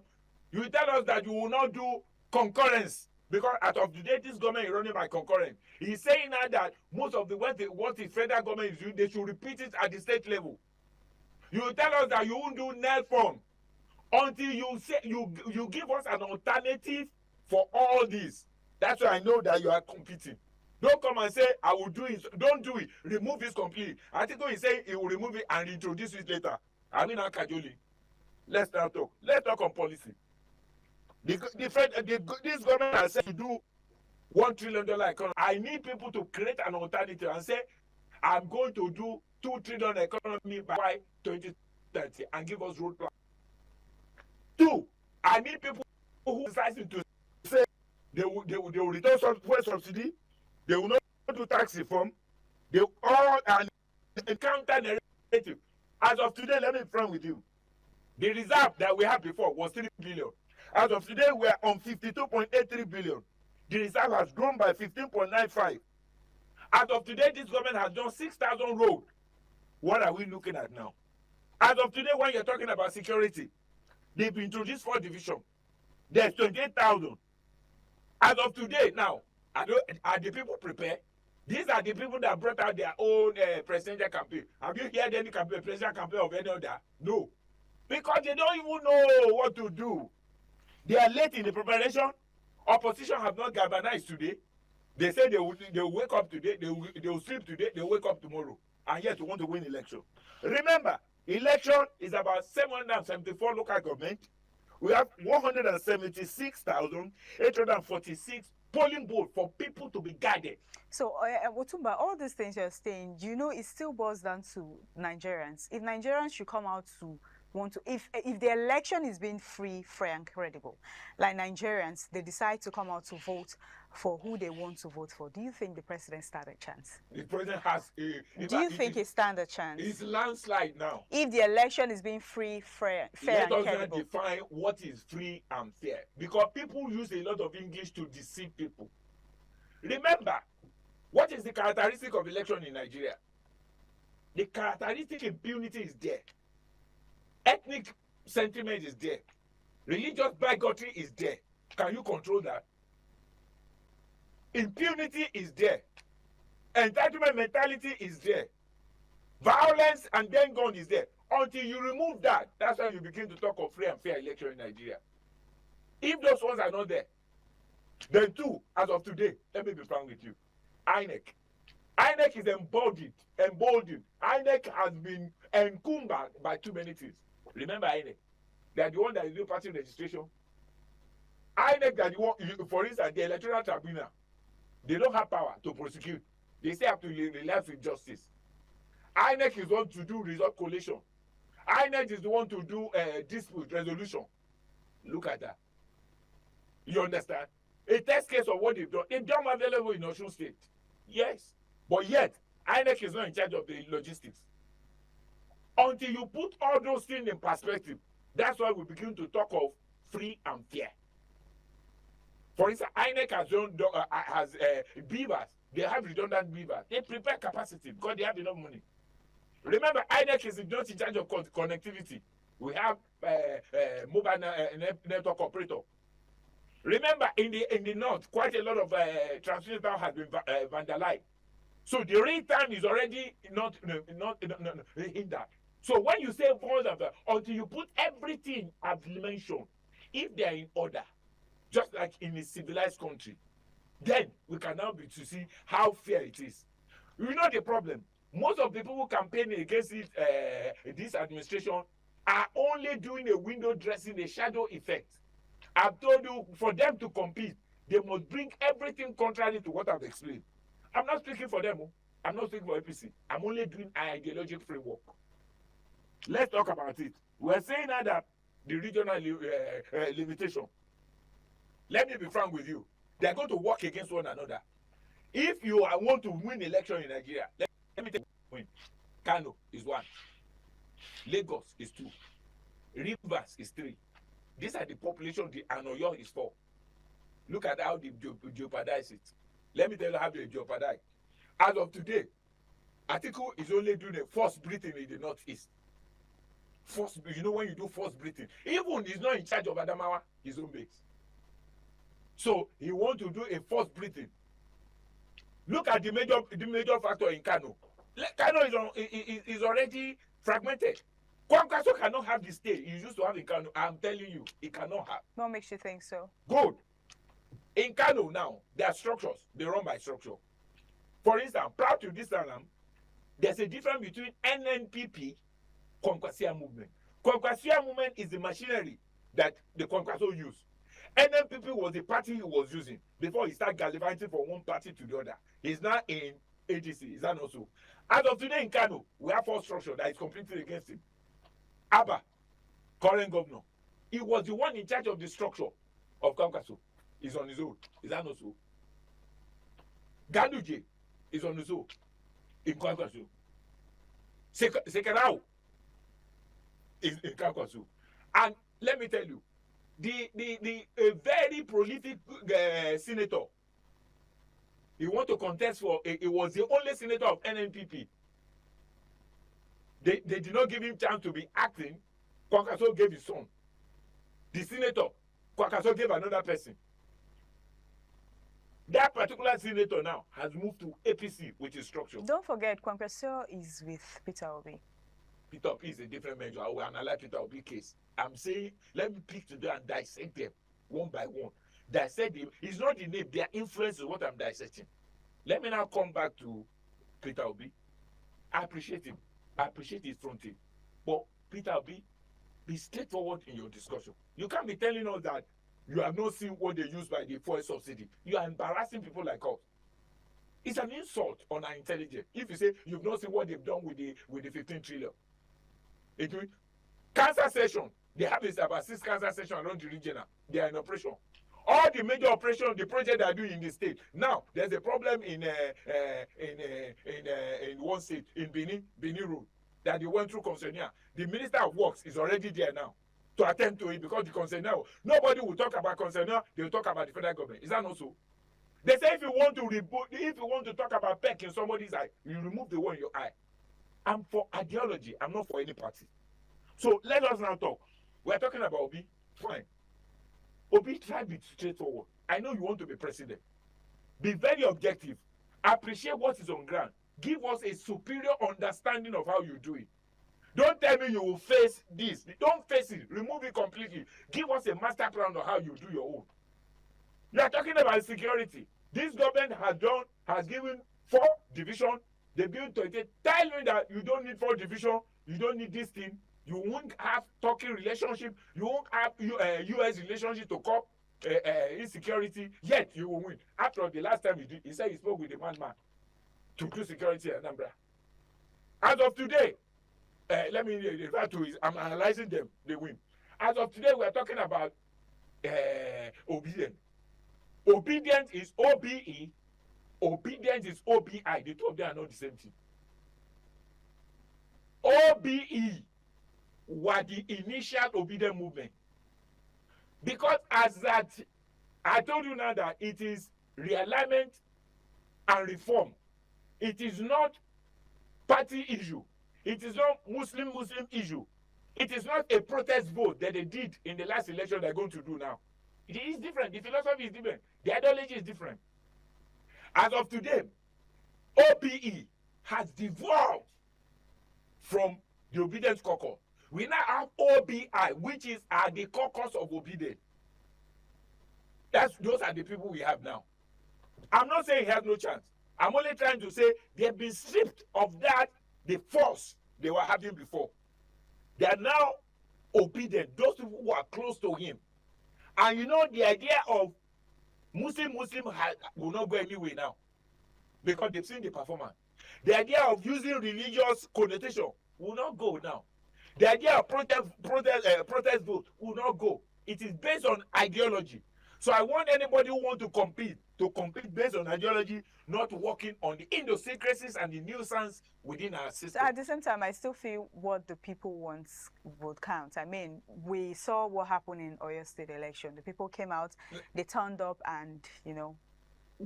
Good, let me tell you. Let me now analyze what happened in Osun State. Osun State. Osun State, let me tell you. Osun State enjoyed 4 levels of synergy. 1, he enjoyed power of synergy. He was able to synergize with the traditional institution. Is that not so? He enjoyed power of alliance. Remember, the problem in APC actually lost the election in Osun by themselves because of greed. Adeleke actually made a move to go to APC. He went with his brother Deji and Davido to meet the president. They throw hand of friendship. But what did they do? The president cannot come and law his state. It's only the national leader, the state leader.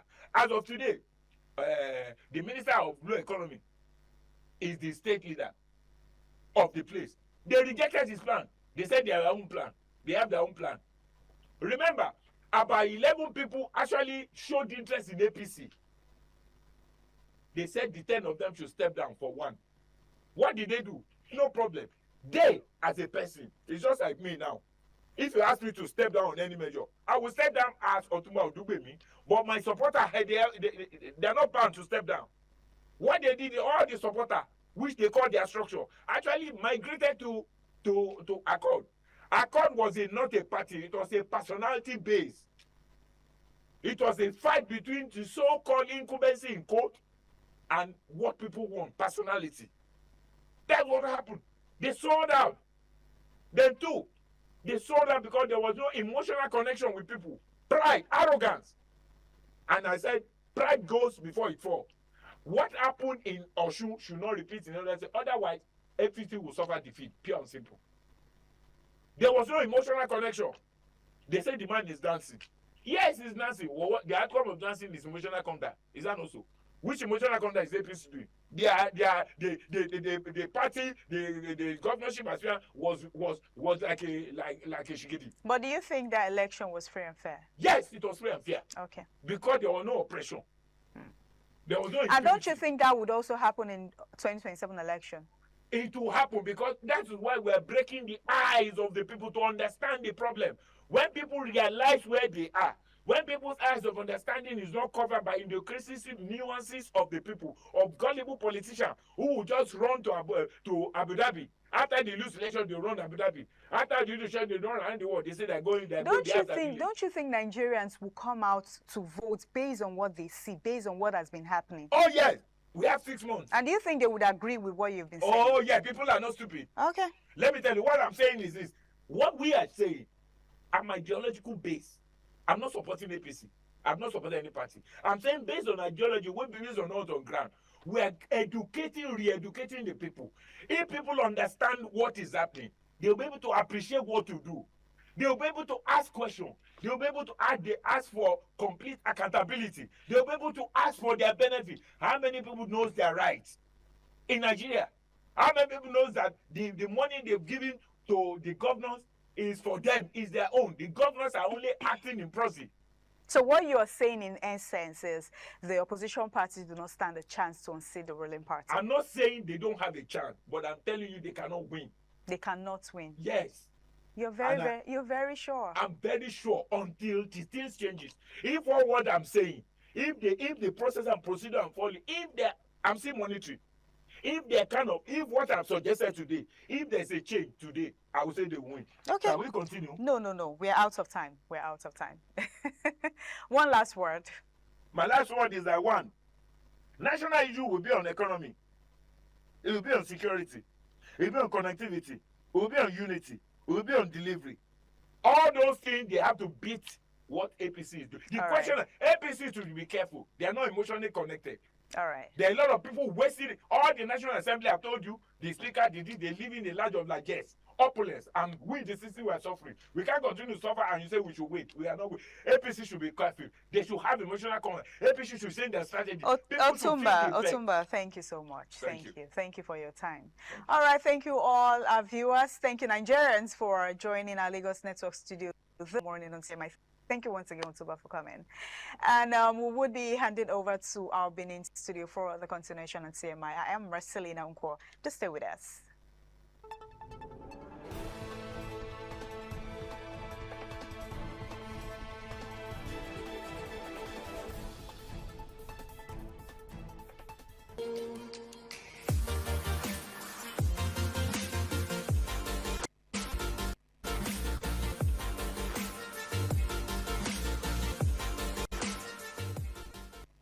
Hello, beautiful people. It's another Wednesday morning on CMI Socials where we talk about trending stories on social media and, of course, to hear people's reaction about each stories. I am Marcelina Unko.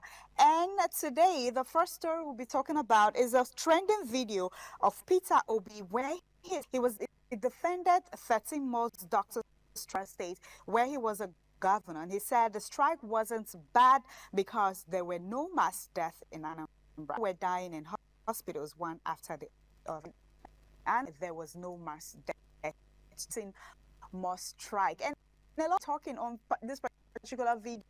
Would you be, 13 more strike when you were a state saying that there were no mass deaths? Take a look at the video before the reactions. Effective. There was no mass death. That means something is missing. Because after that, people who death would have still alive. Let's take a look at people's reaction. This user says, seems to be no death. Peter Obi can't sink in by the longest doctor strike over recorded in history to Fiakwa. Okay, there's another protection says to him, absence of death is evidence of how many states have good death record. This goes in. That was this says on X, this other user, wait, he should not defend it at all. But he later fixed it, and the remaining 7, he did astonishing work. Please, what president that with the citizens, and please don't talk about roads here. Okay, let's take a look at another reaction. Were very effective. In 13 months, they mass death. That means something is missing, because after 13 months, we are still lobby. May God save us from such a man. Oh, that is for that story. Also, St. Peter Obi, we saw a of his where he sat on eating with some, children. And so that is this political strategy. Why would it do advise him to do this? Different in this video. Take a look at the video first before we go to the reactions.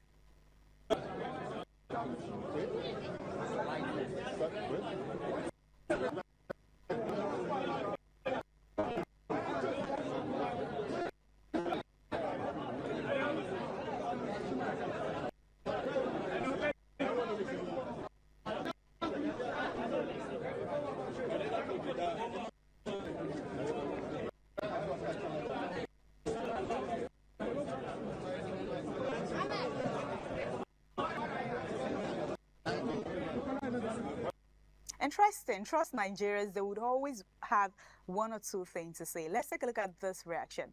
This person says, it is an arranged show for media stunts. I think it is not as ridiculous as we think. Peter Obi is trying his best anyway, but the game is more of top politics, not grassroots politics. It should play as well. Okay, this other user says, Nigerians are good at this kind of deception whenever election is approaching. They suddenly identify with the common man eating corn on the street. Is not the only one. Many did it before, and more are still doing the same. Citizens are wiser.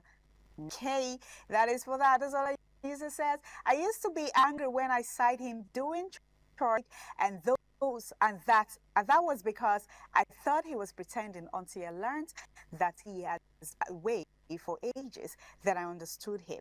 It is his way of life, so be it. Obasanjo also ate akara during his tenure, as well as Jonathan. Interesting. Okay, this other user, Ayo, says, I wouldn't necessarily jump to conclusion that he screams desperations, as their grounds also that shows humanity.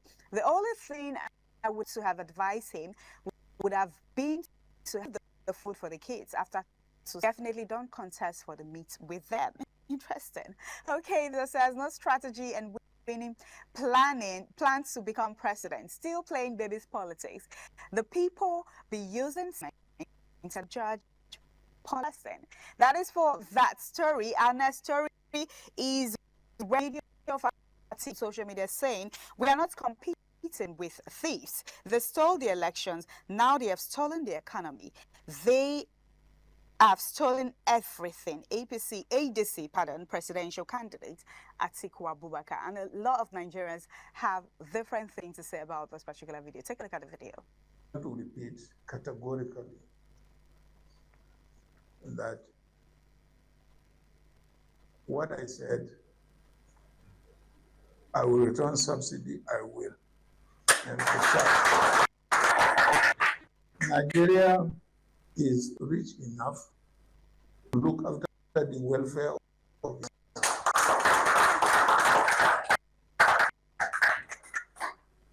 Therefore, let it be clearly stated, he was not speaking on my own, because the removal of subsidy has driven more Nigerian poverty than at any other time in the history of this country. And the fundamental responsibility of the government is the welfare of the citizens. Two, I will make sure we secure this country.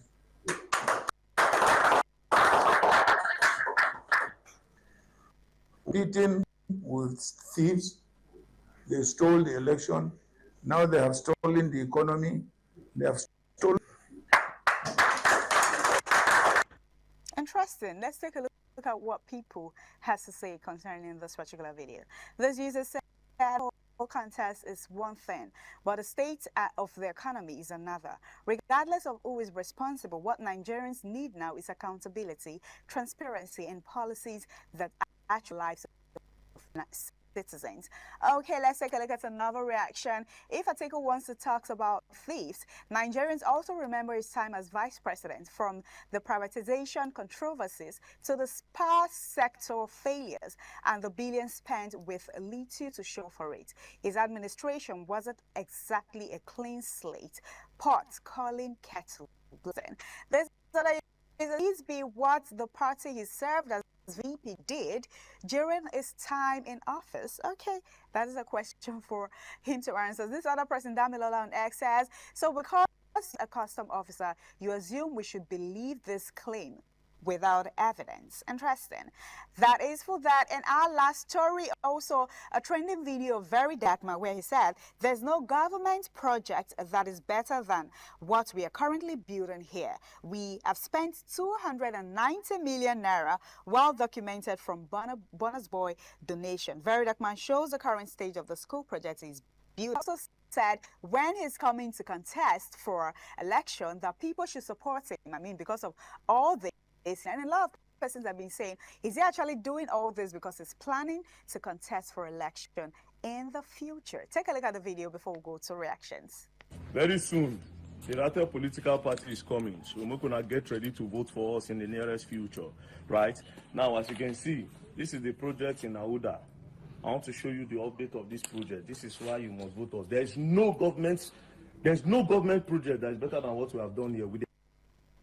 Interesting. Let's take a look at the reactions. This person said, meanwhile, building projects are not the problem. It's the maintenance culture. Hope their securities to secure the school properties from being stolen. Meanwhile, there are many FGC that were built well, but due to lack of maintenance, they're nothing to write about now. Okay, there's other user in the comment section says, when the political class has embezzled the commonwealth of the people to this point, persons who does a quarter is getting praise. Okay, pathetic.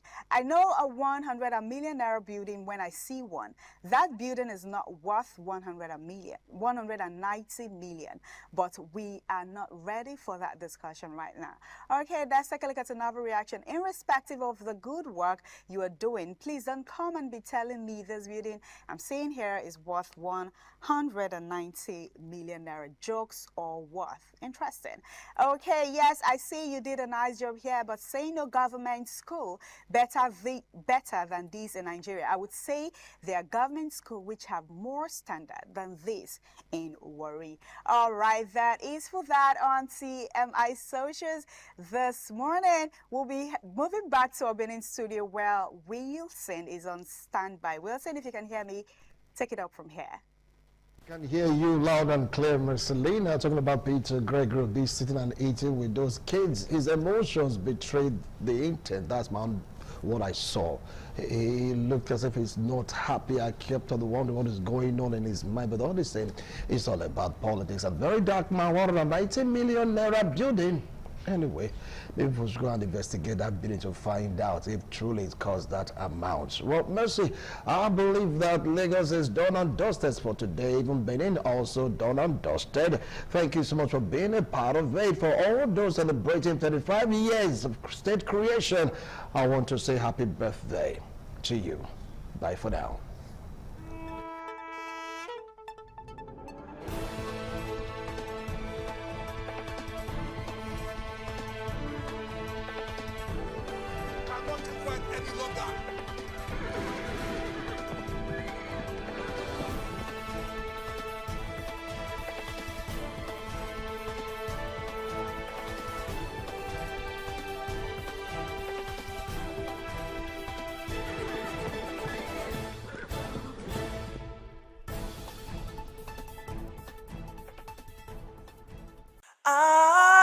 RTV, certainly the best.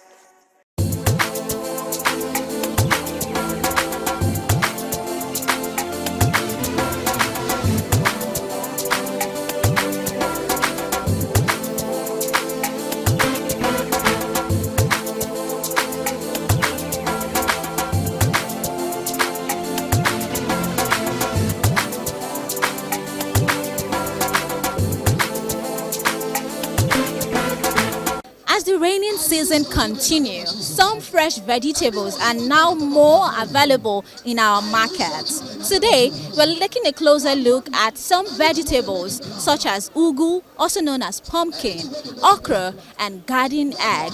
These vegetables, aside their nutritional value, are also very, very important in some of our Nigerian meal and soup. So, now we're here to know how much they are currently sold for and if consumers, or rather customers, are finding them more available and affordable here in the market. It is Market Survey on Independent Television, and we are here currently in the market to get to know the current price of these vegetables. I am Stephanie Notodua. Don't go nowhere, it is Market Survey.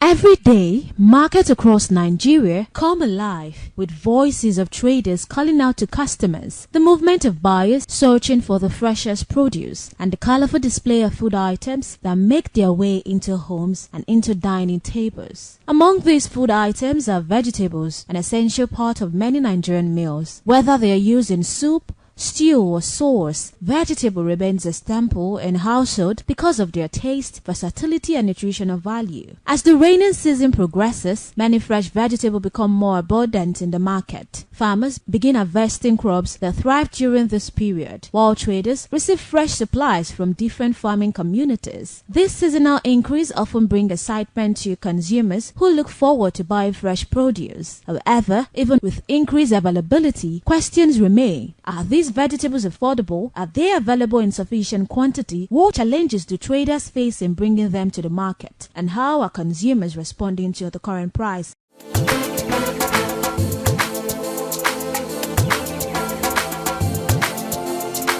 This rain, so it affects market where? It affects us where 3 days now, not even corner to that still manage come out. So now this guy they go in shade now. Now rainy season we dey suppose cheap. Why not cheap? Say market, they know the fear enter bush for rainy season, go the plucker. So now it costs. So as the rain fall heavy, they not fit go bush. So now yesterday when the rain still dry small, now they take go bush, go pluck and come. So how much na squat they carry now? Before we dey carry for 28, now 24. Just still come down small. So this one you shade for then and how much? 500. Yes. So one mama they talk is now say if you ripe, you know they let una they say. If you ripe, you know they let. Unless some people they use and they cook sauce for yam. Now they use that ripe one. Now so. So the one we ripe and the one we not too ripe now the same price. No, the one we ripe the many pass the way no ripe. They cheap pass that one. So apart from the fact say people not fit they go bush, go they pluck, transport say they affect the price. It affect and well. Before they carry one bag, 1,000 nice, 1,500, 2,000 for one each bag.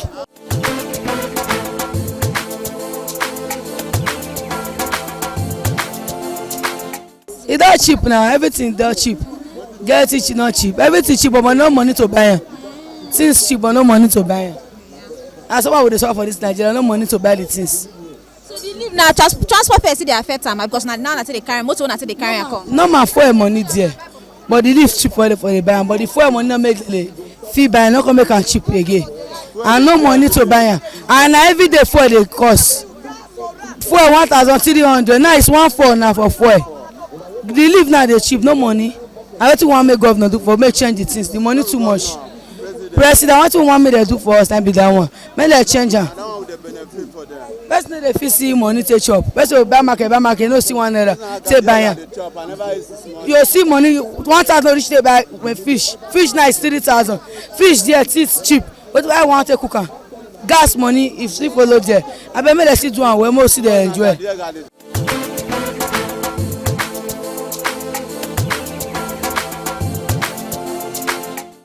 The egg dey for market, it don't cheap now. E good small. E good small compared to last month, last 2 months. So how much na they carry now? Now bag we dey carry bag sometimes 17,000, sometimes 16,000. Now we take dey carry bag. Like this one now we share down 500. This one 1,000. This one 2,000. Now so we take dey sell am. So now you don't come down when you take there, like how much na they sell this one where you shade? The time when it's there, like this one now 1,000.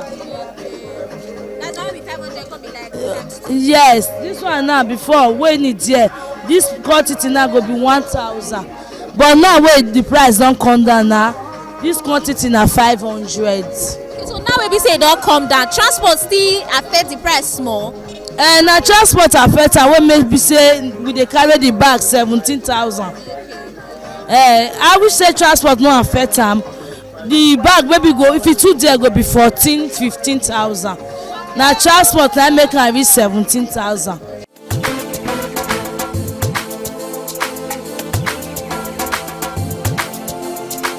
It don't cheap for market. It never too cheap in my pikin.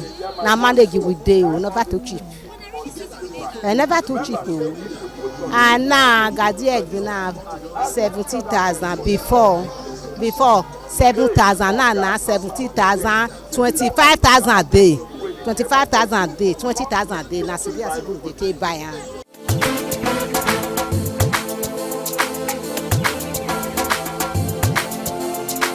Among the vegetables attracting attention this season are okra, ugu, and garden egg. These three vegetables have become household favorites because of the important role they play in Nigerian cuisine. They are found in homes across the country and are prepared in different ways depending on cultural preference and family tradition. For many families, a pot of soup is hardly complete without one or both of these veggies. A walk through vegetable section of the market reveals roll of neatly arranged produce. Fresh bunches of ugu, also known as pumpkin, sit beside baskets of green okra. Some traders sprinkle water on the vegetable to keep them looking fresh throughout the day, while others carefully remove damaged leaves on ripe pods to maintain their display. Customers move from one store to another, comparing quality, size, and price before deciding where to buy. Fresh vegetable are among the most delicate produce sold in the market. Unlike grains or dry foods that can remain on shelf for a long period, vegetables require careful handling. Once harvested, the race against time begins. Farmers need to transport them quickly. Traders must display them attractively. Consumers often prefer vegetables harvested only a short time before purchase because freshness influences taste, texture, and nutritional quality. Okra is one of the most recognized vegetables in Nigeria. Known for its unique texture when cooked, it is enjoyed in different parts of the country and prepared using various recipes. Some people prefer slicing it into tiny pieces, while others cook it in large chunks. Regardless of the method, okra continues to enjoy strong demand because it complements many local dishes and it is relatively easy to prepare.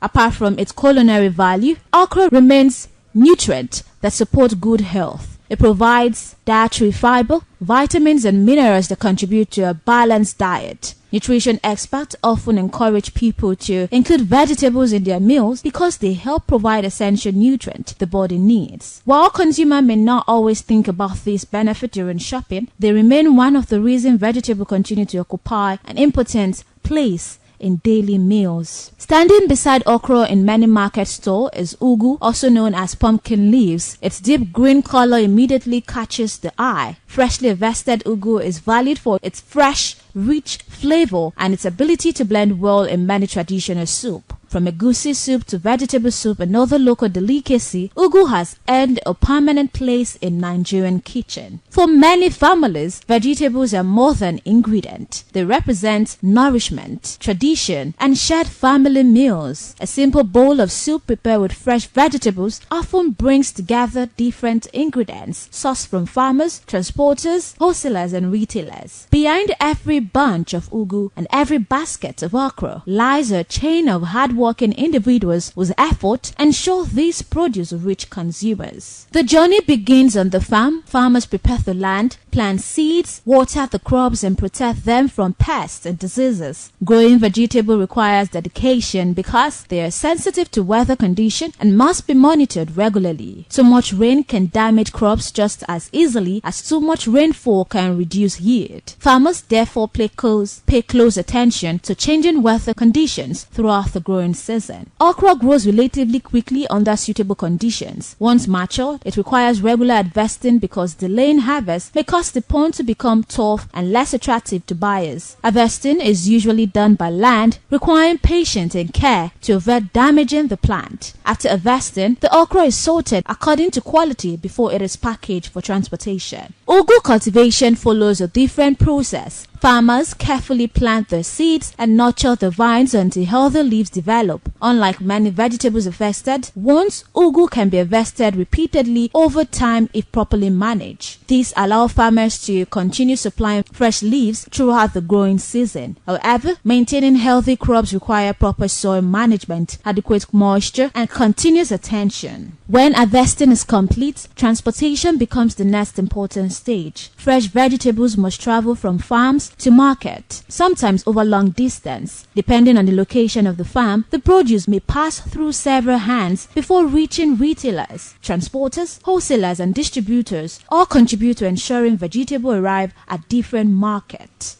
Alongside okra and ugu, another seasonal produce drawing the attention of shoppers is garden egg. Alongside okra and pumpkin leaf, also known as ugu in Igbo dialect, another seasonal produce drawing the attention of shoppers is the garden egg, displayed in baskets of green, white, and purple varieties. Garden egg is a familiar sight in many Nigerian markets. It is a popular fruit vegetable enjoyed in different ways. Some people eat it raw as a healthy snack, while others use it in sauces, stew, and traditional dishes. In many communities, it is also served with groundnut paste or garden egg sauce, making it a favorite accompaniment to boiled yam, plantain, and rice. Like other fresh produce, the quality of garden egg depends largely on proper cultivation and handling. Farmers carefully prepare the soil before planting and monitoring the crops throughout the growing season. Adequate rainfall, fertile soil, and proper weed control all contribute to a healthy harvest. During the rainy season, favorable weather conditions often encourage better production, allowing more garden eggs to reach the market. Harvesting garden eggs require patience and care. Farmers pick the mature fruits by hand to avoid bruising them. Once harvested, they are sorted according to size, color, and quality before being packed into baskets or crates for transportation. Fruits with smooth skin, firm texture, and bright color are usually more attractive to buyers because they are considered fresher and of better quality.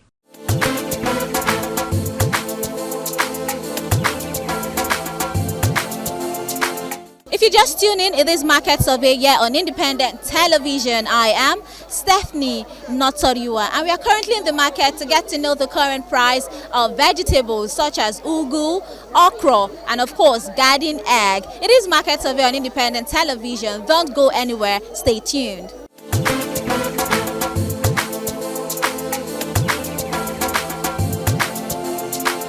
Transportation plays a major role in determining how vegetable reach consumers. In some communities, farmers transport produce using motorcycles, tricycles, or small vehicles. Others rely on larger trucks that collect vegetables from several farms before heading to urban market. Regardless of the method used, every journey comes with expenses that eventually becomes part of the final selling price. Fuel costs remain one of the biggest concerns for transporters and traders. When transportation becomes more expensive, traders often pay more to bring vegetables into the market. These additional costs may often affect retail prices, make consumers pay more even when vegetables are in season. Road conditions also influence the movement of fresh produce. Smooth road allow faster delivery, while damaged road increase travel time and expose vegetable to heat and rough handling. Every additional hour spent in transit may reduce freshness, particularly for leafy vegetables such as pumpkin, also known as ugu. Once the vegetables arrive at the market, another stage begins. Traders unpack their goods carefully, removing damaged leaves and arranging the freshest produce where consumers can easily see them. Presentation matters. A well-arranged display often attracts more buyers than vegetables that appear neglected. Some traders sprinkle clean water on leafy vegetables throughout the day. This simple practice helps the leaves remain fresh looking for longer period. Others cover their vegetable with damp clothes or keep them away from direct sunlight to slow the loss of moisture. Every effort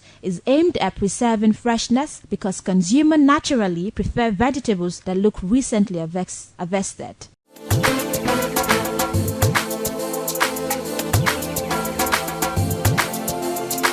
How okra dey for market now? E don cheap? E not cheap o. Okra too dear now. The man say we do rainy season. Cause fear don let them they go far go dey do farm work now. So cheap too cost. Not be only okra. Okra, pepper, leaf o. No one wey dey let us dey buy. All na there. How much na dey carry am now? We dey carry so depends cause the market not balance. We dey carry 17, 18, 20, so 22. Like pepper now they carry 80, 70, 100. So when it cheap, how much na dey carry am? When it cheap, they buy 25. They buy 25, they buy 30. But now, it is too much. Too dear. Transport dey affect am? Well, transport dey affect. But here they carry 500 before now, it's not 3,000. Who is looking for my downfall? It's too much.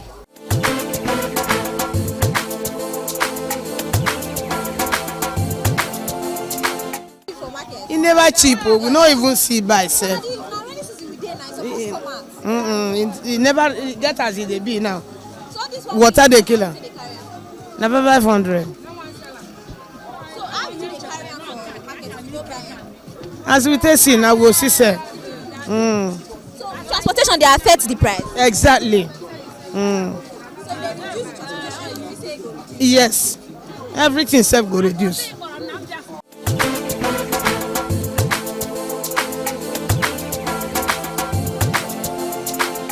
Before na 10,000 na.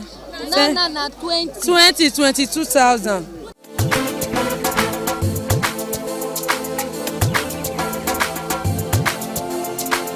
How much dey carry am? You dey carry 20,000. Now? Yes. You dey carry 10,500, 12,500, 13,000. So now e don there? Yes. But na rainy season we dey now. No, everything don there.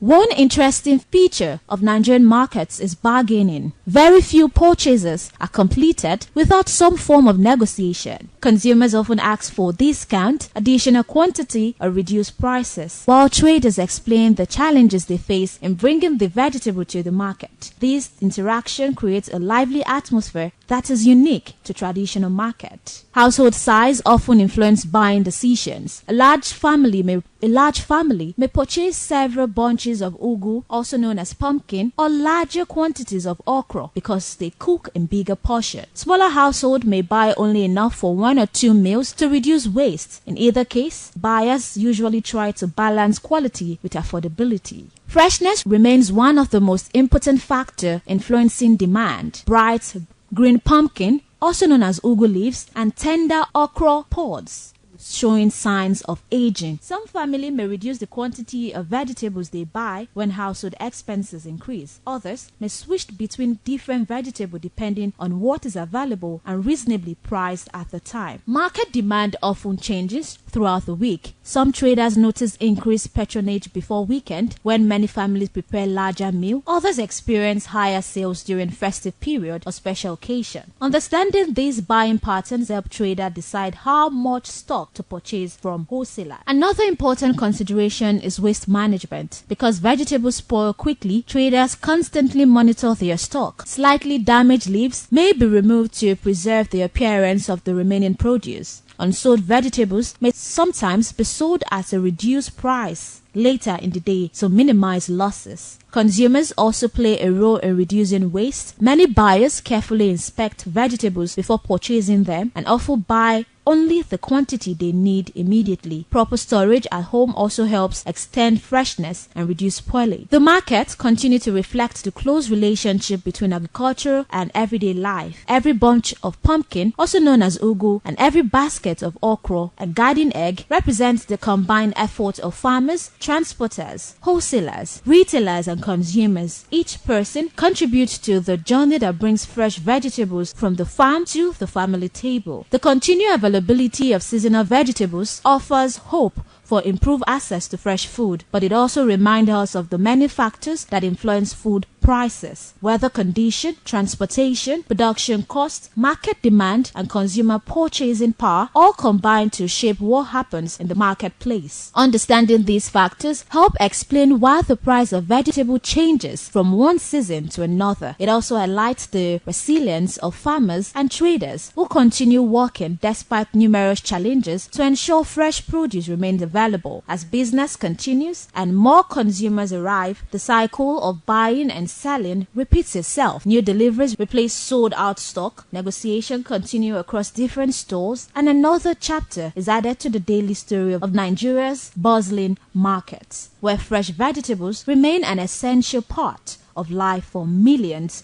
of households. As we gradually come to the end of today's edition of Market Survey, one thing that stands out is that the market is much more than a place where people simply buy and sell food. Behind every vegetable, fruit, tuber of yam, bag of rice, bottle of palm oil, and other food items we found in the market, there is a long journey, and there are people whose daily lives depend on that journey. From the farmer who plants and harvests the food, to the transporter who moves it from one location to another, and finally to the trader who bring it closer to the consumer. Every person play an important role. During our survey, we have seen and heard some of the challenges traders face, including challenging weather conditions, transportation cost, food spoilage, seasonal changes, and the general cost of doing business. These challenges do not only affect the traders, they eventually affect the consumer as well. When transportation becomes expensive, the cost of bringing food to the market increases. And when rainfall affects businesses or causes certain products to spoil, traders lose money. When there is poor storage, food that could have fed families end up being wasted. And when all of these costs continue to rise, the consumer eventually feels the impact when they go to the market with a particular amount of money and discover that what they could buy yesterday may not be enough today. This is why it is important for us to understand that the price we see on a product is connected to many other factors. As consumers, we naturally want affordable food, and there is absolutely nothing wrong with looking for better prices, comparing different sellers, and negotiating when necessary. But we should also remember that the person selling to us is also trying to survive. For many traders, this business is their major source of income. The money they make goes into feeding their families, paying school fees, paying rent, handling transportation, and putting capital back into the business. So, when we negotiate, we should also show understanding. At the same time, traders also have a responsibility to treat customers fairly, maintain good hygiene, properly handle their product, and provide quality goods. A healthy market should benefit both the seller and the buyer. It should be a place where the trader can make a reasonable profit, and the consumer can also get good value for their money. The balance is important because when one side suffers, the entire food chain is affected. We also cannot ignore the importance of reducing waste food. Fresh fruit and vegetable can spoil quickly, especially when the weather is unfavorable or when proper storage facilities are unavailable. Traders can lose large amounts of money when their products spoil, while consumers can also waste money when they purchase more food than they can consume. This means that everyone has a role to play in reducing waste. The next time we walk into a market, remember that every product has traveled a certain distance before getting there, and someone has invested time, money and energy to make it available. So ask questions, compare prices, negotiate respectively, buy wisely, and most importantly, value what you have. The market will continue to change, prices will continue to rise and fall, seasons will come and go, but the need for food will always remain. What matters is how we respond to these changes and how we support one another along the way. Every vegetable has a journey, every trader has a story, every price has a reason, and every meal begins somewhere. This has been another edition of Market Survey, bringing you closer to the people, prices and stories that shape our everyday market experience. We've come to the end of today's edition on Market Survey here on Independent Television. Of course, I've taken you through the market, and now we've got to understand that some vegetables, despite the rainy season, are quite expensive. Others are affordable, but some are quite expensive. Thanking you so much for staying tuned. I am Stephanie Notoriwa. We'll do this again next time.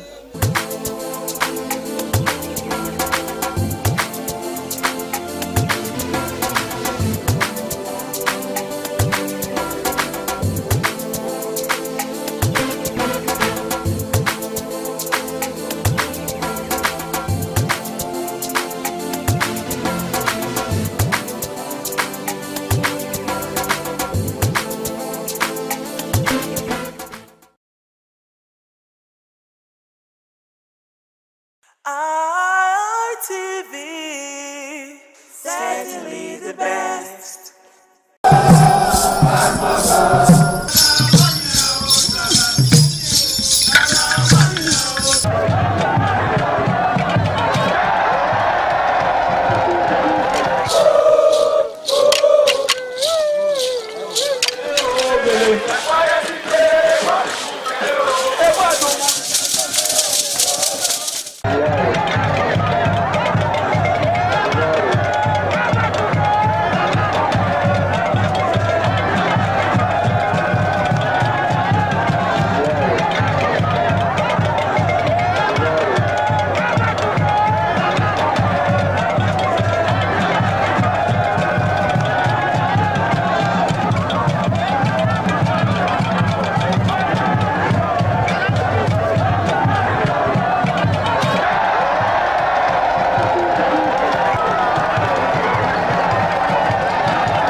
Coming up on the ITV News tonight, Governor Okpebholo reaffirms commitment to development as Edo marks 35th anniversary. Inter-Party Advisory Council commends Edo government over free, fair and credible local government election. Chief of Naval Staff tasked strategic military commanders on innovative and critical thinking. Federal government warns 915 communities in 19 states and the FCT at critical risk of flooding, prepares for possible evacuation. A very good evening to you and thank you for joining us on the ITV main news for tonight. I am Lawrence Osifo. Joining me from our Lagos studio, Aigboje Ikworia is standing by. Aigboje, good evening and good to have you on the news tonight. Good evening, Lawrence. How is Benin this evening? And we are all fine here in Lagos. Good to see your face. Thank you very much. Benin City is cool and calm. It's been quite raining since morning, but it's better now. We'll begin by telling you that you can watch ITV live online at www.itvradioNG.com/live. Follow us on our social media platform on Facebook, on X, Instagram, YouTube, and TikTok, all at ITV Radio NG. We'll begin the news in earnest, where the Inter-Party Advisory Council, IPAC, has commended the Edo State Governor, Senator Monday Ukpebholo, for conducting what it described as a free, fair, and credible local government election in the state. IPAC Chairman Dr. Bishop Akalame gave the commendation when he led members of the council's executive on a courtesy visit to the governor at the Government House in Benin City. Oluwafemi Farayola brings details. Dr. Akaleme said the recent local government election was one of the best ever conducted in Edo State, pointing out that winners had emerged without major issues. He assured the governor of IPAC's continued collaboration with the administration and the newly elected local government chairman to promote good governance and development across the state. Your Excellency, we are very happy to be here today. Edo State is 35 years. This is a governor in less than 2 years in his office. He has already summarized achievement of 4 years of a governor. The projects we are seeing everywhere, they are what? They are legacy projects. The IPAC chairman also commended Governor Ukpebholo for what he described as visible developmental achievements within his first 2 years in office. Responding, Governor Ukpebholo attributed his administration's achievements to the peaceful environment created through the cooperation of political parties and other stakeholders. The governor said the recent local government election was peaceful, adding that his administration would build on the outcome as it prepares for the 2027 general election. The credit is not mine, it's for all of us. People have actually given me peace of mind to work for Edo people. We are doing what we are doing today because we have peace. One thing that gives me joy is that election for the first time in Edo State, local government election, there is no throwing of stone. It was peaceful and everybody was happy on that election. A winner must emerge. And truly a winner emerged. The visit ended with renewed commitments from both the state government and IPAC to sustain peace, cooperation, and democratic development in Edo State. Oluwafemi Farayola, ITV News. Edo State Governor Senator Monday Ukpebholo has urged members of Edo State Electricity Regulatory Commission to work with the state government toward achieving stable and affordable electricity supply for residents in the state. The governor also urged members of the Ecological Funding and Management Commission to contribute their expertise towards building a cleaner and healthier Edo State. He gave the advice while inaugurating members of the two commissions at the Government House in Benin City. Again, Oluwafemi Farayola brings details.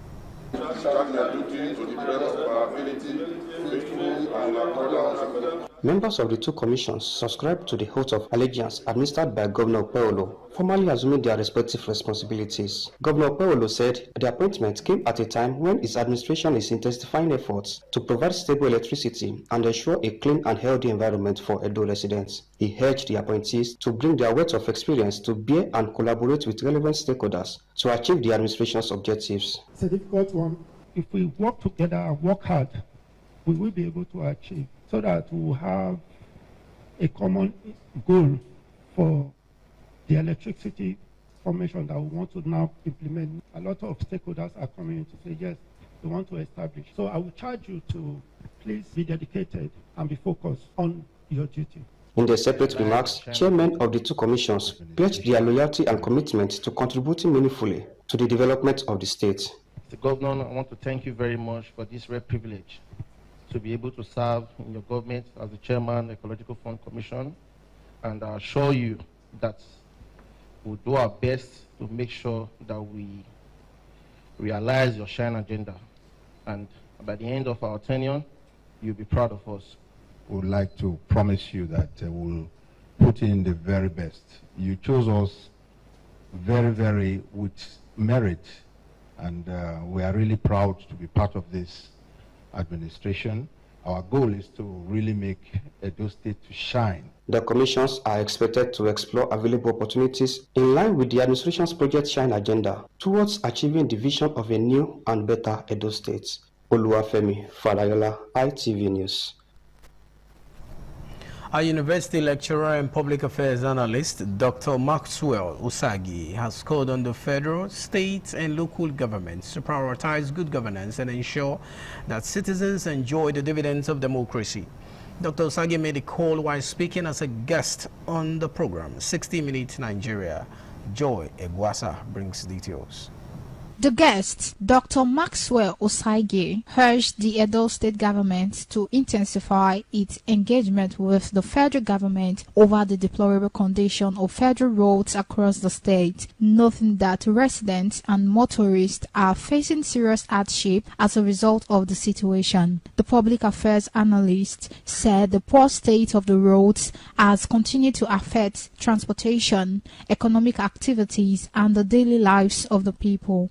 Dr. Usagi, however, described the recent inspection of some federal roads in Edo State by the Minister of Works, David Umahi, as a welcome development. He expressed optimism that the minister's assessment would lead to concrete action towards rehabilitating the affected roads and easing the hardship faced by motorists and residents. If the road will be good, if the road will not be good, it has to do with every one of us. Yes, indeed, there has to be someone at the forefront, but be that as it may, the degrading nature of the state as we speak is a contributing factor of every Edolite. When you compare this city now with Ogbemudia era, what do you have to say? Are we moving forward in a way, or we are moving backward? I can still tell you there are some roads you can still pinpoint tomorrow done by Ogbemudia as we speak today. He commended Governor Monday Okpebholo for evolving strategies to tackle insecurity in the state. From Benin, Joy Egwasa, ITV News.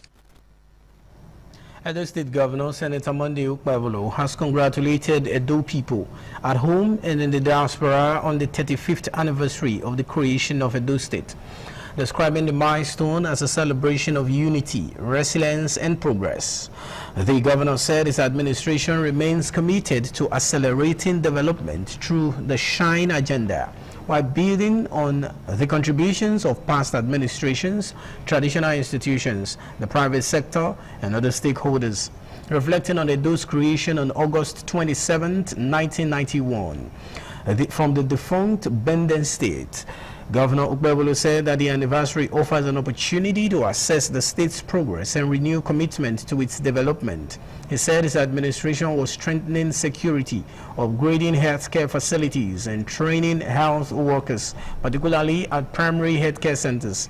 The governor also highlighted investment in education, including increased subvention to Ambrose Ali University, Ekpoma, and the Edo State University, Uzaire, as well as the ongoing recruitment of teachers to address manpower shortages in public schools.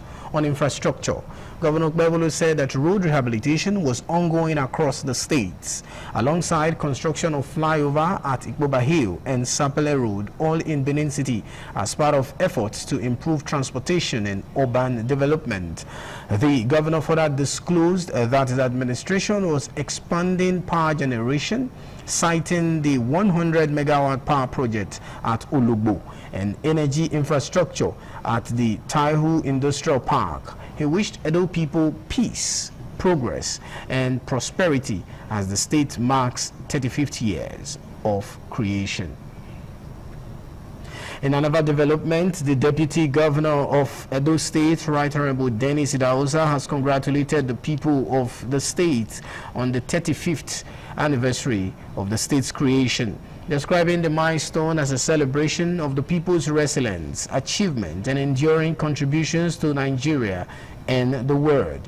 In a goodwill message marking the anniversary, Right Honorable Dennis Idahosa said that the creation of Edo State on the 27th of August 1991 marked a defining chapter in the history and collective journey of the people.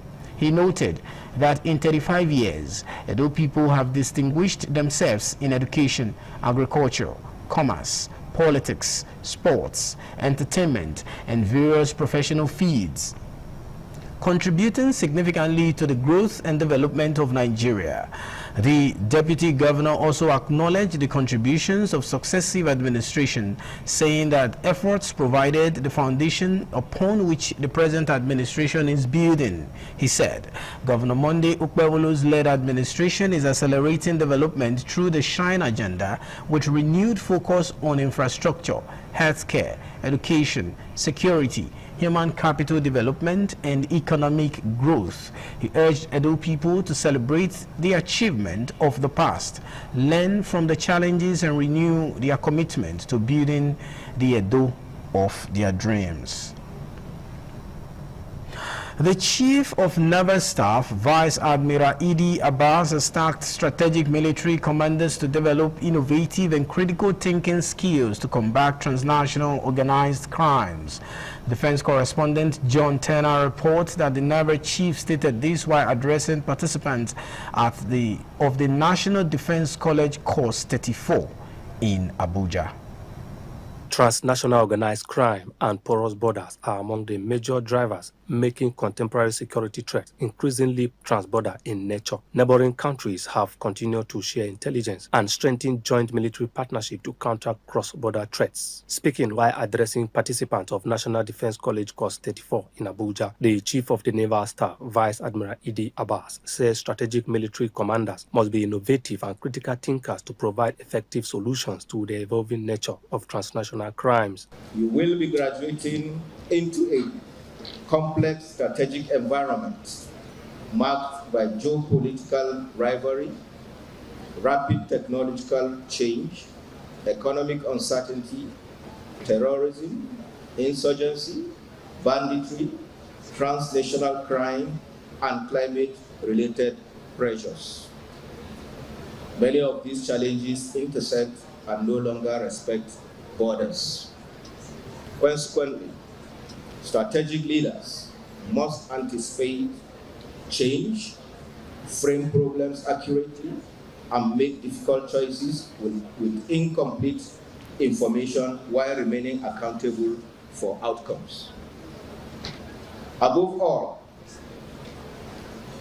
every decision must ultimately reflect national interest, respect human dignity, and remain firmly grounded in constitutional authority and law.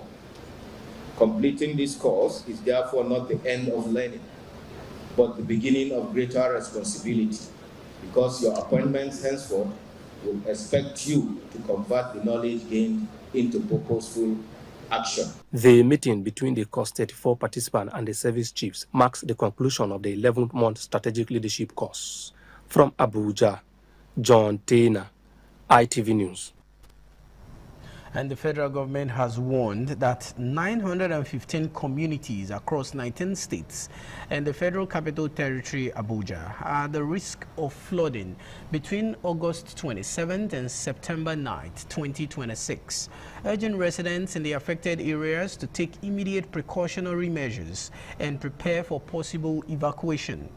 The National Flood Early Warning System Center classified 915 communities across the affected areas as being at critical flood risk, requiring immediate watch, preparedness, and proactive action. Another 429 communities in 7 states were classified as high risk, while 656 communities across 13 states were placed on moderate risk watch.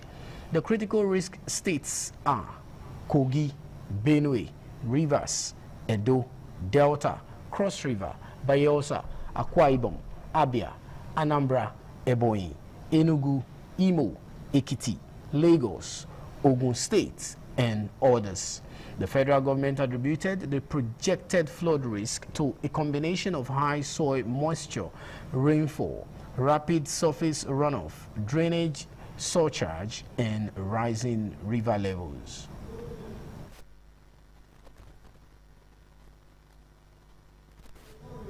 Just on to the ITV main news, broadcasting live on independent television. It's time for us to cross you over to our Lagos studio, the Center of Excellence, where Agboje Ikworia is standing by.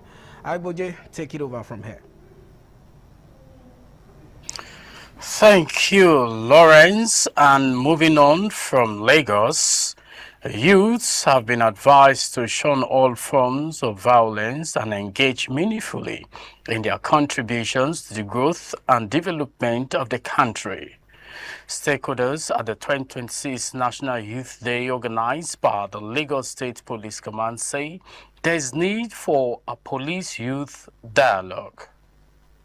Addressing stakeholders during the launch of the national campaign against political and digital thuggery and police youth dialogue on the occasion of the National Youth Day, the State Commissioner of Police CP Tijani Fatai said the Nigerian police officer understands that the youth are stakeholders in the fight against crime and advised them to participate peacefully in the 2027 election or be ready to face the weight of the law. Vote for whoever you believe in, campaign for whoever you support, and defend your political ideas with fight and respect. When the election is over, Nigeria remains ours. Other stakeholders and security agencies, including the Nigerian Army, Air Force, Navy, NSDC, NDLEA, FRSC, RITEN, National Union, NURTW, NYCN, and NYSC, amongst others, said political thuggery is perpetrated by young people who are paid a few naira notes. They're taking drugs, behaving thuggery, to take them nowhere. Their life should be important to them. Of our backgrounds or perspectives, we all desire a Nigeria that is peaceful, secure, stable, and prosperous. Crime offices were attacked more than 40 times between 2019 and 2023. We have found our commitment to nurturing young Nigerians who are patriotic, disciplined, and digitally responsible. High point of the event was the confirmation of recognition and award on young Nigerians. From Lagos, Agboje Ikworia, ITV News. 67 more Nigerians have been repatriated from South Africa following xenophobic attacks in that country. The returnees arrived at the Murtala Mohammed International Airport, Lagos, aboard a South African Airways flight on Wednesday. The returnees have joined several South African-based Nigerians that have recently returned home after several others have lost their lives to xenophobic attack. And you see on to the ITV main news, broadcasting live on independent television. It's time for us to take a short breather to bring you more reports shortly. Stay with us.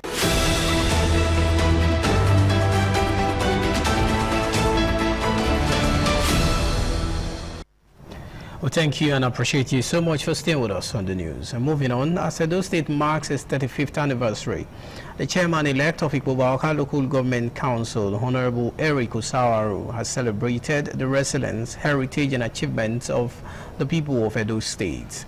Honorable Osawaru, in a goodwill message marking the anniversary, paid tribute to past and present leaders whose contributions, he said, have helped shape Edo State and its development.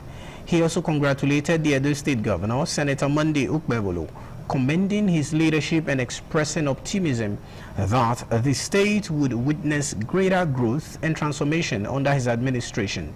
The chairman-elect described the Edo story as one of resilience and a rich cultural heritage, urging citizens to remain united and committed to building a prosperous future. He wished Edo State greater peace, unity, innovation, prosperity, and opportunities for its people in the years ahead. Honorable Eric Osawa reaffirmed that the future of Edo remained a shared responsibility by wishing the people of the state a happy 35th anniversary.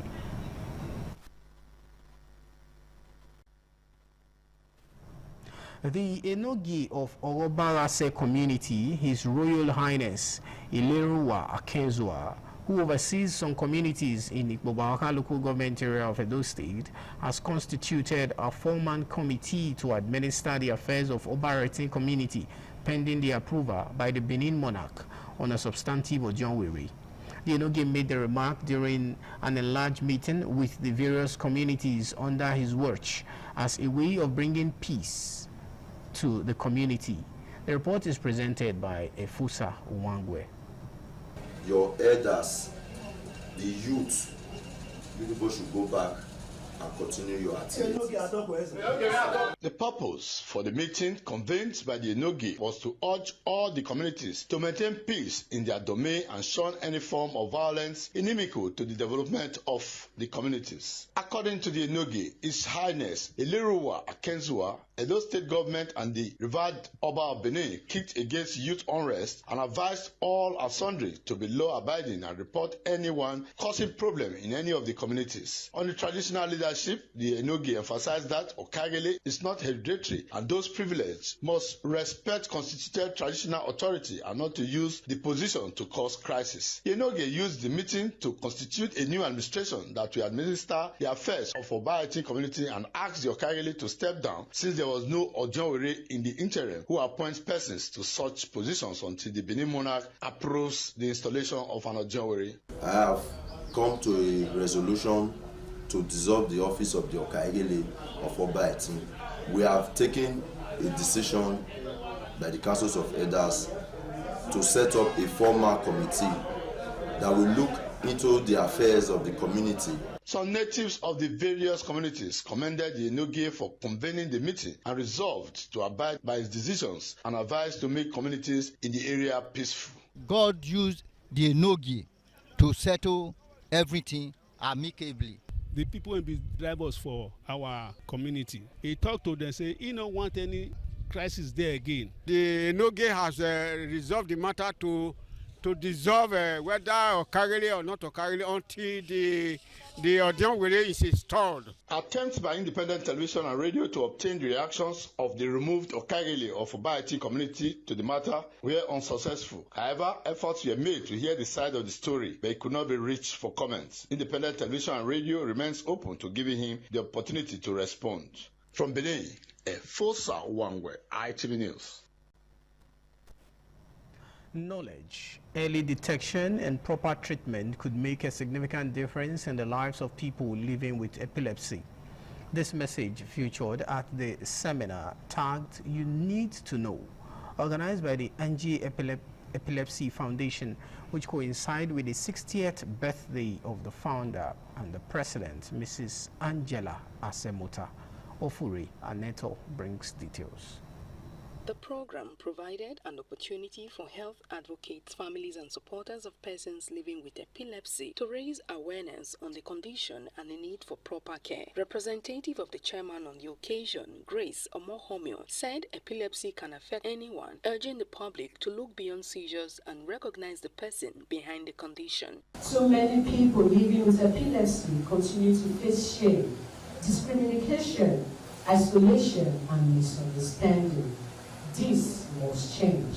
Guest speakers, including the spiritual father of the day, Pastor Clement Izeko, explained that epilepsy is a neurological condition associated with recurrent seizures, stressing the importance of understanding its causes, early detection, and proper treatment, while encouraging persons living with epilepsy and their families to remain hopeful. Healing is from the Most High God. You want to be healed of anything, you want to reason with God in prayers.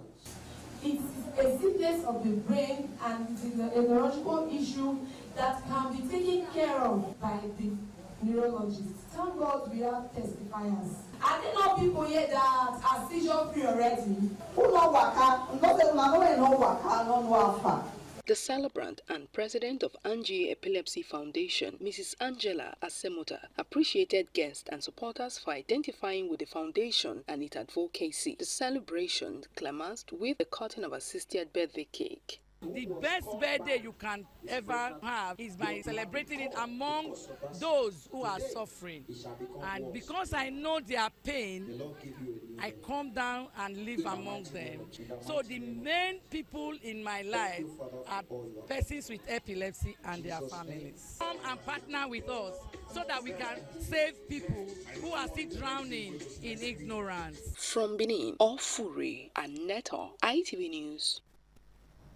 Let's take you to Ogun State, where thousands of residents and party supporters on Wednesday trooped into the streets of the 3 federal constituencies in Ogun Central Senatorial District as the People's Democratic Party (PDP) officially flagged off its campaign ahead of the 2027 presidential and National Assembly elections.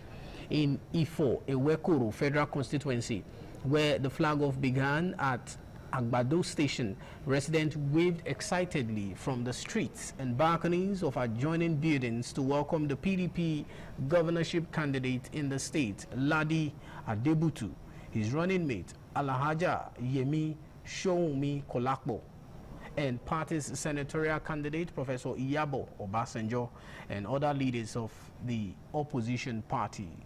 In Abeokuta North Federal Constituency, where Dele Olaleye is the House of Representatives candidate, the campaign train was also greeted by a massive crowd that had waited from as early as 10 a.m. in the morning to receive the PDP team at NTA Junction in Totoro. Residents and party supporters also trooped out to welcome the team, chanting solidarity songs as the senatorial and governorship candidate assured them of purposeful representation at the senatorial and federal constituency levels. From Ogun, we take you to Osun State, where Osun State Governor Senator Ademola Adeleke has pledged to heal divisions in the state and pursue an inclusive administration after the recent governorship election in the state, promising to uphold equity and fairness in the next phase of his tenure.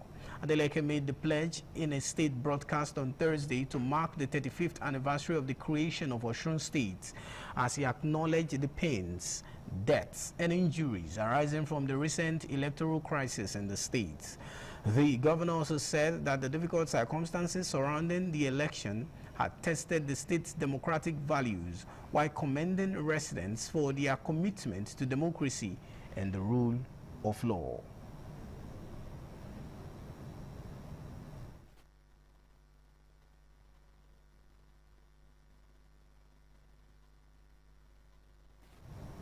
You're still on to the ITV main news, broadcasting live on independent television. Time for another short breather. Details for more reports shortly after the break. Stay with us.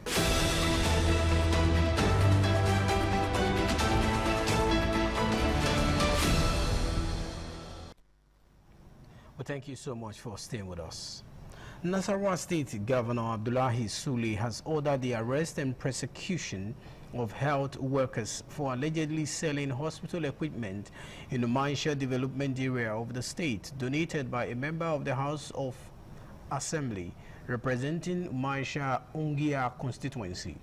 But describes such behavior as the highest form of corruption and lack of sympathy for the consideration for people who are ill.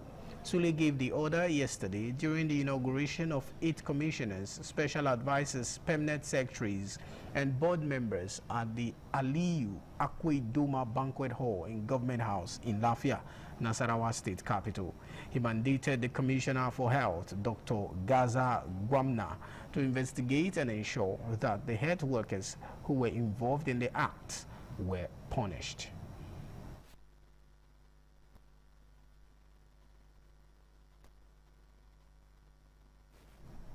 President Bola Tinubu on Thursday swore in Mr. Ibel Ulumuyiwa Eniton as the new head of service of the Federation.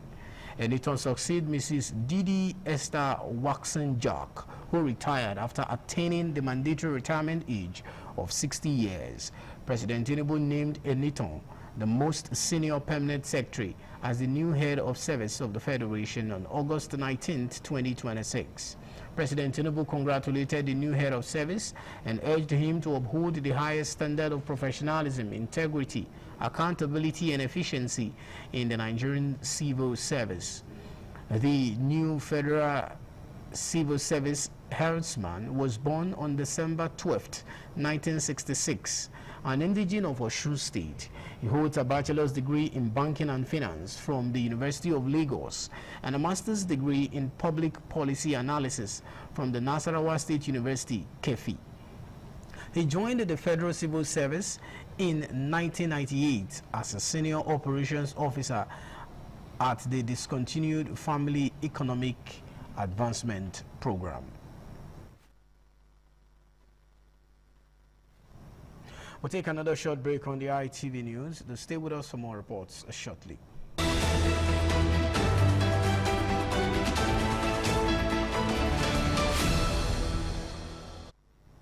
Well, thank you so much for staying with us. A rejig of the national security architecture has been initiated by the federal government. The Secretary to the Government of the Federation, SGF, Senator George Akume, met the stone at the inauguration of the panel set up by the federal government. To achieve this, the panel comprising of top security chiefs was given a 90-day time frame to make recommendations on a proposed 5-year rolling plan. The committee is expected to propose a coherent strategic system in which Nigeria's assessment of threats to determine operational objectives, while those objectives in turn determines the capacities and capabilities required. Secretary to the Government of the Federation, Senator George Akume, inaugurated the committee on behalf of President Bola Tinubu. The president said that the nation, which is eager to win the battle against insecurity, would demand professionalism and speed, stressing that the restoration of security and peace was a matter of urgent importance.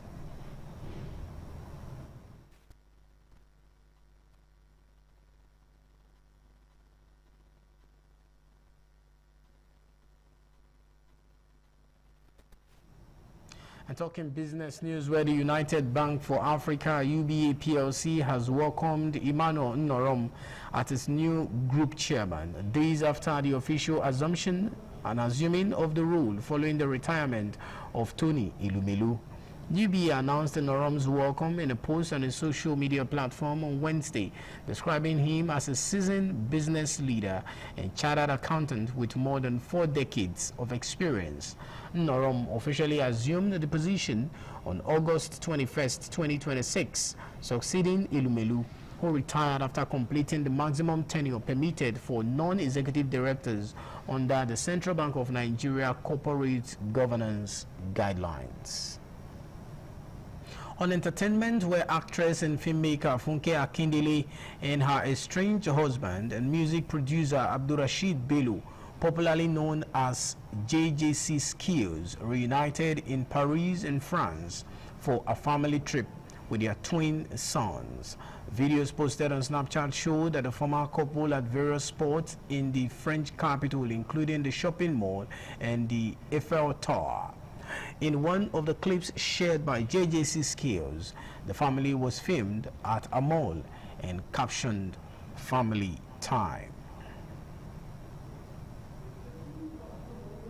On the international scene, where rescue teams are searching for hundreds of missing people on the border between Nepal and China after a catastrophic torrent of floodwaters and mud swept through several communities following a glacier collapse the previous day. According to a report, the disaster has left at least 270 people dead and more than 1,300 missing, including foreigners and pilgrims. Hundreds of others are displaced across the Himalayan region. Army spokesperson Brigadier General Raja Ram Basnet said that Nepali official says a search effort are being complicated because dozens of bridges have been destroyed and damaged to nearly 40 kilometers and 25 miles of the road. Nepali Army helicopter operations rescued more than 100 people from flood-affected areas on Thursday, it stated. 2 people have been killed and 10 others injured after a car crashed into a group of people near a train station in the Caen in North France region. According to the report, a car deliberately rammed into pedestrian opposite the station, adding that 7 of those injured were in a critical condition. A man was later arrested after authorities launched a major emergency response in the wider Normandy region network. He was not previously known to intelligence services, and police had been aware of him only for traffic offenses, Clarion stated. Social media videos from the scene appeared to show that crowds gathering around police cars and ambulances, where a large area was cordoned off. Spokesperson for the local administration of the Calvados told newsmen that some of those injured were receiving treatment in the emergency ward of a nearby hospital. Police have opened an investigation into the incident, which will be led by detectives from the Caen Specialized Crime Division.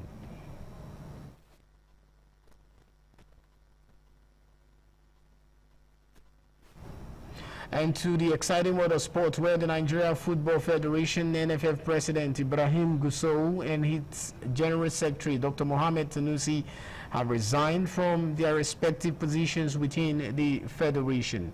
Gusau announced the resignation at a World Press Conference in Abuja. Our sports correspondent Tolulokbe Ogutimehi, who was at the Sport House, brings the details. Alhaji Ibrahim Gusau has resigned as president of Nigeria Football Federation, announcing his decision at a World Press Conference in Abuja. While addressing the media, Gusau highlighted the achievement of his administration before citing recent development as the reason for his decision to step down from office with immediate effect. And we all love our country, and we all love the progress of our country. And as people that have been in football, managing football, we need to look at ourselves and say, okay, what next? At least there are so many people that can lose. So we make a lot of consultation between family, friends, stakeholders, and all of them. And then I just want to tell you, I decided to resign my position as the president of NFF. And then I advised my board members, I informed them, and I advised them, anybody that will follow me should also resign. But as I'm talking to you, I cannot tell you who and who, how many board members resign, because they are not submitting or they are not communicating to me. They have not communicated their resignation directly to me. So, but for me, I want to make it clear, and by the grace of God, I hope we continue to give our contribution, because our experience and the connections and relationship we have within the African football will never allow it in vain, to go in vain. We'll do our best to ensure that, make sure that whenever we need to give our contribution, we come there and give that contribution for the progress of Nigerian football. Thank you very much.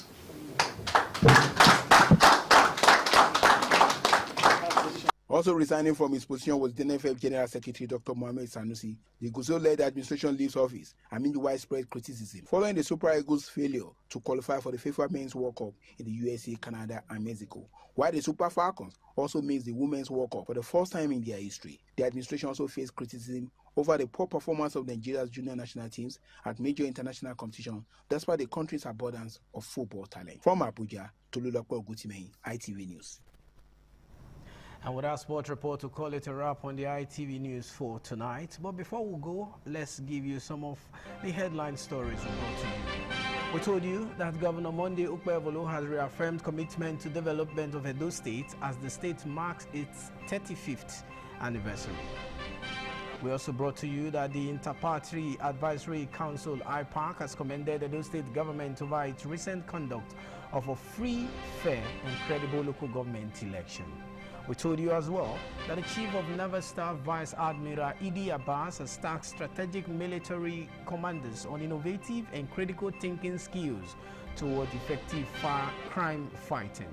And finally, we told you that the federal government has warned 915 communities in 19 states and the Federal Capital Territory, Abuja, over critical risk of flooding, advising them to, amongst precautions, prepare for possible evacuation.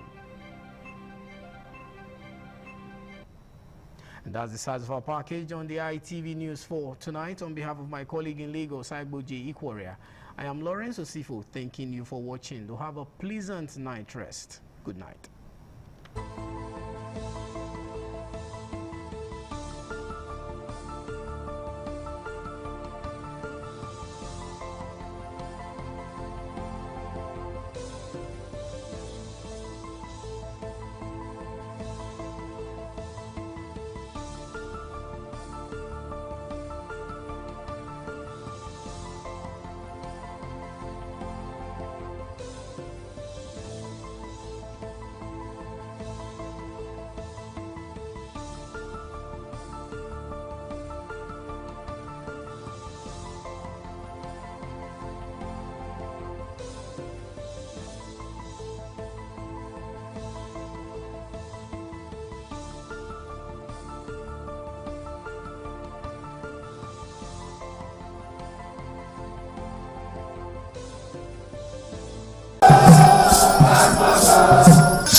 This is Anegbete community, situated in Isako Central Local Government Area of Edo State. It is an agrarian community with united people that promotes unity and oneness for peaceful coexistence. The inhabitants of the community migrated from Benin, the cradle of black civilization, a kingdom where king is truly king. The ancestors of Anegbete saw that age was the main determinant of leadership in the rural setting, and the eldest man in the settlement was regarded as the leader who presided over meetings, and his authority is held in high esteem. To further strengthen this unique system of leadership, age group evolved in Anegbete.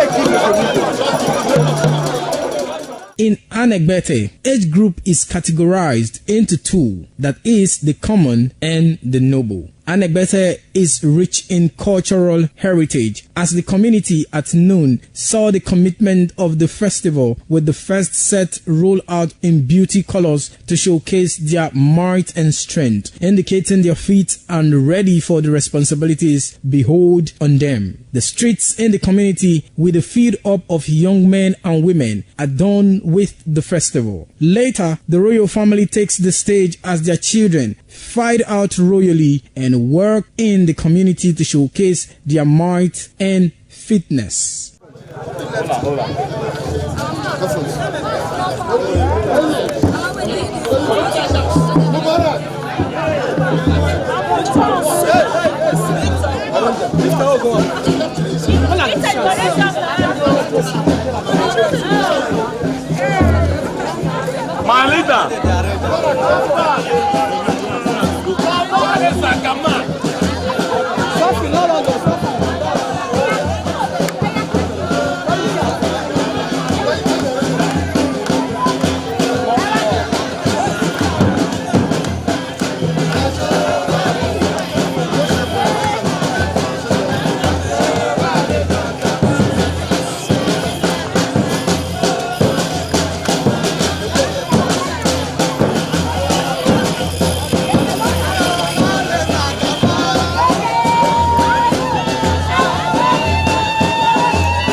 The Ugewe is the final ceremony of the series of festivals.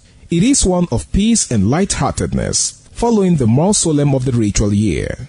Ugewe is the festival of the Ewe leaves, a symbol of good luck and joy. It is the most popular of all that heralds the dawn of a Benin New Year, new vow, newness of life and freshness of life, and a new hope for the future.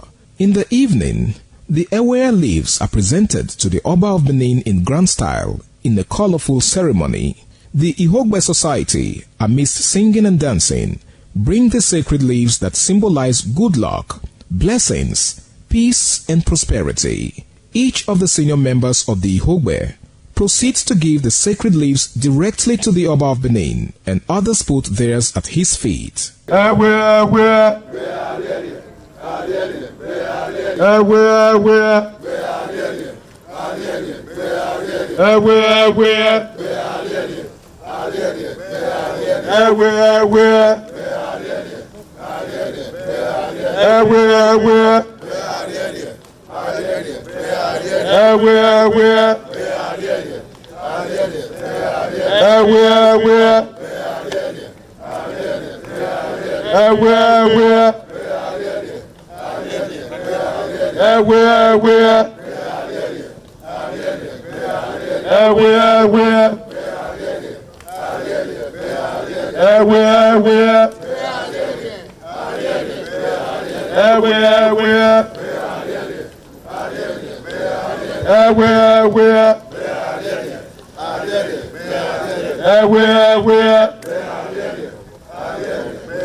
Thank you very much for joining us on the program, Healthy Living. What is the kidney? The kidney is an excretory organ in the body, which is for metabolism. Tuberculosis affects many organs in the body, but the common ones it usually affects is the lungs. Epilepsy is a neurological problem. Okay. It is an injury in the brain which causes someone to begin to convulse, to go into fits. It is curable, but the cure is a long-term thing. If you eat well and avoid those risk factors that will make your immunity to be down, then the risk of contracting tuberculosis will be reduced. If you're healthy, then you're wealthy.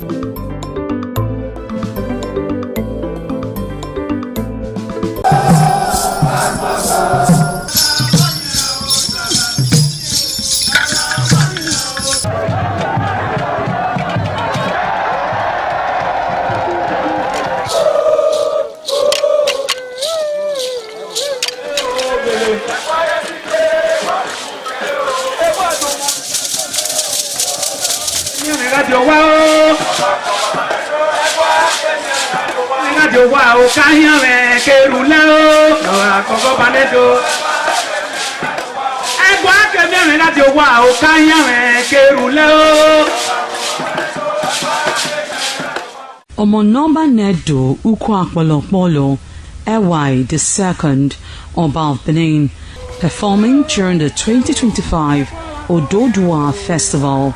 Ododua Festival is unique as it was organized in honor of Ioba Omoni Hwoyeme, Ioba Ewai II, as part of activities for her burial rites.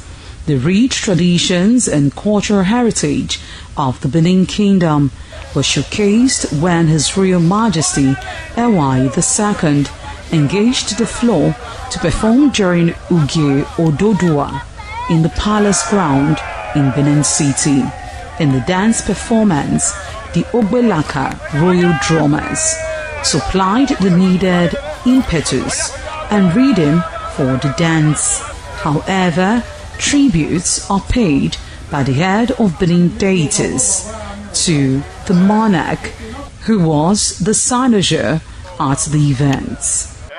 The event can best be imagined as the spiritual rejuvenation, stunned, spectaculars and guests at the colorful ceremony. 7 masquerades representing 7 spirits and deities conveyed different meaning in company with the head of the deities of Benin, with the Oba of Benin, who exhibited a grand cultural dexterity in his dance steps.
gómìnà rẹ̀ ṣe pé.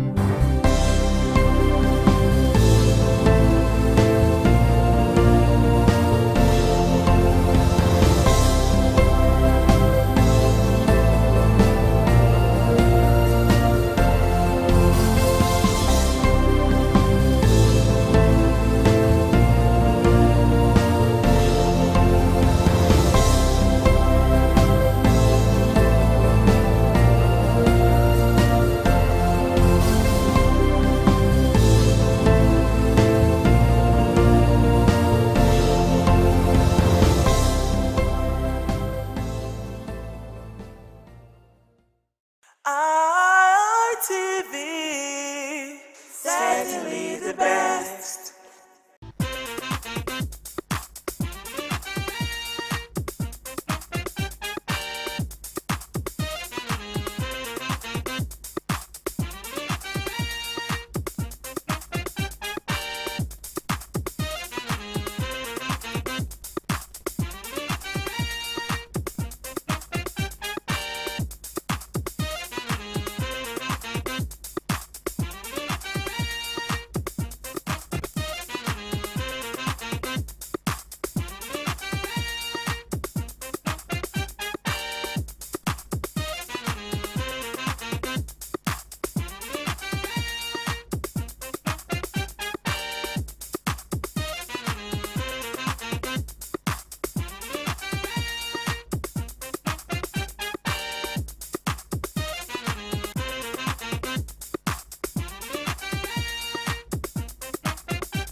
Good afternoon. Welcome to the live studios of Independent Television and Radio Communication Complex right here in Oluku.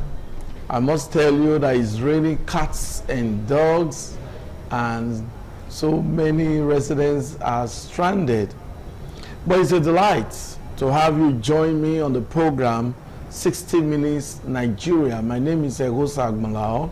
I have with me a very distinguished academics, Dr. Maxwell Osaige. Nice to have you with me today. Thank you, viewers.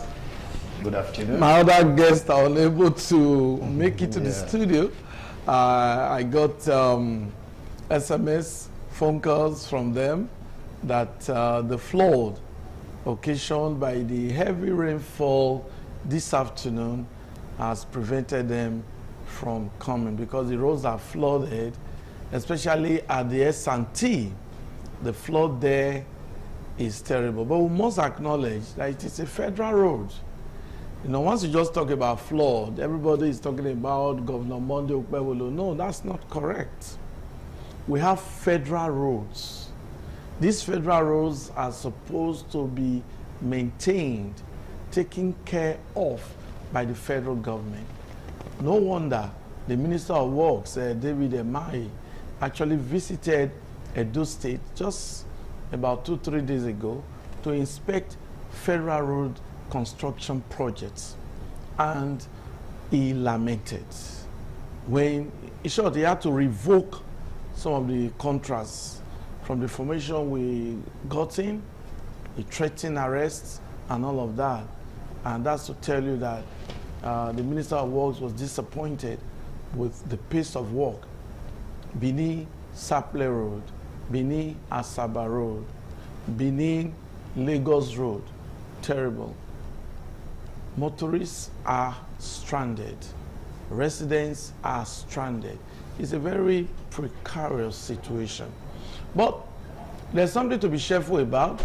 Edo is celebrating 35 years of existence, and we're supposed to have all the goodies. But we'll talk about a lot.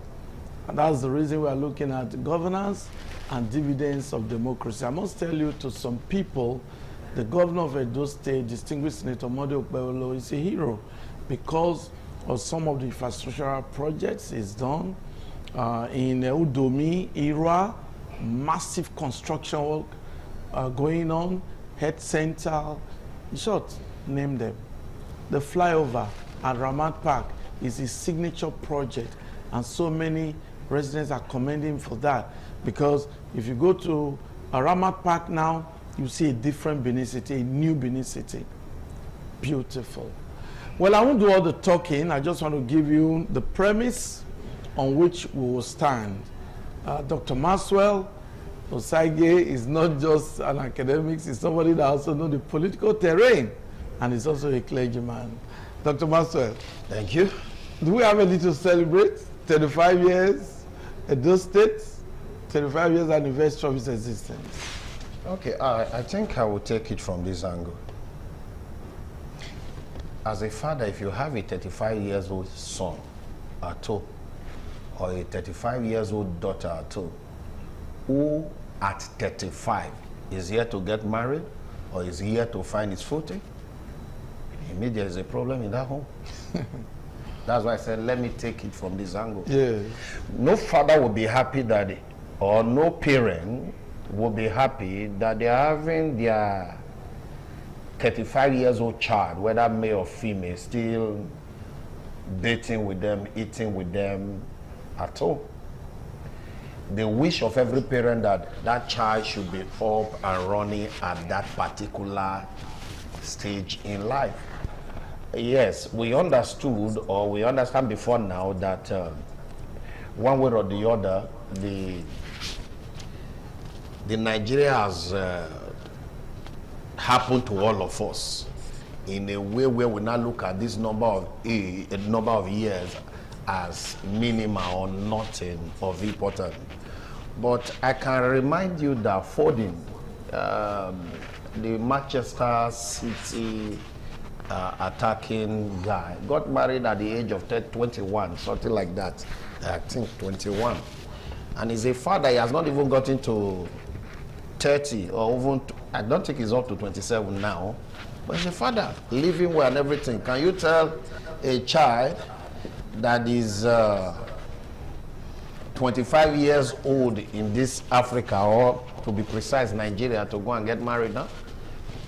Where's the work?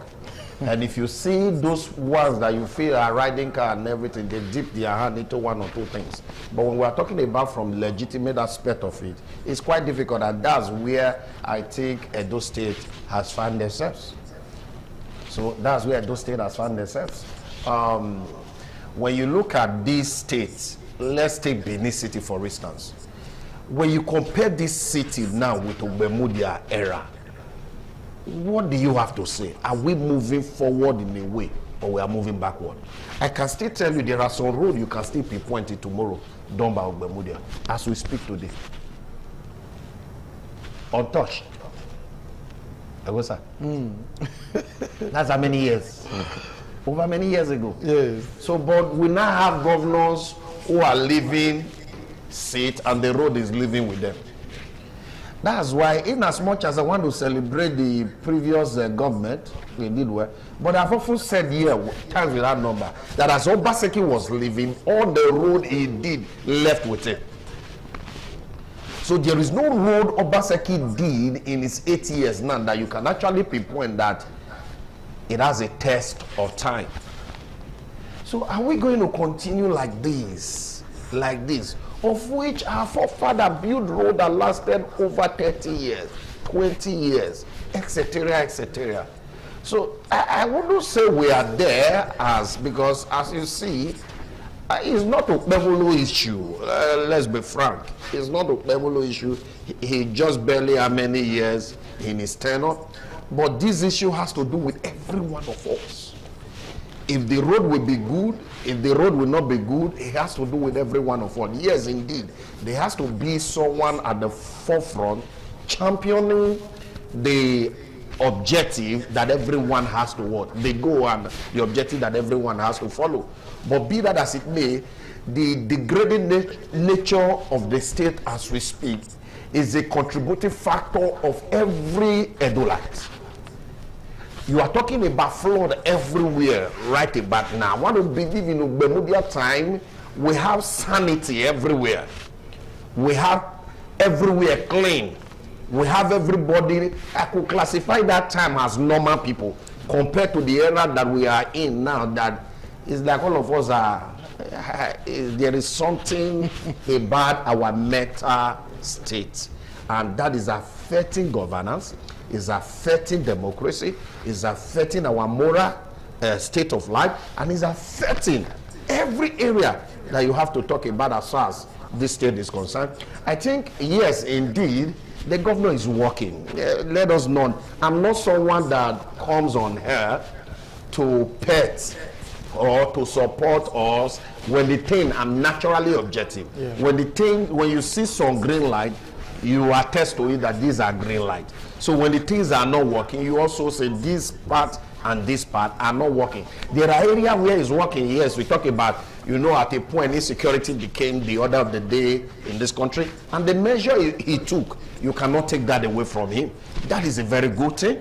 And also other areas where he has intervened, like the flyover. Yes, I once had, when I was running my PhD in the East, then I once traveled, I was coming, and I made a hold up far before Guinness. Also, I was there till 12 midnight. That's the 12 midnight. Yes. So I was there at 12 midnight, and that 12 midnight, there is nothing I could do. We have to come down and trek and trek and trek. That hold up got to 10. That then we have to trek till we not get to that area. Took a bus. I had to call my wife that night because I couldn't leave Ted. Yes. So immediately I got to Ted Junction. I had to call my wife from Bypass Aplero to drive down to come and pick me that night, because I was not sure of any vehicle I could approach that night or what may likely happen. So what am I trying to say? In that area, he has done well. He has put his footprint as far as the flyover is concerned, and we are seeing it, and everything is moving on fine. But there are other areas that are calling for questioning. Okay. Other areas. Yes, in as much as I want to commend him in this area, but there are other areas. You can't just say you are doing this and doing that and forget other critical areas. And this critical area is where we need to start looking into. Discipline need to come back to these states. Discipline. Because why am I saying it? Why discipline has to come? Thank God for what they are doing at various Ring Road, Ted Junction, New Benin, those cluster areas in the morning. But once it gets to 5 o'clock, you can't take those roads any longer. Everywhere becomes chaos. The indiscipline return back immediately. Every day, it continues. These are areas, if you want to sustain something, sustain it. If you say you don't want anybody to trade on the road so that we can have free flow of vehicle, sustain it. Till 7 o'clock, I don't want to see anybody. So if they want to go and be doing night trading, let them go and be doing night trading. But the aspect of allowing your staff or the people guiding that aspect to just remain there till 4 or 4:30, from 4:30, everybody come back to your madness. I think this area, he also need to look at it. And of most important, our agencies, as we speak, the governor of Edo State is here to issue NEC of O to anybody. You recently promised to look into that. So promising for 2 years? Promise for 2 years? What's the issue? Is there anything that is inside that the governor has refused to tell all of us? Governance is all about opponents. Yeah. If there are things that are tying your hand and everything, why not tell the Edo people? We are watching, we are listening, we know what you are doing. Tell us. They will be able to say, oh, this our governor is doing this. If you are the one making our governor not to work well and everything, yes, we'll come after. That's why we voted him in. So you cannot tell us in 2 years you are not saying what's your hope. What's the issue? You sack the former person, you put the next person there, still. I think this area, if we are talking about 35 years of growth, let's see the growth prominent, let's see the growth evidential, let's see the growth as something that we can touch and we can feel. I will start there for Thank you very much, Dr. Maxwell Saige. There are a number of issues to be discussed, very disturbing issues, I must tell you. But before we do that, let's talk about the visit of the Minister of Works, Dave Umahi. He's in the news. There was a time he visited Edo State, and reports that we got that he actually shed tears. And nothing has come out of those tears. Now he's back again. The PD will allow us to see the footage of his visit to Benin Saple Road, Benin Asaba Road, and when you see the deplorable states of federal roads in Edo State, everyone should shed tears. You know, and these contractors, I don't know what they are doing. You know, once you see the bad state of some roads, residents will point fingers at the Edo State government, but that's not correct.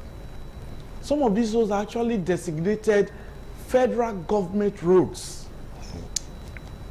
So, Dr. Maxwell, yes. Now the federal government, because we are looking at governance, is all embraces, not only by Edo State, but the federal and other states. Looking at governance, somebody said he traveled to the east recently, and if you see the road construction projects, that is, you'll be pleased. I don't know what is happening in Edo State. The federal roads are not being taken care of. Look at Saple Road. The state government needed to take over the construction of a federal road. The lane that has been fixed, amazing. But the other part, because that road is a massive project. The other road, you need to just drive through Benin Road as if you are going to Saple. You know? Yeah, so Umahi visited. You need to comment on this. Yes, let's start from somewhere. Okay. Were we having no year when all these roads were built? As at the time these roads were constructed all around, were there all year? We're not as buoyant as this. Now you heard the Donald Trump coming back to Syria to say you are no longer among the world terrorist group again. You have been removed. You think that by virtue of just saying that is for saying sake. There is what we call trade by barter. When we were growing up, they taught us in economy, trade by barter. Yeah. You give me what you have, I collect what you have, you take what I have, and everything. Now the reason why you saw Trump or the American or US removing Syria from that because they've been able to form government is born out of the fact that that particular region helped them to be able to juxtapose their position or impose themselves in a more better manner on Iran, because their territory helped in a way, and also considering the oil also a bit available in there. So this game is something that you must constantly continue to play if you need development. Hearing that federal road, state road, exeterial road, you and I cannot go to federal. Let's call the spade a spade. Are we going to go to Aso Rock and say, Tinubu, this road is bad? Is it not governor we elected? Now, the essence of a governor in a state is that you should be able to project your state to the federal that this road is bad, and this road I need an action, or this road my people are angry. So it's not a matter of running down to the president and everything president says, oh yes. You should be able to present a white paper, black and white paper that states everything. This is the support we are giving you. This is how we are doing as far as this state is concerned. But these are areas where we are lacking. I do not think there is any federal government present here in Edo State outside this road. I do not think. Call it social investment scheme and all these things that we are hearing, which has been able to tell us, which family has been able to tell us that federal government actually gave him that 25,000 naira. All we just hear is that the Minister of Humanitarian coming that we are distributing 1 billion, we are distributing this, who are actually the beneficiary of this. In my area, I had the poorest of the poorest. No one has stood up one day and said this money is given to me. So the only benefit we see are all these roads. So if federal government cannot deliver on their promise on this road, I do not see anything that they are doing. Truth be said, I do not see anything that they are doing. So, but be that as it may, to say it's a federal road, I don't know federal. I know my state governor, yes. Osadebe Avenue, yes. Very close to you and I. So we voted him in and all the senators to make her apply no to these people. So we thank God for Oshomole, who vehemently made this claim as far as Edo State is concerned on the floor of the House. Even rather than the Umahi coming to say, I'm sorry as at then, he was defending that he's doing Coastal Road. As if Coastal Road is where we will not take to Asaba. Or a Coastal Road is where I will not take, I'm going to Auchi. You know, when you see all these politicians, when they come and just talk, you ask yourself, what do they take us on? But if I may ask this question, Umahi did well as a state governor. Yes. Is it not supposed to maybe translate the kind of success? Now let me tell you what God. Let me tell you what Umahi did. So his assignment as a. I'm very vast in Ebonyi politics. Ilechi was the governor when Umahi was the deputy governor in Ebonyi State. Okay. Now, immediately Ilechi left. That was how he became governor. Ilechi didn't want him to become governor, okay. But he fought his way and everything and came in. Now, most of the road he did, we have no federal government funding like that. He took it upon himself because then in 2016, 2017, 2018, that's when I think, okay, when he came in, he started working and everything, all those bridges and everything. I was there. That place wasn't like that. Okay. I was studying there then. So I could tell you, many of the things he did, he took it upon himself as a governor. Truth be said, okay. One verified this. Yeah. He took it upon himself as a governor, not as a result of what Jonathan gave him. Federal allocation? No, it wasn't as a result of. So, you know, he's a billionaire. Whether billionaire or trillionaire, he has money before he came into politics. But what he did was massive. And most of those federal roads, we saw him using the state resources to ensure that he carry out those things while the federal government will not refund back. I think this issue, I think that's the same policy he's trying to create among state governors. You've heard him several times. He will say, do the road, ask for refund. Because if you want to wait for the bureaucratic procedure of federal government, the road might take several years before you achieve your aim. I do not see any reason why a state governor will not have this collaboration, just like what happened in Sapele Road. Have this collaboration and say, okay, this is what we want to do. But what surprises me in all this is this concessionaire. Those guys that they gave those roads. Yes. Now it became obvious to me that even the federal government were not having the full detail of how that road was given to those guys. So it was, what I saw there was that it was an agreement between the state governor or the state government and those people. So at the end of the day, if you listen to the state governor, he said, what we want to see is not what we are seeing after 16 months. That's a year. I saw that road. That road, there was nothing bad in that road. Though. It was just some little pothole. Which part now? If you go through Asaba, that Bini Asaba road, it was not as bad as Auchi road. So, but we just saw these people coming and using their bulldozer to remove the asphalt. So when they were removing it, we were asking questions. Like that road a lot. We're asking questions. They said, oh, what they want to do is a fry road and everything. Also, when we began to see the kind of road, they are doing road, and the road is getting bad as long as, I said, there's a problem here.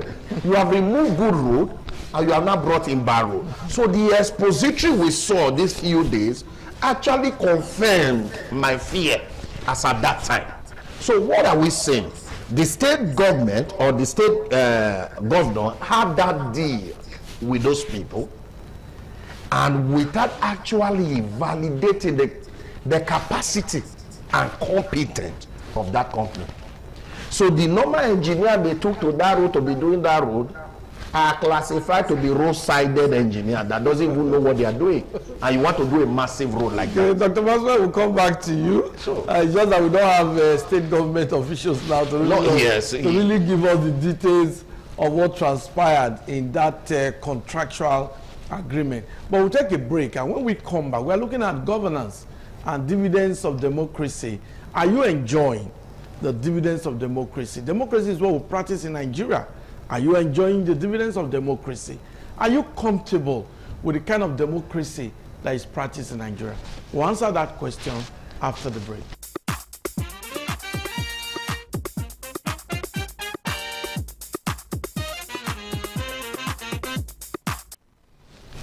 Edo at 35. Well, we have reasons to celebrate. We have a state. That's enough to celebrate. And we must commend Governor Monday Okpebholo for his action, his activities related to security. So many persons have given him a pass mark in terms of security in Edo State.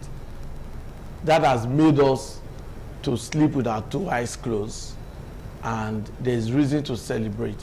Where there's chaos, where there's crisis, where there's rising crime, you can't celebrate. So Edo at 35 is worth celebrating. But there are other areas yearning for attention. This afternoon, so many people could not access their location or their destination or travel or move to where they were intended to be because the roads are flooded.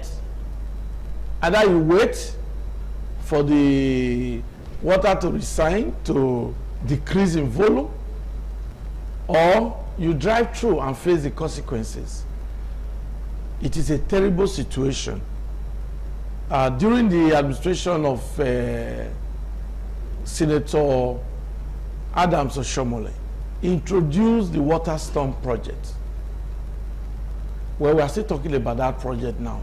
It has not been completed. Over 30 billion. Over 30 billion sunk into that project. And when we heard about it that time, we thought flood would be a thing of the past. Because the rainfall is heavy in Edo State. NIMET has predicted some states now will experience heavy rainfall. Edo State is part of the states listed. So, government is supposed to be proactive, prepare for the flood. What is happening, Dr. Maxwell? That Edo State seems to be reactive instead of being proactive. Siloko Road now, whenever it rains, the drains are blocked. It's just for the Ministry of Environment to take excavators there, deploy workers there, remove the sand, remove the debris, remove the field from roads as Siloko Road, so that the drains will be open. Once there is rainfall, the drains will now, the water, because if you block the water channel, it will look for his water way. Will look for his way. And like you said in your earlier position, Edo State people seem to be greedy in terms of land. You see them building, filling up moats to build. Moat that is supposed to receive flood. It's still to cover it. It's still a you know, it's a terrible situation. Yes. Also, there is something I need to let you know. How many houses have you seen people, all these government agencies use red to do like this, that you actually see an action from it? That red means this construction and has some issues, either where you are building it is not the appropriate place, or etc. But you know, one greatest issue we have in this country or this state is actually implementation. Not that we don't have all these agencies and all these laws. Everybody is just waiting for governor. Everybody is just waiting for governor. The Director General of XYZ is waiting for governor. Rather than you work first. That is the proactiveness. Yes. Let it be heard that the governor said, what did you do? Yes. He said, I did XYZ. Oh, was it good? Good. Was it bad? Oh, don't do that again. It's better than you sitting down and waiting for the governor to give an approval. That's also to tell you the way our democracy has fared over time. Because we are not narrowing it down to one issue where if the governor doesn't say, nobody do anything. So everybody is a praise singer. No one is ready to tell governor, this area is bad, or this area is not good, or this area is good. Yeah. So we are all just there. So as far as Edo State is concerned, most of those flood you see everywhere is because you and I, because I don't want to say you and I, when we drink water, we throw the bottle. Yes. When we drink ice cream, we throw it there. And at the end of the day, it's also you and I that is calling the governor. Governor, we are flooded though, we cannot access our road though, and everything. I think the measure to which the governor has put into security, it should also be activated to environment. So let's just leave this environmental sanitation aspect of it from academic perspective. Let's actually focus on it and everything. I said if I'm governor, I don't know. Oh God, only God knows. Yes. Or if I have to make policy that has to, if you don't clean your house, the gutter in your area, yes, you will pay fine. Because in my compound, every day when I see grass growing, every day, not every day, yes, once in a while I go there to ensure that it's properly clear. Yes. Even though I knew quite all right that federal government, there is a pipeline, something underground pipeline that follows, they do come to clear, but I don't wait for them often. So when I see that the grass is becoming too unbearable, yes, I clear it off. So what are we trying to say? Every one of us should learn to keep our environment clean. Not just waiting for governor or waiting for a minister or waiting for a commissioner. Every one of us is our responsibility. It's not just doing a TikTok video or doing a Facebook video or sending messages. What have you done? So if you have done your own part by ensuring that, look at everywhere. Someone is inside the bus. Can you tell me any bus that actually have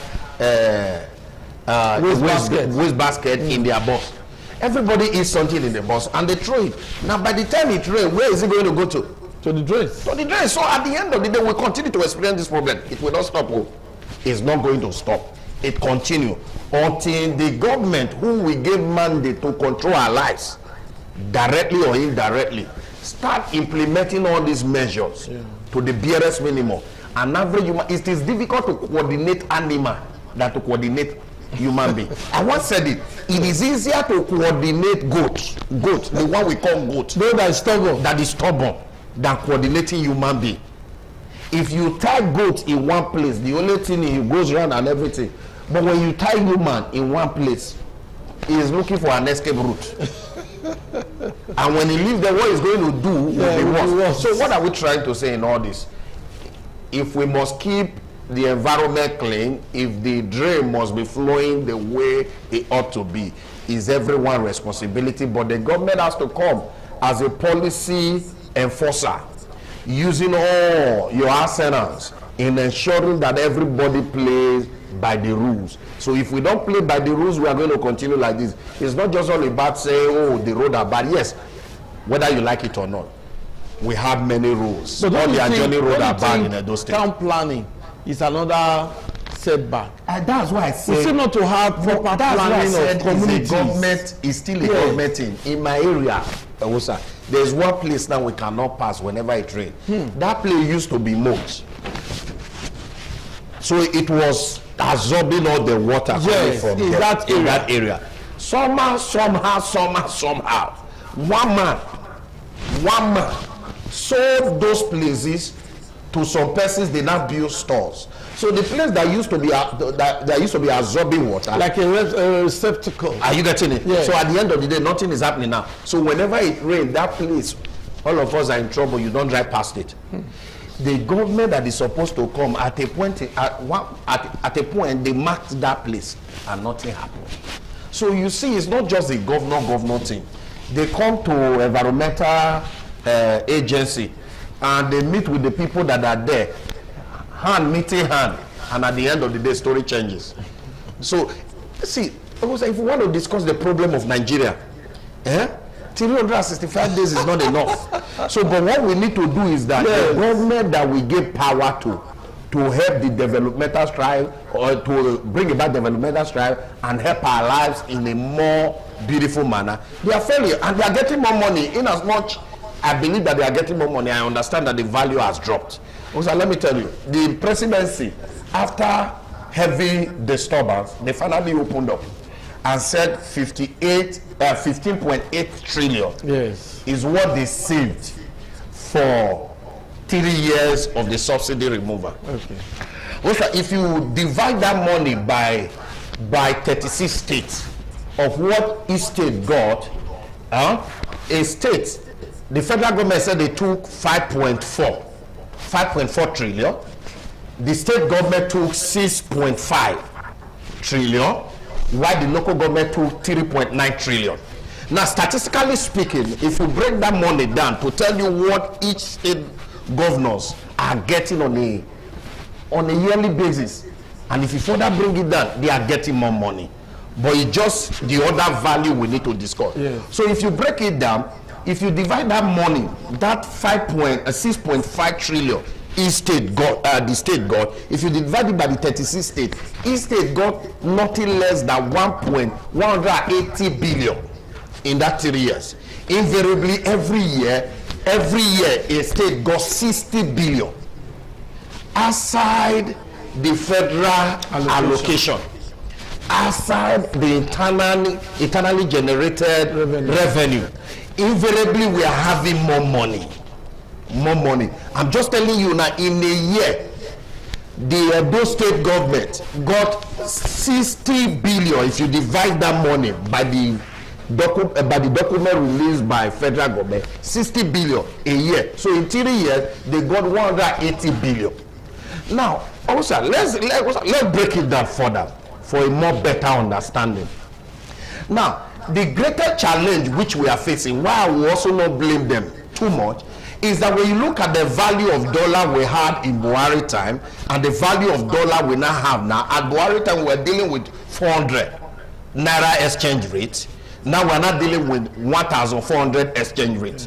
Now when you do that mathematics, statistically speaking, you find out that if you use what is the value of 15.8 trillion as at when exchange rate was 400 naira, and now which we now have exchange rate at the rate of 1.4, you discover that the value of it when it was 400 naira was about $40 billion. It was about $40 billion. Now, when the exchange rate became 1.4, the value of that money in dollar became 11-point-something billion dollar. So invariably, when you look at the discrepancies of 39-point-something billion and 11-point-something, invariably when you look at the money we have now, the value is not even up to half of the value when dollar was what? 400. So that tells you of the problem that we are facing. So if a governor used to use 6 billion to construct one sumo road, be rest assured it's no longer 6 billion. By the statistic I've given to you now, he's going to use over 26 billion to do that road. So if the the Tinubu government is saying we have more money, yes, we have more money, but have you looked at the value? So the state government are also struggling in terms of this, but nobody is ready to talk. You are getting more money, but what you are spending that money on is much more than when it was 400 naira exchange rate.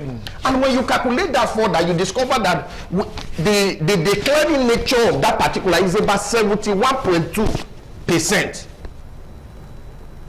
71.2.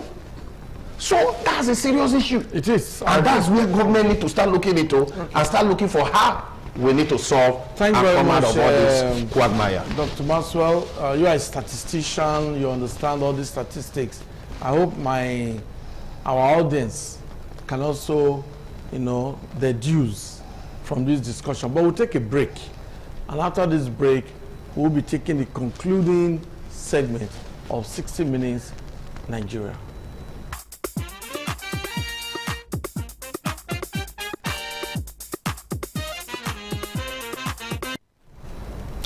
Okay, it's always a delight to have you on the program 60 Minutes Nigeria. My name is Egosa Agmalao. I have in the studio Dr.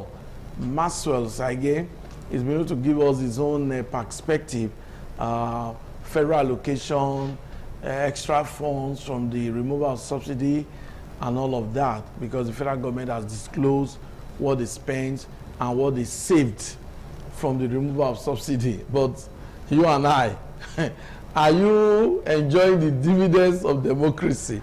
That's the question I asked earlier on, because we all visit the same market.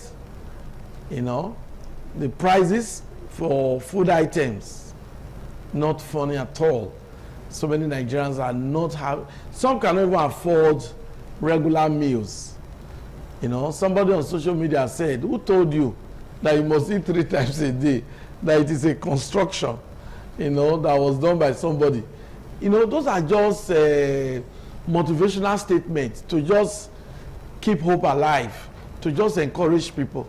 You are supposed to eat twice, because even if you miss your breakfast, the medical personnel will tell you you have missed the best meal of the day because of your brains. The human brain needs that breakfast.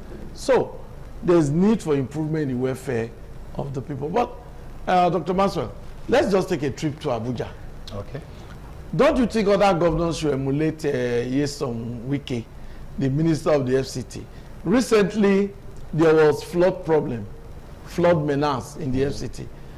And he said he was going to demolish houses built on waterways. How many governors have that courage to actually demolish buildings built on moat, built on waterways? Has he done that? He said he would do it. Okay. We understand that houses have been penciled down. We are monitoring the situation. In short, our correspondent in Abuja said landlords are running etasketa to save their houses. So when Nyesom Wike, when he speaks, you must take him seriously. Yes, but he has a boss. On that matter is a quite different matter. Okay. That's not politics. That's what we call governance. And in governance is a different ball game compared to politicking. So, but on this aspect, he says so.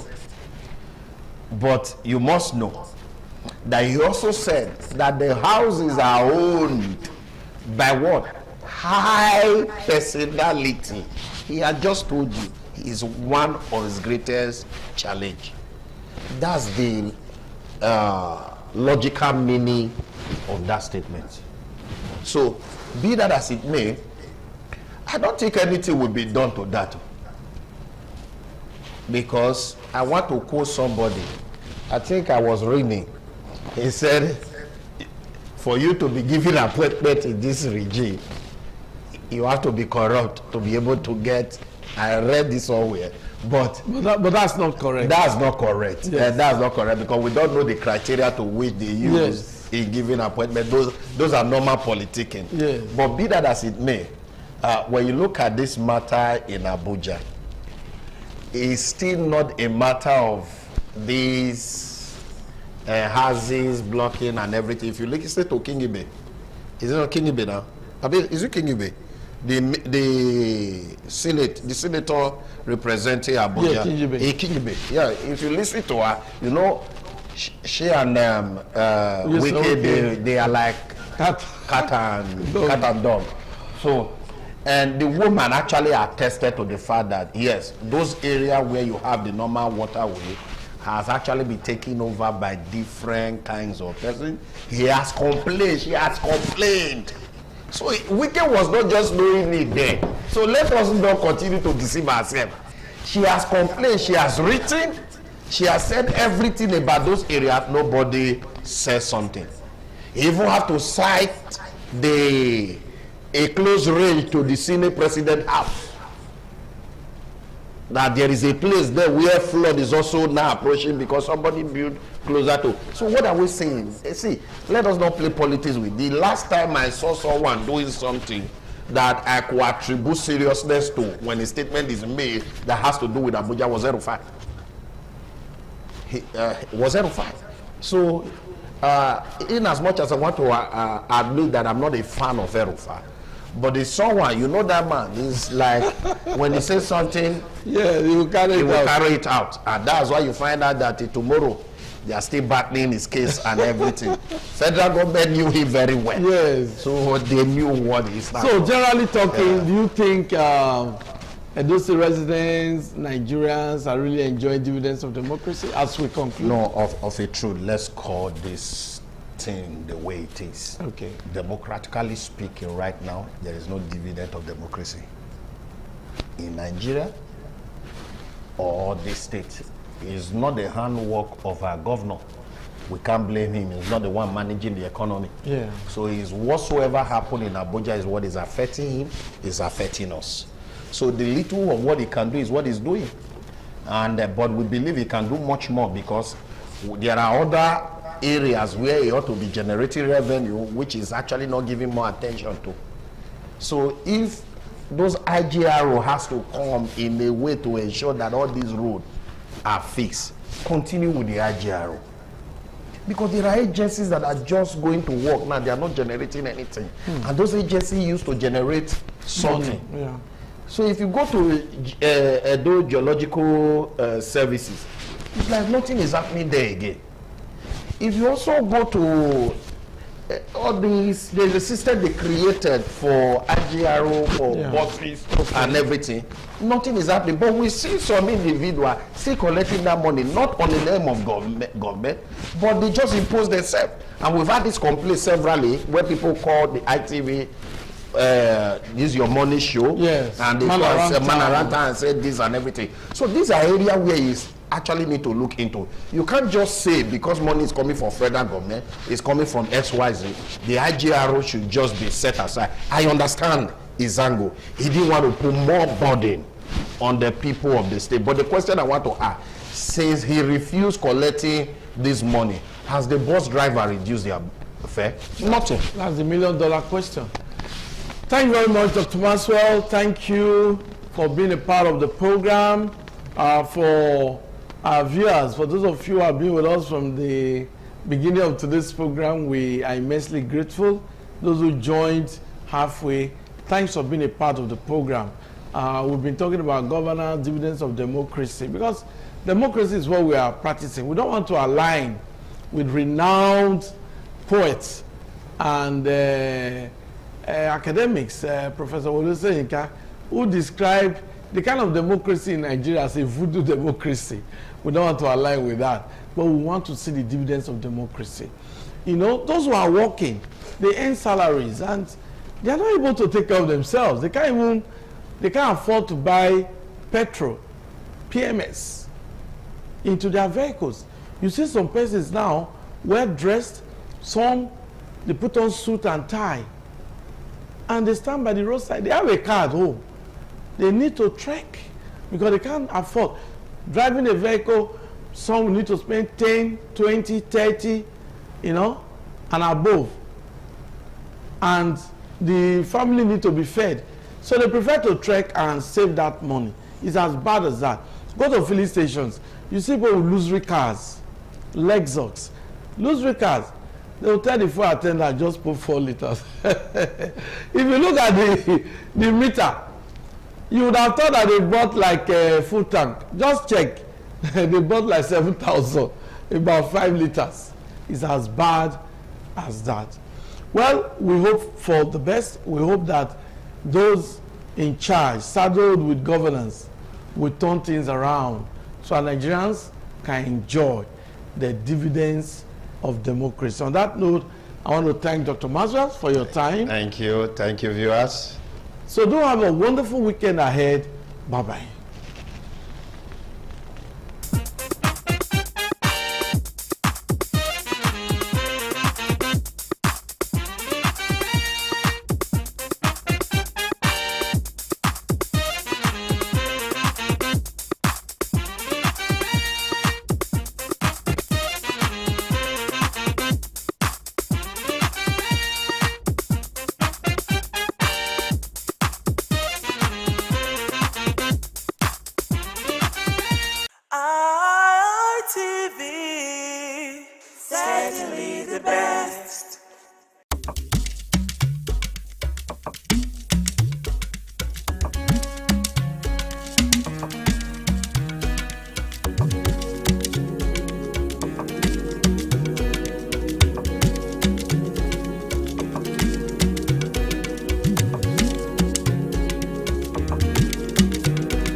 The threat of global warming is real.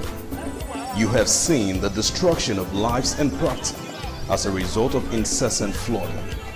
Make the environment a conducive place for all to live in. Stop polluting the environment. Protect the environment today. This message is brought to you courtesy Independent Television and Radio.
Oh, my son, my dear. We say, oh, my dear.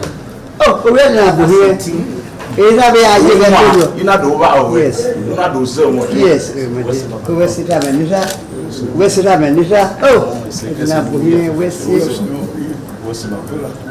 What's my dear? It's said.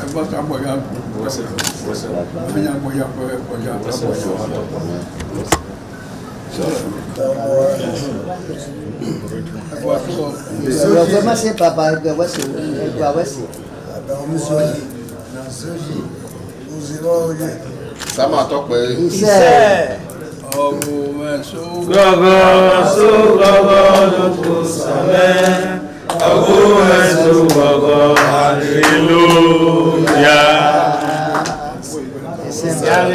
Sama tope. Ize. Wayagi makpome samane. Igagore. Wayagi makpome samane. Igagore.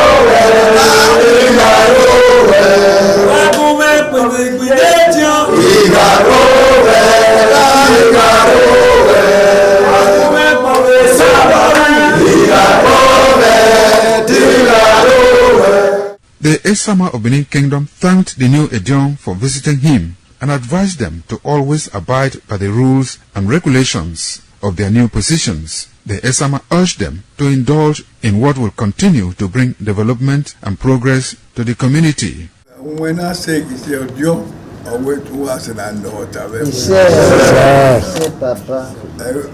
Kaliba wangina kupono na wise. Ukwedio. Baba. Eko mwana sewa. Ewa ya lo nete dirwe asewa ma. Awe huwe ni ne. Ejo wuki. Jona wele. Jona pulu. Jona mluya kwa ewa ngi. Ise. Bawe ko ba. Ojo we.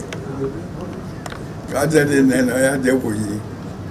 Bawe ko ate wona mo no ma se lo kai.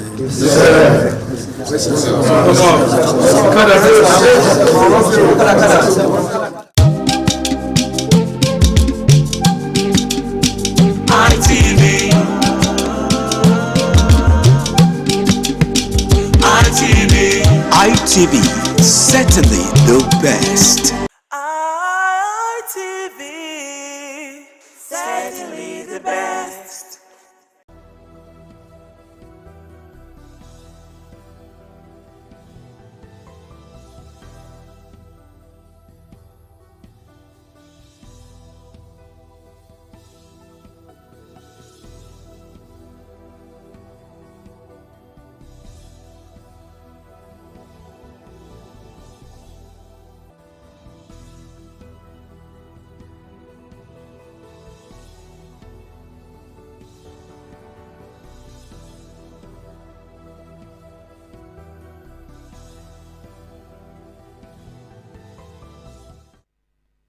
When you check the time, the only time you say go tell you go say now Oduota o'clock. And say you go laugh. Now be the name of the program, Oduota, the heart of the matter. You know, say matter when we say it never come, let me say the matter, it never be matter. Any matter when be matter, now we say we take for here for our program, we say we call Oduota. So welcome to our program, the heart of the matter. That man talker, no me talker. He say if you put your eye for ground well, no matter how ant small reach, put your eye for ground, you can fit open and see the heart of that ant. So which matter I want to look to the next matter when we say it concern the Osun election when we say just pass, which lesson they when we say we go learn from inside. And secondly too, you should say you go fit tell us how the 2027 general election go be. And the question we say want to find answer to today. Now make am like we go out, we go call people there. Well, they say their head is sharp well for this kind of matter. If you never come there for this kind of matter, you're never ready to discuss the matter at all. Chris Ojekere, a member of the ADC, Africa Democratic Congress, today with us here. I agree to my brother. Thank you for being here. I agree to you so much. Osan Okoro Obaraye, one person will be saying for APC, but APC matter the way it take be. They look at whether the political party when we say it day, now be the matter. It will look the matter the way it's supposed to be. I say welcome to our program. Yeah, thank you so much. Welcome to our program. But none of the quarrel now. None of you shaking yourself. Nobody see what I never shake hands. So that means it. Madam Thomas Ado, I say welcome to the program. Oduota, the heart of the matter. The election don't come. It don't go. Osun 2026 election. Now everybody think of CSA. They come. Waiting be your impression of the outcome of the election. The result when we see the announce. How you feel about it? The people will be the champion for that election are the Osun voters. And really, anytime I think of them, I'll be happy. Because you know, say, when you work hard, when the result can't show say you don't work hard, then the happiness will fill your belly. Okay, I explain what I mean. One reason we make many people not they come outside, come vote for election, they could say violence could be.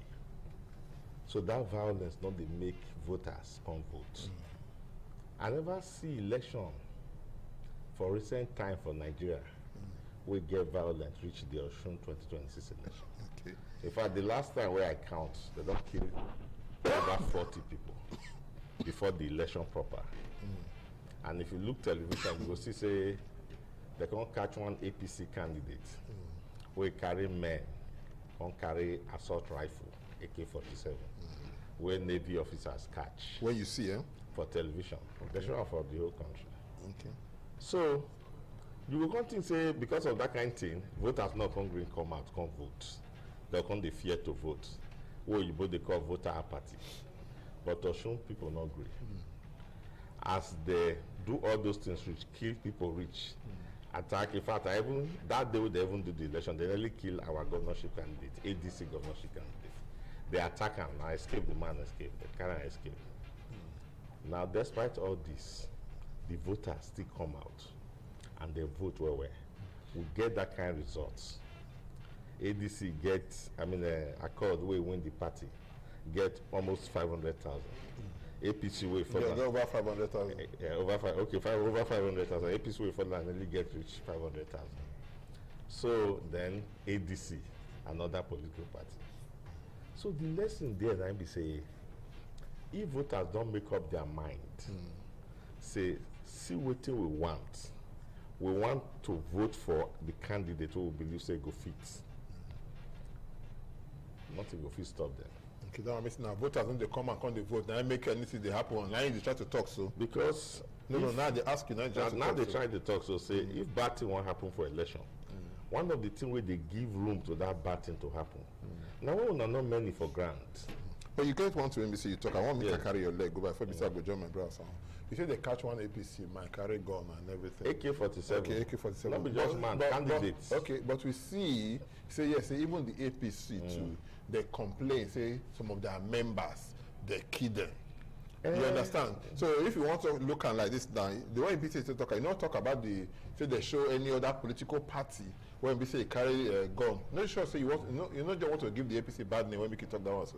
No, you see what it is, and I be saying that what you see, you go report. But some people read, they see read for people and say, say they kill some members of the APC. You don't read that one. APC talk. You don't read that one. I know. Listen to me now. APC talks say they kill their members. Okay. ADC say they kill their members. But with the talk of the one way they catch with gun. Okay. You don't understand? Now candidates. Okay. No. May I come to my brother? Make I ask you the same question. Me no come to say na same exam na the right. According to ask you different question. And there is what will be how you feel about the outcome of the election? Yeah, Baba, thank you so much. I think first of all, I want to give kudos to federal government. When make sure say the will of the people prevail. The truth must be told. All these our government without the federal government not giving support to make sure say everything go the way they call and say everywhere. I'm not sure so we will talk this one when we talk today, because if to say maybe APC win, we will say democracy is in trouble. But now say another party don't win now, maybe democracy will also survive. I think I will need to help my senior brother say he also get one House of Assembly member when they carry see many people for a house when import people come, maybe you forget you forget that one. Can I one reminder? One reminder. So we get to of the ruling political party for them. He's serving House of Assembly member, presently serving where bring machineries people many for a place. But those are the career and Madi of election. Every Nigeria face of election. Nigeria they grow. We go also reach the place where we say as we finish talk for ITV now we'll go well for the vote or you come out. You go see everything. They work out, they go. You no need to even declare public holiday or declare say no move for election time. We will go come that time. Just say because of the dark past when we don't feel leave. So it's still the bill I say with the crowd they come democratically. But I think I don't see say the thing will also they get better small. If people really are let the people, the will of the people prevail, you go begin work. What I be say I let no go cover eyes, see say cheating, they go and make they keep quiet. What I be say the police no go see say that this person be the person when they make they also keep quiet. They go make sure say the people come first. The people come first. This was also the first time you see and say Osun, when we as politicians they see say people not many for Osun. Osun give us close to 1 million votes this time. Over 1 million votes. This one was the first time. If they break record this time, never reached like this before. So it goes to show say people too don't they get sense say no, we go participate. It go hard for where 1 million people to do something where make you say you want to put we will put hard inside. It will say maybe they see 80 or 100, then you go call club people will become wrong. But with the number of voters when it come out, it good. Then second, they also go to show say the governor, the people get them from mine. Okay, I'll come to that one later because I get special area when we say yes, I want to talk about that governor.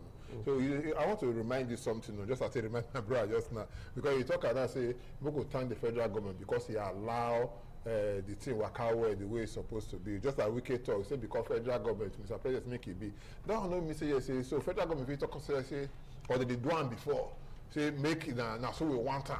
No. I said no, they try to ask. Why I talk because before you to sit down, let me say federal government if they decide the thing before, even before they say people go vote. The federal government that they keep quiet, let police or people do it. We know go killing go day now. Okay. But to sanitize the system, both for air, land, and sea to make sure say if social security, the people don't come out. They don't still get 1 million voters now. Okay. Also the federal government don't make all those plans. Okay. Also look at days before the election when they seize the state government freeze the account. You hear the federal government talk say no, even though so that they follow our way, it took close election. Oh yeah, open up. Those are but that one, they show say you say the institutions don't get power. No, that one because other people are supposed to do under institution. Not be the institution, not be the government supposed to tell institution. I go take waka. No, go take government. Go take waka. For the president to talk say he dey. You know the what they do he dey. But make we let this thing dey. It goes to show say everybody wanted that place to be peaceful. Okay. If not before, you know that one first of all a help to get your way out now, negatively or positively. But for us to say no, make the will of the people prevail. And for us to say election finish small, the next thing the president put a call across to an opposition that it goes to show say that person when they talk when get right to all those things, say make everything they go home. Say okay, may I come to you. You see one thing when we say is talk now. You say they allow the will of the people to go. Now so you talk. If you will talk talker. But again, one time we say you draw when you talk when I like to draw come out. He say because say now another political party that they win. Now you understand? Everybody talk you now talk and say you say now the will of the people now be that now what the people want. Last thing now APC win now, not the will of the people. I mean APC not get right to win any election for this country because they for middle.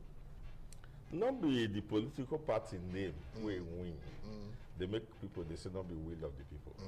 Now the activities will happen before and during the election and after the election. Now they make people they say not be the will of the people. As in talk now, now where federal government not interfere.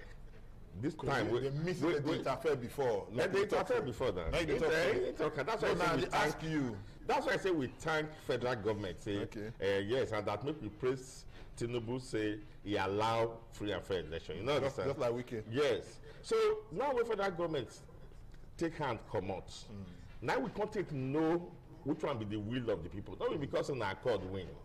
What do we talk now? Say if government they power, make government they remove hand for election. If government remove hand for election, we go see them. Now we go judge whether or not the will of the people or not. That be the name of the party. Even if the PDP they there, make they remove hand for election. Make they let election go as it's supposed to go. Then we go know say now we will come pronounce and say now the will of the people be this. So as federal government this time can allow them, make them vote freely, protect the whole place as in talk. Now make people turn out. For instance, now if now where do they fear? You see, say the margin where Accord take win APC, it now reach like 200 now. Now suppose you say fear. About 60-something thousand. Okay. Suppose you say fear day. Accord people come sit down for house. APC go win for there now.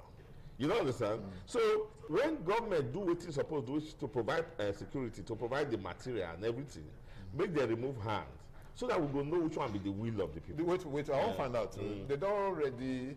Adeleke don't win the election. He don't win. He don't win the election. Because some people talk and say we never finish because the APC now say that they go court. They go court. And the rest. You know, because people talk and say now one thing for you to vote. Now one thing for INEC to declare you winner.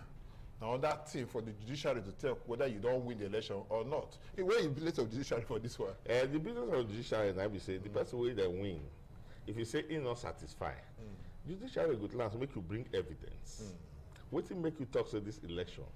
You're not satisfied with the election. But they hear for some judicial matters when it concerns election, or some opposition go see this say, yes, no be they still win, or per se judiciary already given to the political party. Yes. So why they be like that? Because they believe. You know, if you see that country, if still happen for here. No, they believe say the time when they go court, they not bring evidence. We prove say that the other person win, or maybe prove say they win you. So for court, you go bring evidence, say not be this person win. Okay. Sometimes some people don't go court, maybe they prove say not be this person win. They will come go show say the person even win with more votes than them. Okay. It happen for show more the time. Okay. By the time when they come, they reveal all the votes. Because that's show more they even get more votes than what they say he gets before. So why you don't agree say yes, the man don't win election? Why the APC go to say yes, they study election, they won't go court? No, as that one within 24 hours after 48 72 hours, I think the APC candidate don't accept the result, and I'm not sure say he will go court. Okay, the one thing when we say I want to see here, the governor of the place now, Ademola Adeleke, Senator Ademola Adeleke, if I contest, he contests other APC, he win as senator.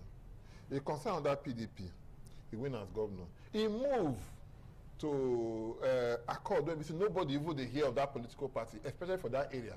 He still win again and all of that. He not sure say yes, say na person they win election, be that the party they win election. Na person. So which me say yes, that Nigeria don't right for independent candidacy. Nigeria don't right for independent candidacy. You sure? Very well, yes. Okay.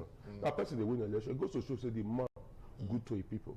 Okay. If you're not good to a people, now political risk be all those ones now. Okay. I get it now. A political risk, and he was successful in taking those risks because for him to win with 3 different parties during democracy, it goes to show so now he be the game changer, not be the party when they now be the game changer. Are you getting it now? So make it build on that will, the will when get to the people, the connectivity to the people when people when they look the party when their leader they go, but not their leader they look.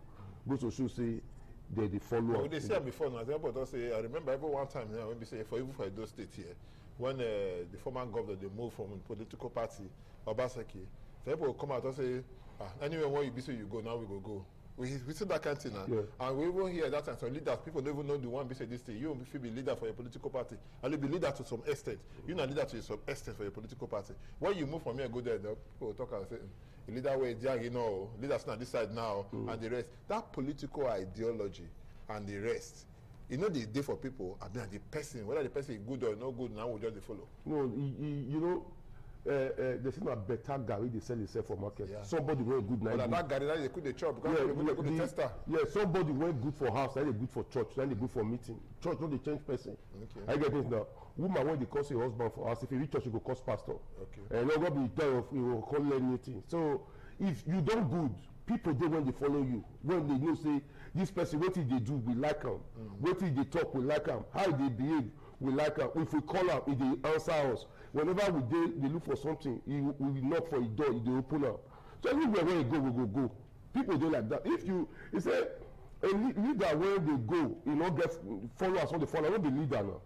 Say what you call it, say you the lead, you the lead yourself. But if leaders they go followers, they follow them, you know, say a good person.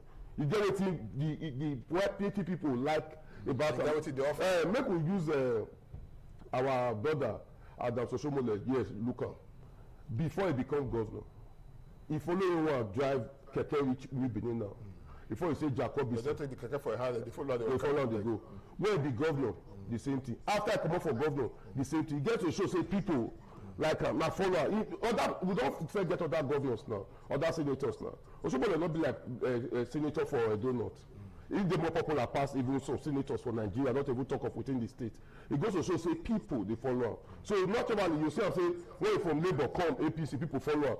You get ideology. Also starting the case of the president himself too. Whereby we say as a governor for 8 years, he still did very relevant in his state and within his terrain. Go to show say a good person. We get some people when they move, nobody they move for long. Even driver for house, they move for long. Yes, now. Some people will do. Some people as a politician sometimes we will go house, go see husband where they are our party. The wife they see people where they are on that party for the next compound. I get it. The husband and wife The man go dey maybe dey our party, you want go dey another party. Are you getting it now? The wife fit be woman leader for that party, he go be youth leader for this party. So he get the first of all show say, so people go say no, where he go. But if that kind of man want the car for you also fit convince your wife. Now people when they outside, now you want to convince. So we must also congratulate the governor for making sure say he people follow. Not be only one be governor. Other governors go to take that risk. That is their end. Are you getting it now? So I think the case of somebody like Fubara now. When nobody pursue on you, tell you say it don't tie, it won't sit down. Are you getting it now? If the people. But you know, sure for Fubara on a special case. If he back his special case, why this man also Adeleke can also be special case for the anywhere a special case where politics not be. You must go like this. If you want and you take and do all that. But for you to say tie, also go so maybe the people also. If you get the people, don't they see special case for you? Call you go fear the people. Okay. You go fear the people. If you don't fear the people, you know so you won't give yourself problem. No, now very good people they follow. Okay, we'll come back to INEC, the role of INEC for this whole thing. For the first time, or we don't hear that kind of they say English is just they scatter everywhere. You don't understand? People go vote. Now, a few cases, there are no quick votes. But at the end of the day, they vote. If they no quick capture, the one of the celebrated cases now be the video itself. You know, quick vote. They say spend some time, longer time than other people therefore they feel capture and the rest. And we can see and say almost everything, IREB, just the enter IREB like that, nobody complain and all of that. Now this small play, say this. For you feel say yes, if you not be point out to better thing or to point out to the conduct of 2027 election, not maybe that one. Well, what it shows that I be say if you allow technology work. Technology, not get mind of you to say I'm not going to work. No, if you get mind because no. I tell you now, my phone now, when I they use now Samsung phone, not beside the advertiser more. Only him now, you know the good they on. You get the one take the one and when we say you go on. That's not glitch now. So if it happens, no, that one not be mind of you. That one let me say it get problem. Not be the problem. That problem that they repair now. Okay. You don't understand? What I mean say you don't put the technology in good condition. Okay. If they work. Then suddenly, only election day, now the machine go come to say not go work. Something they there. It proves. So what I try to explain to you, I'm saying, all those BVAS machine where we employ, where we purchase for Nigeria. If you go read the technology of that BVAS, now almost machine will not fit spoil. Almost. And that machine, it get many functions. It will capture you. It will still record the number of voters. If they do mathematics by itself, and all automatic once you get network. So you don't see the demonstration now for Osun. When they allow and work for Osun, it work for us. So what we are trying to make to you say all those stories where they talk before say result not go IREV and so on, all na human factor, na rigging. Okay. Not be the machines get problem like that. Not be fake machine, not be we bring. Our machine they in good order. As they don't feel work for Osun now, we pray say make they also allow and work for 2027. Okay. If you work for 2027, as everybody they happy for Osun, that's what the whole Nigeria go they happy. Okay. Because you record the right thing for you. I go take work. Now when you say your candidate win, now go take work. I've been a one that candidate win. No, that time we will know the will of the people. Okay. When we allow and work, now they talk now. See, if we allow and work, the person will win. Now be the person will win now. Okay. Now that be the will of the people. Okay. But if you not allow the machine work, I will come to know who win. Okay. Because if the machine don't work, now people will come to say, now this one we see argument will come to okay, I don't mark this day down, and I know say I will still call you one of the days. Maybe I talk around that corner. Also, I'll call INEC and the way we say take this election. And if it's called them, if you say yesterday, if you say what you feel say yesterday go happen for 2027. I score INEC above 50. Even 60, I scored them because why we not say the protest after you know what nobody can complain and who can complain nobody complain. I get it you get now somebody to say they win with I get 5 you get 6 that would they argue now. You get 5 somebody get about 600 you just go say difference day you work out enter house you go wait for another time. Because this one, also the INEC too when they do an by election the same thing we talk here now see the way it go. And we congratulated INEC. Now INEC go also step up on their game. This one was also not better than that one. Are you getting that? The old glitches on the talk now. they will hear, but not you will hear.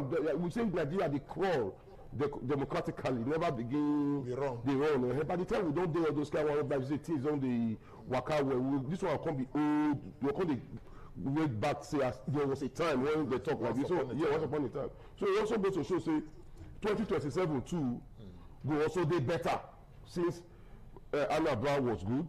Osun is better. I think we also get 2027 in a better height so that we will begin to make we not try to go back again. All these things will fit make sure say Osun everything was working perfectly. Make we also spread hands to make sure say during 2027 election everything work out well. Those say that one will cover so many places, some places where network no also dey. Make they also begin prepare how to reduce of fit no day. Yes, no, it's possible. All the scripts. No, say where no network no nothing. I think when network fit no day. So make they begin see how they go build that place within 24-48 hours to make sure say whatever machinery they want to go there will last time with or without electricity and network. So I make sure as a matter of urgency begin go back. Maybe they don't go sit down clap for themselves and say they don't do something well. No. Now they're supposed to go back when they go school themselves, begin prepare for 2027 because 2027 step 2 times now, don't reach there. Don't reach. If you don't come out here now, now September, from next week now, September. And when we enter Ember month, you say Ember month, baga, Christmas don't come. Christmas don't come, New Year don't come. So it don't come like that. So I'm not supposed to go relax now. You're not supposed to go sabbatical. So because of this one, as this tempo now, they supposed to begin, they act on this to see how they can get a better 2027. Because if they also get a better, if we get better election, Baba, the thing they go down well, as Adeleke win Osun now. Adeleke not get right again to work below par. If you work below par, you go see people too also on their own you just turn the enemy of the poor immediately. They not become God's successor. But if you increase on the tempo, say I see what you do before where people they make people follow, you call increase on the tempo. 2020 the next election 4 years time. You don't need to do advert, you don't need to dance again. You have to just say that this one is different. People will just follow. Now that it's hard to. You don't need to dance. You don't need to dance. If you do, say make you not relax. Say, you don't wait anything now. You come back and when's that payback? People are watching. 4 years not the far. So, but if you come to us say, my people, thank you. What you really now want again? Make we do. See what you want to this school, that one, this one. Then be some of the things when you open a talk. Take mock you before you come begin take them as lesson. Tell me address them and say okay, this one not supposed to come next time, this one not supposed to come because naturally all of us nobody be perfect human being. We all get our one two places on our weaknesses. So if you also work on that one, you go begin to and then also an eye opener to people like us where they feel to say and say truly it is good to be on the side of the people than to be on the side of an individual. Yeah. Because the people matters. It show for also. Say that people don't matter because no matter what happened, the people stood. No matter what happened, the people not greed. The moment that the people stay, say this man we like and we go make sure say everything about them work well. So think and say to say no also work for them. The people now for them they jubilate or they don't they weep say no. While are they because the people don't want to suffer. We vote for them say no. What be waiting? Before we begin see the smiles of the people, immediately after the election goes to show say they were happy, they were satisfied, they are satisfied.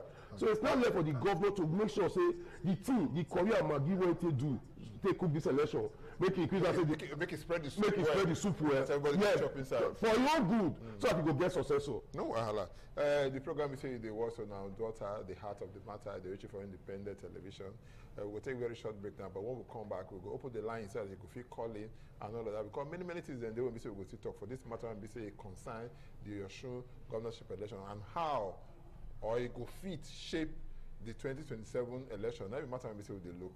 So when we come back, we'll open the line. The number when we say yes, say you go use, we go put on there. But just in case you get buried there, write on down 080 77 77 0300 080 77 77 0300. Once you call us, don't become part.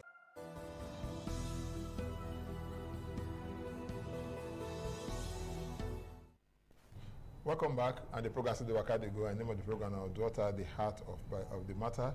We see the look this Osun matter and talk my brother them day here. Chris Ojekiri, welcome to the program. Thank you again.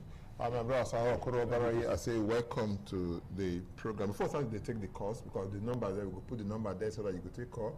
I advertised the number before, but before they take a call. Now be the issue of vote buying. Now one thing when the base I say, it don't bless it don't come stay for this our Nigeria politics there. Nobody don't just this now this one I do now. Almost all the political parties that they do how they arrest people they won't be there for party A, I think they arrest people there for party B, I people there for party C and all of that. Where will they go? Where will the conscience of people if you don't buy the vote, if you don't sell your vote? What you can expect again? I think from you, Chris. See, now 3 things they sustain that in one. Whether people like it or not. You know, so those people they make money or those with the money they feed they eat. They never understand the meaning of people will not get to work, will not see food chop. They don't understand the meaning of poverty. If they understand the meaning of poverty, the thing will be say, it don't make sense to you. Poverty will make person do it. So some of those people, especially for rural area, themselves they wait for election. Say at least if election come, because say that we don't price the money before election. So we believe say the family go we believe say OPC go share 20-20, maybe PDP go share 10-10. They will discuss. Okay, what about ADC? ADC we never do. No one do election. No, because we talk about that. We never participate for election. Nobody participate for Osun. Okay, Osun. So that's what they do before now be the talk. Okay. So you see that they discuss her. You don't understand? 20,000. Then you get into what they call pet aversion. Now something will be saying now you like drum, but now you hate them, but they do them. When we say the thing don't become part of you. As you talk, I just like people that say vote buying come they become part of the system. So can be like that component of the election say that thing must happen. Then the third thing that fear. APC go say if we not give money now, maybe PDP go give up. If PDP give, this will go vote for. Now that fear be the first thing we go remove. So the political party will stop that thing. Because they will say if you not give them, others will give them, but they give them and they will vote for that fear. We can't enter the candidate and the political party. They're going to divide different ways where they will take bring the money. But at the end of the day, now the political party when we go have to collect the money first. Apart from say collecting money, and even make profit on top. Yes, thank you. That's the profit too. Apart from say collecting money first, you go make profit. So that's why we see that what we go need to really let people know say, nobody they not give you money for free. Nothing goes for nothing. That 20,000 you collect today, the man will give you that 20,000. He will collect your 20 million when you don't enter the house. Okay, the man carry a pikin, he carry a wife. He carry the man himself, he carry a wife, he carry 3 of his pikin them and all of that. They carry they go before they go the children they have because they look at party leader. They ask the father say, which political party we go vote for? Say no worry, when we reach the feed, I will let you know. At the end of the day, they can't go price that. Come see the one say party A they bring 2,000 naira, party B they bring 3,000, party B C they bring 5,000. You say because everybody vote for party C because then they get her. That kind of thing if it make us get good leaders. Or how we will take eradicate and how we will take eradicate this vote buying for our elections. If now when people because we say plenty well for our election. Yeah, and you don't come to stay. Don't come to stay. We not fit remove am. No, it go hard because of the poverty. It go hard. Don't mean say they don't fit remove am. No, your feet it go tear. Okay. Why? Because of the poverty nature. Just like where the leaders don't put people. But we know the value of that 20,000. I will be when the woman when they do pure business, they tell you say our business now 6,000 or 8,000. The total business. Total business when they do. When they sell now about 6,000 or 8,000 when they put for rubber. Some people just sit down for one place now. If I know to that, don't break and finish. When that woman so now you want to give 20,000 on that day. Your husband 20,000, his TV daughters 20,000, that's about 80 to 100,000. One enter the woman when her business now 8,000. Husband na carpenter when they do save for backyard 100,000 enter that house. You also I think for the first time. So you can't even classify the kind of carpenter where. Yes, when they do save and joko. So think and say that kind of house that day for the first time maybe 2 or 3 years when they go buy fish when eyes never finish one. Meat whereby they say madam give us this one when they pick from ground when fly don't kill you. So they will eat well that day, chop well that day. So to their mindset, if not that day I chop, make I fit fetch because of the way all that don't do them. Because no, they sound chop before. No, but it was a government they do all these things to make sure say first of all this food day. But anybody where they go on the election day, no one go there say give them anything buy motor. You don't go there and say they notice say the hospital where they put glass or eye. Somebody did. I'm just take this call. Hello, good evening. Good evening, Oga Fadu. I agree to you. Who they talk with? By your brother Ejala. That's the big fish. Domosa. Ejala, you know they call me We don't see that again. No, to what the program was. I'm surprised we get like that. I agree to you. Obuta. Demo. Thank you, my brother. Yeah, my whole point is say, Miss Go INEC 100%. Now the voters, maybe the problem of INEC. INEC no be problem. Okay. Because if you don't get their ability for talking, INEC no dey cause talking. Okay. When a show election come, over 20 people die. Now INEC cause am. Now we the problem election. Now we dey hit the politics, don't be INEC. Okay. So Amaba election pass 1, Ekiti election pass 2, this one also now 3. One thing I want to say, when our government they spend money for the people, we know they mock money with the election. I told the game, I won't give an instance. All that from Muhammadu Buhari time, all this now. So, last 2023 election, APC lost 10 states to opposition. Well, Nigeria, I will see the year from Nigeria and say they ring election. They ring election. APC lost 10 governorship states election. 10 states for governorship. 10. What if I check me now, 2023? They lost 10 states. And people will see they tell you say, other APC, they ring election. Now, it will not work when they come before other PDP. We will not talk APC no good. If you talk and say, why a country when a party with the power lost 10 governorship states? So now we be problem for election, not be the INEC. Okay. Not when they play the rule and say, when the governors, when Nigeria government spend money for the people, when they make money with election day. Good afternoon. Thank you so much, because we always say some of the money said just the swobu. They get many dust and all of that and that kind of thing. Now if you want to maybe say more take on that call before we say go take a nice question. Hello, good evening. Reduce the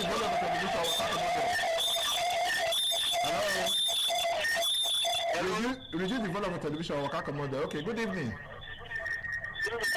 Your TVC get on. Your water come on there.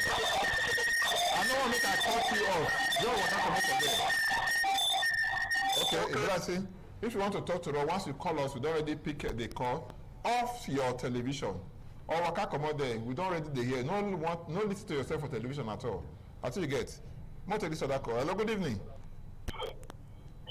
Hello, good evening. I mean, off your television, how are you? Okay, good evening.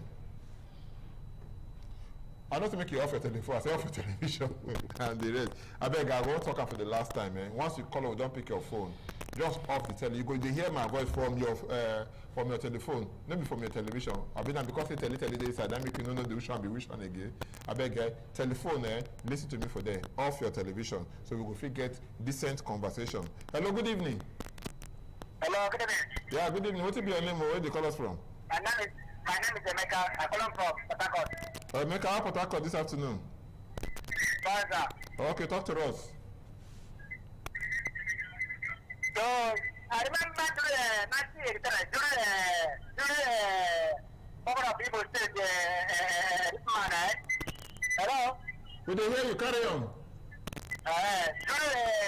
Governor of Imo State, how does this man be that? Yes, 1983. You understand me? Hello? Carry on. No more that time my brother not get right nice. Okay. So before he died. So during backward time, no more blah. Come and vote your candidate will like. So for now, I don't remember when I did like to say why, what did happen for now? During that time, nobody can say come and take 1 naira, come and take 2 naira. If my candidate, they can go vote your governor. When they vote, go to your house. When the time down it, I am not result. This is simple. This is critical time now, my brother. I don't know what is happening now. This is not the order me, but what did they happen now? Because they buy, they sell. You come the other say, which one you go buy? And funny enough, I get one election ground one thing. When we say they sell, they buy and sell votes. So the policeman sit down there, somebody comes and say, okay, police, see this man, they buy vote, they sell vote and everything. He says, see what they make it come do now, this area make it come look. That's what they do for that place, say, it no concern them and the rest. But we look on that thing there. People will talk and now say, this election, we say, this one go do today, this one go do tomorrow, or do anything. What we they call off-cycle election. Say they cause wahala. we know quite well say because say they vote people, they go court and all of that. But new electoral law talk and say before they go swear person in and they go finish all the all the court processes before they go vote, they go swear the person in and all of that. You know, if we say we're supposed to do and make it be say all our governorship election, they do all of them the same day. So the one will be say any ruling political party when be say they now they want to do election, all of them can go gather, all the state governors, if not be all, most of them will come for that region, they'll go gather for that state. You know, if you say it they affect the way it's supposed to work. You take and be it affect when now one of the things when they see when no good because why somebody to say maybe all governors that day at the election, they're not going to get time for the next one on. So we also do think how the legislator and the judiciary will feel help us again. We will make sure say all the election and uniform election because now that the team will also the judiciary now will also change because you can't be saying you need to track some people on. Bring some people over. Forget the way they take do. So whichever way they take do, maybe they sit down look book inside book well again to see everything. It will also save us money. Because it will also save us time. It will also save us this in-depth issue. Maybe by we say you go do this one here, do that one here, do this one here. Because make the also look out say as the Senate now 4 years. Once your 4 years finish, you go. If you not say you will go lose 2 years too, you can't wait 6 months too. After you finish that 6 months, you go. So make we get that kind of uniformity for every election. So I will just say after this election, we will wait for the next 4 years because it may disturb for waiting man also plan. I get it that even the supporters say if they want to do that one, maybe also go put local government inside. No, just they do everything once and for all. Okay, make a state government do. No, it will sanitize the system. It will help the system. I get it that because when we say yesterday you got 30 over 30. It will sanitize the system. It will come make the place. Everybody they work well. When you don't say 4 years, say everybody they come do so do. It will be the hour for corner. Everybody will begin great judgment because it just maybe with the work here. I never see reason why people go to shout for Osho State because your own day house. I get it now. You're not going to leave your own pressure. No, don't leave your own pressure. You go turn. So make our judiciary, our legislatures, when they sit down, look, carry light, look that place well to see how we will to get everything back in uniformity. That uniform election, off-cycle election. What will be your take on that? I agree with everything we talk. Now the modality. No, I want to add to that. Now the modality because what in the talk so now strong constitutional matter, and it still refer to the question of say this tenorship. It be like say na juju thing where you both they call sacrosanct. Say they give you 4-year tenure, but the thing we suggest on that be the good ideal. So as it just the just come they think how we go fit do one. Definitely talks okay, you governor will be say they will cost come out for your this thing. You begin. Do your 1 year into the other person tell. Yeah, just like you do to the other person tell so that the person will start from that person will can do 3 years. Since the person a fresh ain't be in the first place. So they fit do those kind of things because by Bible said the law was made for man, not man for the Sabbath. The Sabbath was made for man, not man for that. We will see arrange the system. So that in fact, including the local government, just as they talk, the only thing we are not want, this one will be say INEC they conduct all election. Well, INEC still conduct local government election. What's the argument they grant? But that make INEC when they conduct local government election. If ever see I support that one for now, if our democracy stabilized first. Okay, more yes. This conference. Hello, good evening. Hello? We therefore take you, make you be say you answer now. Serious matter now be say we dey talk here because of now be say yes, I stop Project Kerry from talking, continue with that this thing. Yet you know go talk your own for that side. You know go like that. Mash, believe this abroad go talk. Hello, good evening. Hello. Good evening, no. What be your name? Where they call us from? That one network abe na shame the show or the first television talk for television. And I remember one of my brother one they just say he won't talk. I bring a come here may talk. Because they count the number of lights we say we get for inside the TV here. And the call say, but how far like you say waiting and the rest. So make we look this matter when we say if we look at because you talk about this off-cycle election. Because now one thing I say whether we like them or not, it they drag us back and they come back when we say they drag us, no be small back at a big back. Would they spend money? More money. Okay, for those days when governors can stay Osun now, they leave their work for house. apart from the say they don't leave that work with, you know how much they lost every day with governor not there to sign what he's supposed to sign for office. They will pack everybody, go play pool for one place. God forbid war even did that day. They shoot, they bomb or shoot. They'll kill half of our leaders, but that's for the country. More than half of our leaders. So they have security risks. So this local government election, make the Adan general. Look, we do a we never do this one first. They talk of that one. That's what, since we want to get one circle now, we know so we can get off circle. Make the Adan general. Hello, good evening. Now, wow, blessed that the vest today. And the rest. So, make the Adan general. Now, what we will consider? Okay, no problem. Good evening. Good evening. Yeah, what is your name? Where they call us from? Solomon. Solomon, what do you want to know? I know it's more picking, but if it's it off our election matter. Okay, Solomon no want to talk because the way his voice take be. If that he don't leave Papa don't leave for Ghana and carry and take the play now. Maybe Papa don't know say if one day for a picking hand. So some of them be when they see number for television, they would like to just the user like that. Maybe they die the number, which is not supposed to be at all. More get the blessing. This one no would do like that. Hello, good evening. The blessing network still gets your own issue for inside. All of them will just be like that. Make we look the violence when they say a come. We'll go back to that for inside the election. So much so, a serving senator, Father Osin, his name now don't go everywhere. They talk and say if you don't vote for this political party, they may they kill the people who are basically for the other this thing.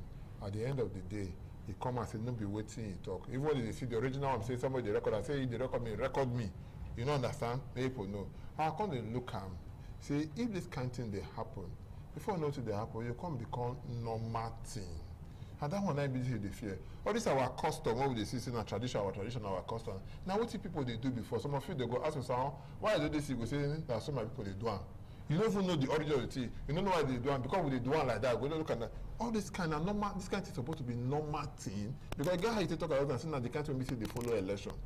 But that can talk, it cause big wahala. It goes to show the type of leaders we will get now. Now, what I tell you just now, say that person when good for house, good for church. Yeah. Church, you say church they change. No, when they change person. So it goes to tell you, say that kind of man now go look at constituency, because constituency they are also suffering. You don't get anything to deliver. You know if you still make, you don't vote for you, they keep person. You when they vote for. But now APC man like you now. You supposed to know my stand for any issue now. APC man like me no makes any you begin talk now. All of how you make that kind of statement. Even as a service senator, you become the deny. You supposed to even talk, so now you talk out. You go to now therefore respect. Yes, therefore respect you more. Try to cause now AI begin because they change the issue. Go to show say you really minded. And you now you when they represent people for the red chambers. So it goes to show the type of leaders how do they find their way up there.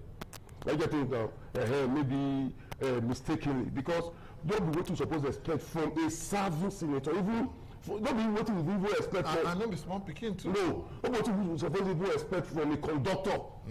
Let's say somebody. Yes, let a distinguished. Yes, a distinguished senator where he be say he get to them our taxpayer people when their taxpayer they pay you. You say make if they not do it. Okay, now what is his fate now after the election? So the election come. That person going to be fate. Hello, good evening. I call back with Amir Jala. Jala, thank you, sir. You call back.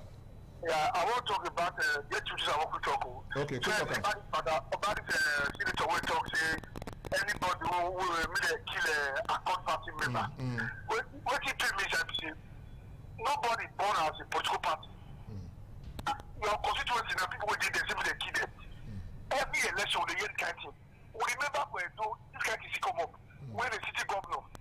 Quand on sait, il dit toujours petit roi pour les Nigeria who born. We see yet one leader for Ego, Tito Cup. Say social Nigeria who born or Ego, social born. This kind of thing are bad thing. You supposed to not make laws. Where you go to carry people down. Where you go to put yourself. That one is one. You get what you want I want to talk when I want correct some situation. Nigeria, because government win election, sometimes not be say perform. Nigeria they vote because of would they vote here because of sentiment, would they vote because of ethnicity, would they vote here because of religion. If you win election for Nigeria, that you don't even perform. And if you lose election for Nigeria, even though you perform, it happens for Ekiti. When the former Fayomi perform, he lost election.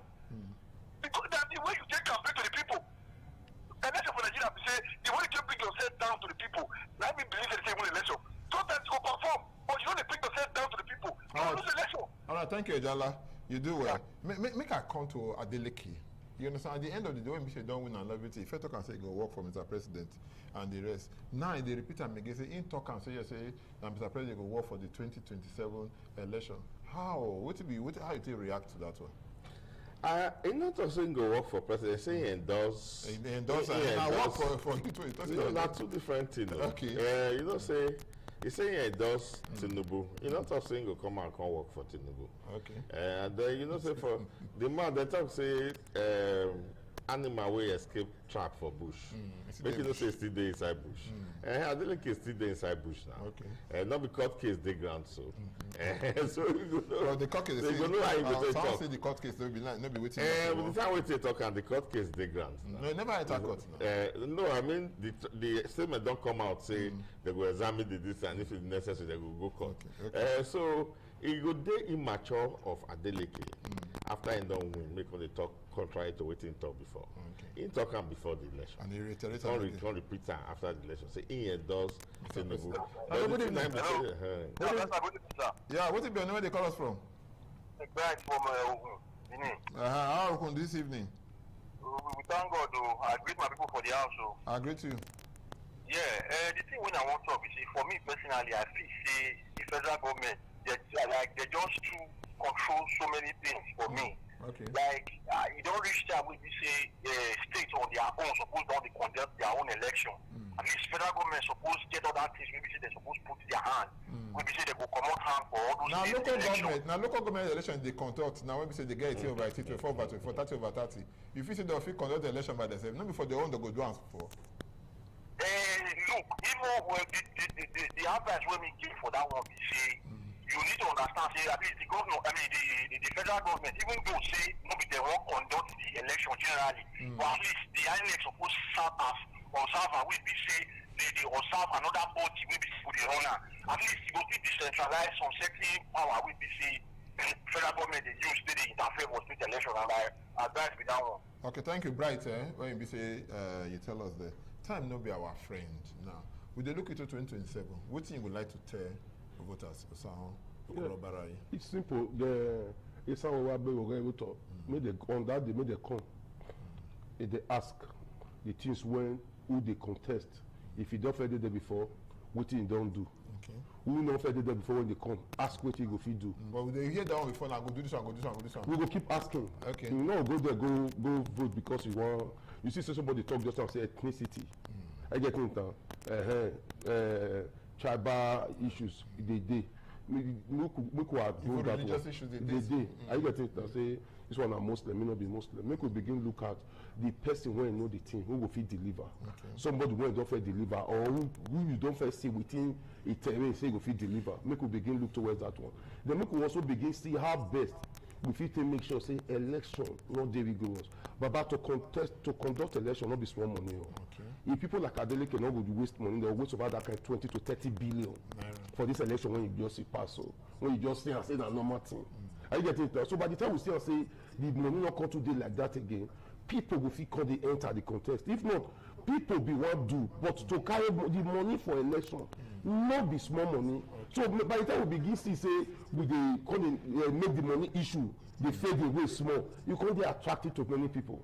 For you to get that close to over 1 million votes of that day. Out of that 1 million votes, over 700,000 people collect money.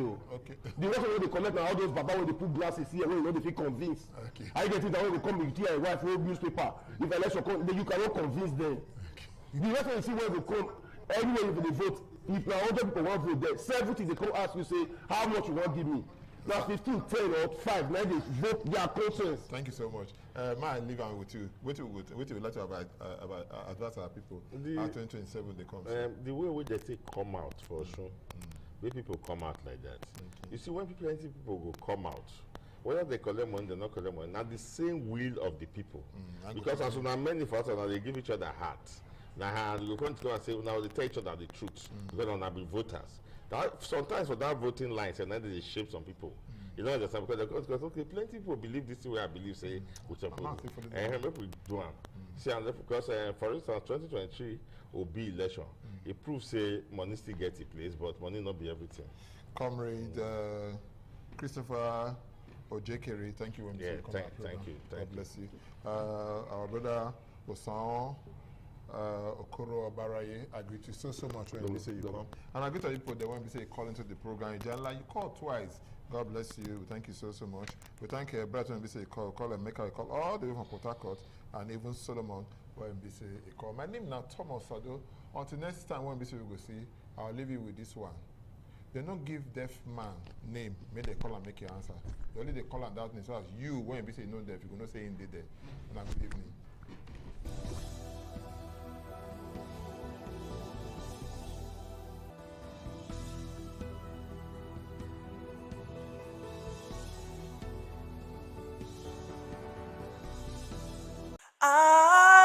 ITV, certainly the best.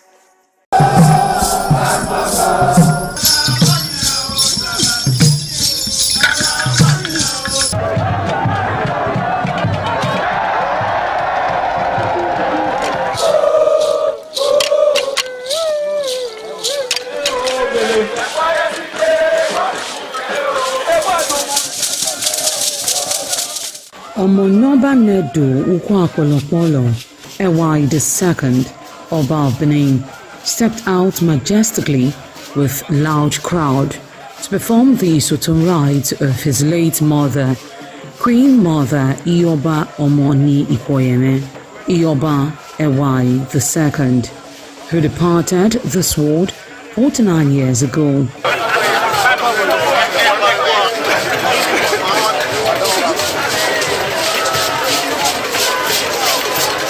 Isoton is a traditional rite of the procession in memory of the departed person's spirit in Benin Kingdom. It is usually heralded by public display of the departed person's influence during their sojourn on earth. The display of a human effigy symbolizing the departed royal matriarch was preceded by the Oba of Benin, who led the procession from his palace to the Immortal Shrine at King Square in Benin City, where he offered prayers for the repose of the soul of the Queen Mother, Ioba Ewai II.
Thereafter, the priest assigned to the Immortal Shrine offered Oba Ewai II items for Isoton on behalf of his family.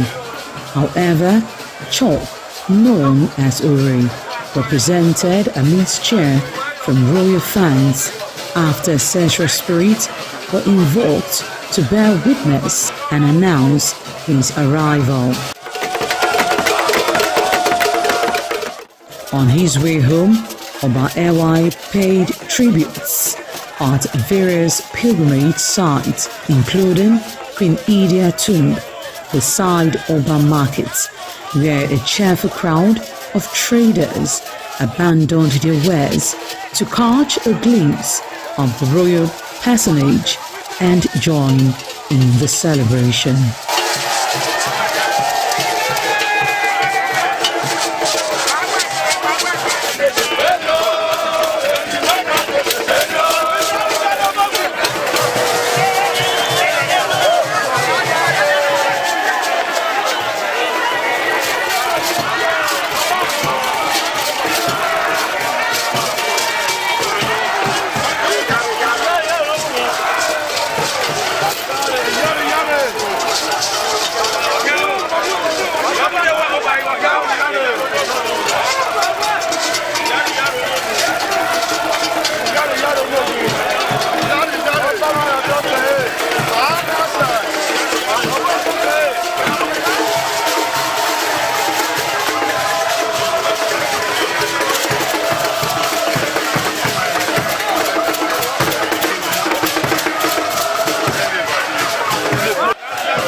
ITV, certainly the best.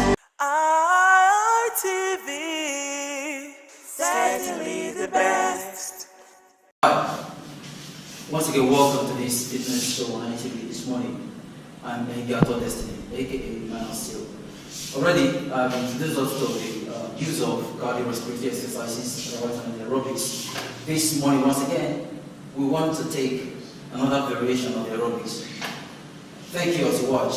We will be stretching first, of course, otherwise called the warm-up, which is very essential and necessary in every workout. Afterwards, we'll do a cool-down. 1, 2, 3, 4, 5. Inward, please. 1, 2, 3, 4, 5. Outward. 1, 2, 3, 4, 5. Please return that, please. 1, 2, 3, 4, 5. Inward. 1, 2, 3, 4, 5. And outward. 1, 2, 3, 4, 5. Alright. For our waist and of course our torso, we have to do some stretching. Please place your hand by your side. And let's go. This direction first, please. Let's go. 1, 2, 3. Alright, that will be fine. Now of course this way. 1, 2, 3. Alright, and before the last one, let's place our hand behind our back. Mind you, it's proper this way. Don't go like this, it's wrong. Just do this or alternatively do this. Alright, well, I prefer this personally. 1, 2, 3. Yeah, that should stretch your back for you. Of course, let's do our thigh stretch. 1, 2, 3. Remember, when you pull your thigh, ensure that your elbow is directly facing, your knee is directly facing the ground. Alright? 1, 2, 3. Yeah, that'll be fine. Guys, are we good? Alright, the first program to be run this morning will be the mountain climb. Yeah, many of you are conversant with this move. And of course, we will be introducing more to you. But for now, let's hit this. Alright, let's step down to it. Yeah, all good? Yeah, good. Let's go. We're going 3 sets and 10 reps each. Let's go. 1, 2, 3, 4, 5, 6, 7, 8, 9, and 10. Woo. Alright, please. Woo. Yeah. How do you feel? Yeah. That was set 1. It's necessary you do your workout, the reps, and it's set. Alright, so that was the first set, and we're not wasting time going for the second set. The minimum break duration for every set should not exceed 20 seconds, and a minimum of 10 seconds. Alright, we're good with 10. Of course. Let's do it again. Right, let's go. 3, 2, hit it. 1, 2, 3, 4, 5, 6, 7, 8, 9, and 10. Alright, when you do this, more effect will come to your abdominal region if you just look up while doing it. What I mean is this. Alright? So not body weight is, but there's nothing wrong with staying this way. However, breathing your head might place more pressure. Alright, for the very last set of this mountain climb, let's get down, please. Let's go. 3, 2, 1, go. 1, 2, 3, 4, 5, 6, 7, 8, 9, and 10. Alright, at this junction, we will take a water break. We will join you in the next workout for this very session. Thanks very much. Once again, I'm Gato Destiny. Alright, let's do this. 1, 2, 3, 4, 5, 6, 7, 8, 9, and 10. Whoa. Yeah, you understand what I'm doing, please. 3, 2, 1. Please, when you do this, ensure that your knee gets to the level of your chest. Okay? Well, that's the maximum that we could get. And of course, the minimum here. I understand not everyone is as flexible as I am or as anyone here. Please, well, just keep it safe and do the right thing. Thanks very much. Alright, we'll go on the left. 3, 2, 1, go. 1, 2, 3, 4, 5, 6, 7, 8, 9, and 10. Whoa, that's exhausting. How do you feel? Yeah, thank you very much. And this is the last set of this workout. Remember, every workout should be done this set and the rest. Alright, thank you. Let's do this. Let's go to the left, to right, brother. 3, 2, 1, let's hit it. 1, 2, 3, 4, 5, 6, 7, 8, 9, and 10. Yeah, well, also, let's go. 3, 2, go. 1, 2, 3, 4, 5, 6, 7, 8, 9, and 10. Whoa. And that'll be all for this morning. Alright, remember, I said in the beginning, before any workout, there's a need for a warm-up. And after that, there's also a need for cool-down. And this is the cool-down. Alright guys, just sustain the breath, watch this first. Ensure that your knees are locked, alright? This one goes with the hamstrings, the calf, and as well as the lower back. Doing this. Swing it, swing it, swing it. Got that? Alright guys, let's do this. 3, 2, 1, go. 1, just like 2, 3, 4, and 5. Alright. So, lastly, what we did before we started, let's stretch it. 1, 2, 3, 4, and 5. 1, 2, 3, 4, and 5. So that's the last thing. Yeah. Please let's target our hamstrings. This. Just sit inside of it. Alright? Please do not stand on it. Keep that shape, that means this. And the horse stands just this. Alright? Stand 1, 2. Yeah, this is a form of squat though, but this is not the purpose of developing or building the hamstring muscle, it's just for stretching it. Yes, today you do not need to use weights to build your pectorals, your chest, and of course your biceps, your biceps and triceps. We have programs you can do at home and get what you want. You understand? So we'll be doing push-ups this morning, otherwise called push-ups. We're doing push-ups this morning. And of course, we do have our ladies. There are variations for ladies. Please watch them very closely to get your lady out there. Watch them closely to get what you have to do. And of course, our guys are here. Thanks very much. Let's hit it, guys. Are we ready? Are we good? Yeah. We're going to do the pyramid first, which is the closed range and push-up. Alright, let's go. 3, 2, 1. 1, 2, 3, 4, 5, 6, 7, 8, 9, and 10. Whoa, how does that feel?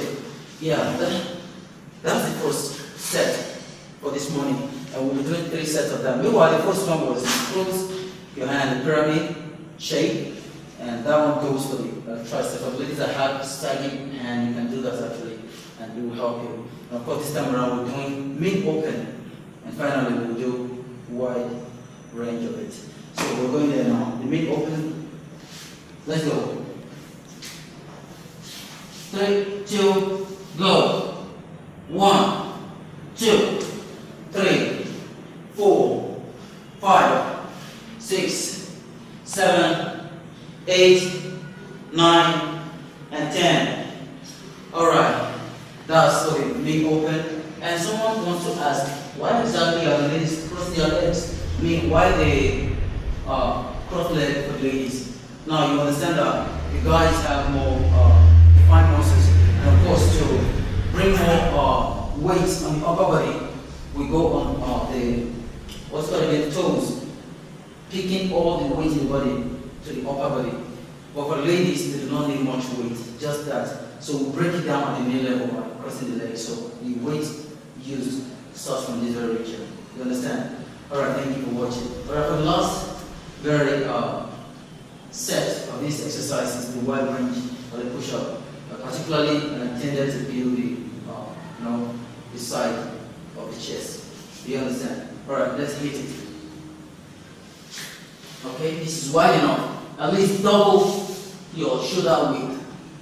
Double your shoulder width is enough. 3, 2, 1, go. 1, 2, 3, 4, 5, 6, 7, 8, 9, and 10. How many of you noticed I cheated there? I actually did one. I did 2 and called it 1. Yeah, just to lay more emphasis on that part. But today, thank you guys. Yeah, you were awesome. But today, we're done with this. Thanks very much for watching. Please, be safe. In the morning sun, searching for a longer day. People feeling like the light has just come.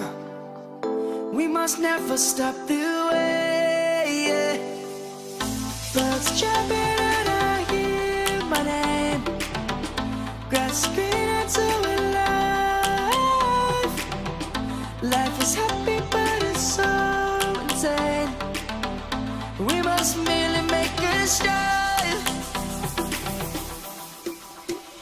Savannah, I'm coming home. Savannah, ITV, certainly the best.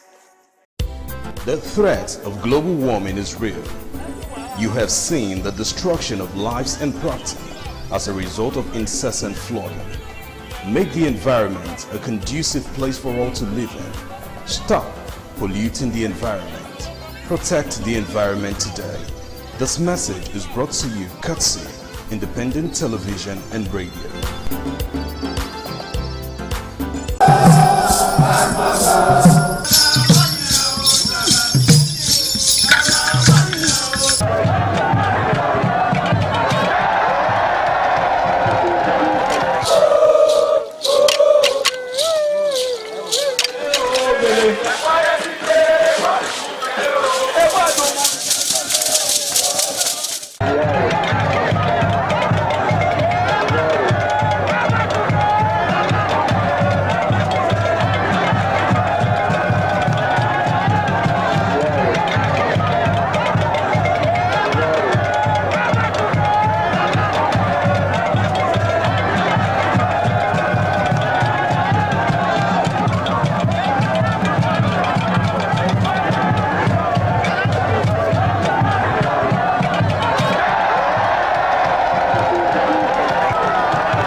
TV, certainly the best.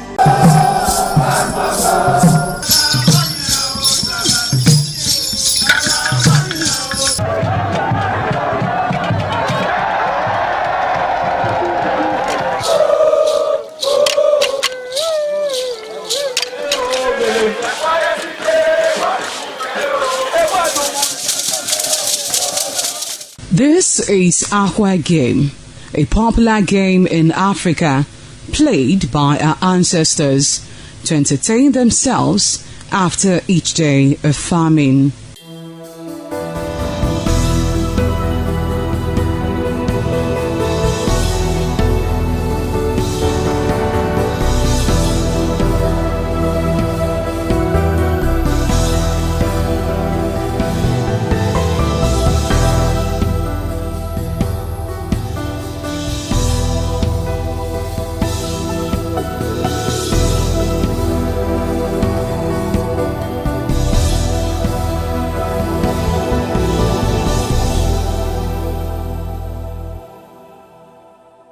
It is also relevant in our coronation in Africa.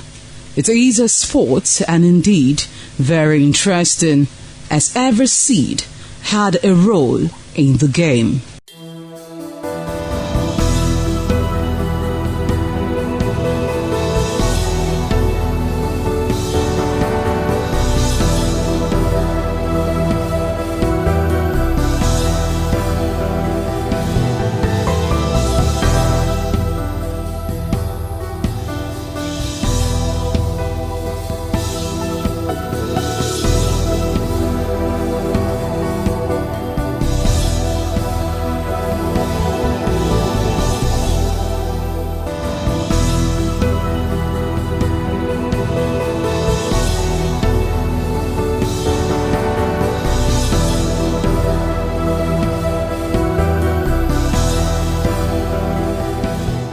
Playtime is 45 minutes per set.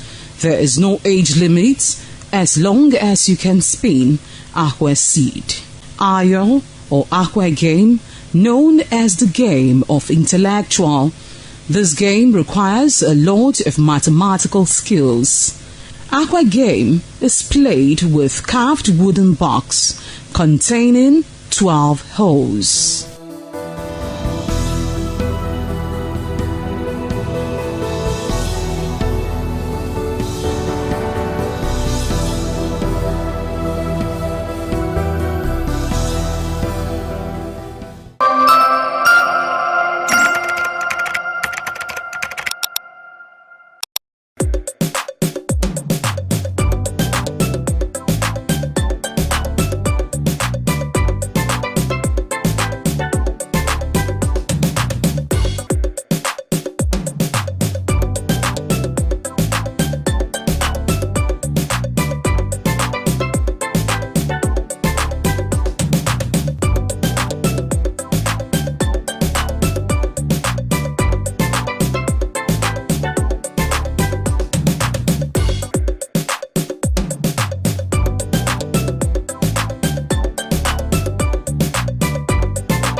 Thank you very much for joining us on the program Healthy Living. What is the kidney? The kidney is an excretory organ in the body which is for metabolism. Tuberculosis affects many organs in the body, but the common ones it usually affects is the lungs. Epilepsy is a neurological problem. Okay. It is an injury in the brain which causes someone to begin to convulse, to go into fits. It is curable, but the cure is a long-term thing. If you eat well and avoid those risk factors that will make your immunity to be down, then the risk of contracting tuberculosis will be reduced. If you're healthy, then you're wealthy.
Ọba àtọ́pẹ́.